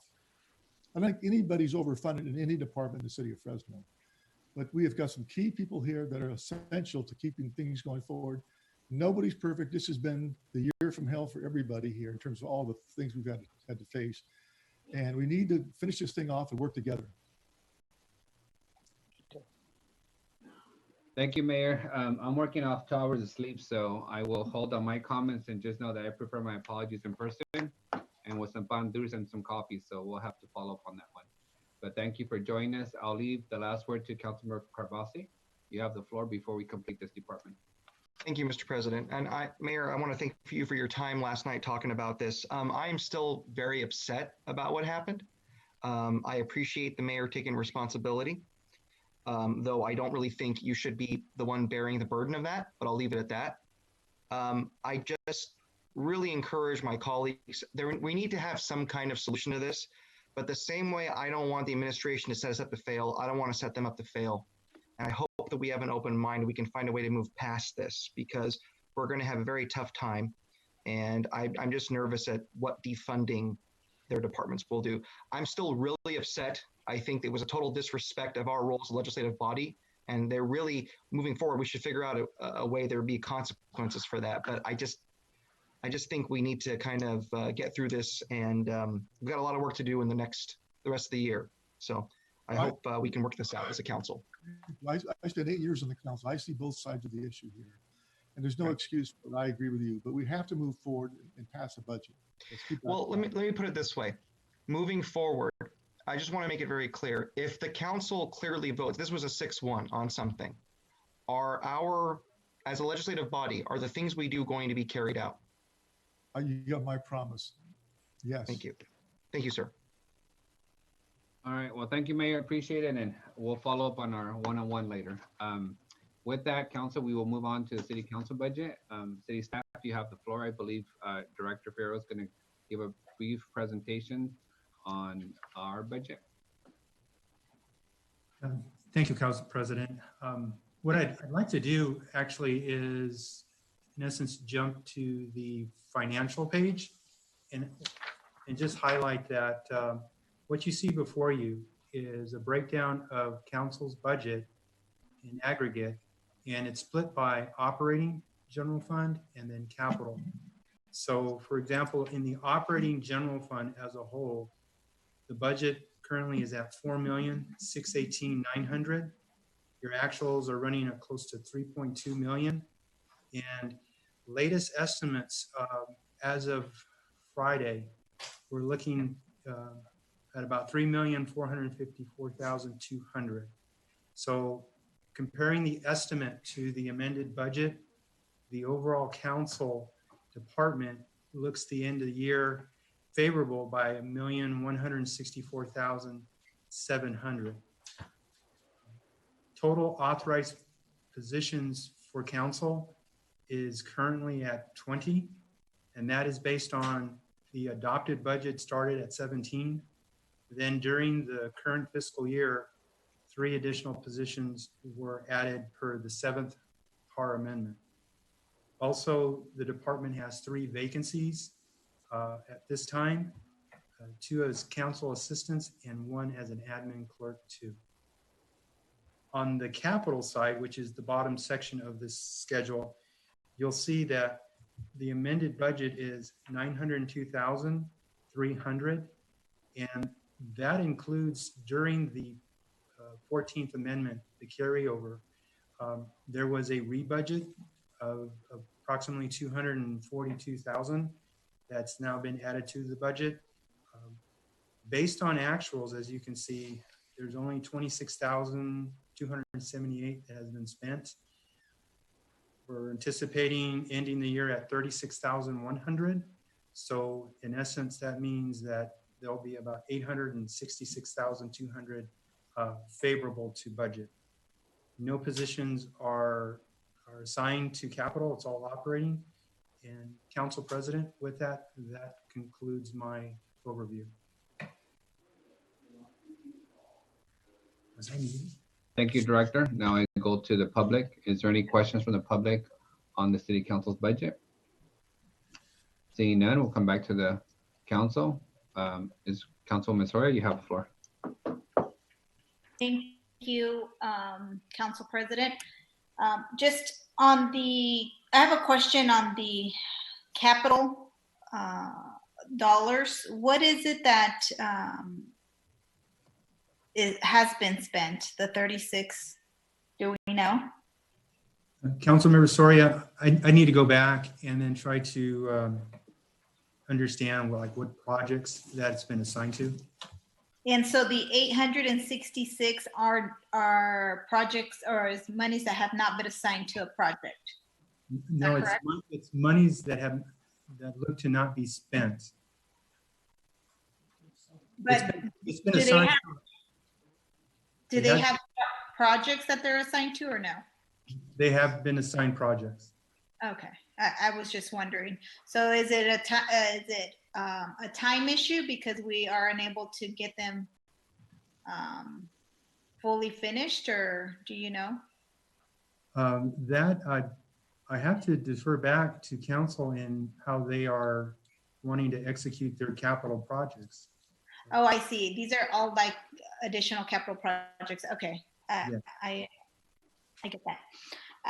Just one of the things that I did want to make a motion on. So we have 2 staff that sit in the front desk, and their budget is completely counted as council budget, but I would like to make a motion that it's split 50-50 by the city manager, mayor's office, and the council. because the staff helps both departments. It's not just one department. So I would like that to accurately reflect. So moved. Second. Councilmember Soria, if I may ask, so I'm hearing that your motion is to split the 8th district's budget 50-50? Well, the cost, I want to make sure that it's reflective, because it makes it seem like it's just the council, this part of the council's budget, and that's not the reality. The staff in the 8th council budget actually assist the mayor and city manager's office a whole lot as well.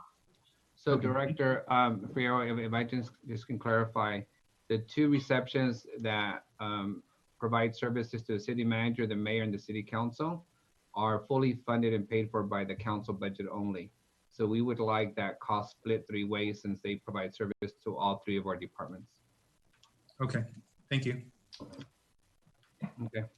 Any other questions from the council? All right. Well, then that concludes the public hearings for this season. And remember, council, we will do this all over again sometime in September if the council chooses to go with the continuing resolution. If not, we'll have final closure by June 30th. I would just leave with one request, that you come prepared for final budget motions on Thursday at the council meeting, so that staff has enough time to compile them, to respond and ask questions for clarity if they needed before we're in position to have to vote on them.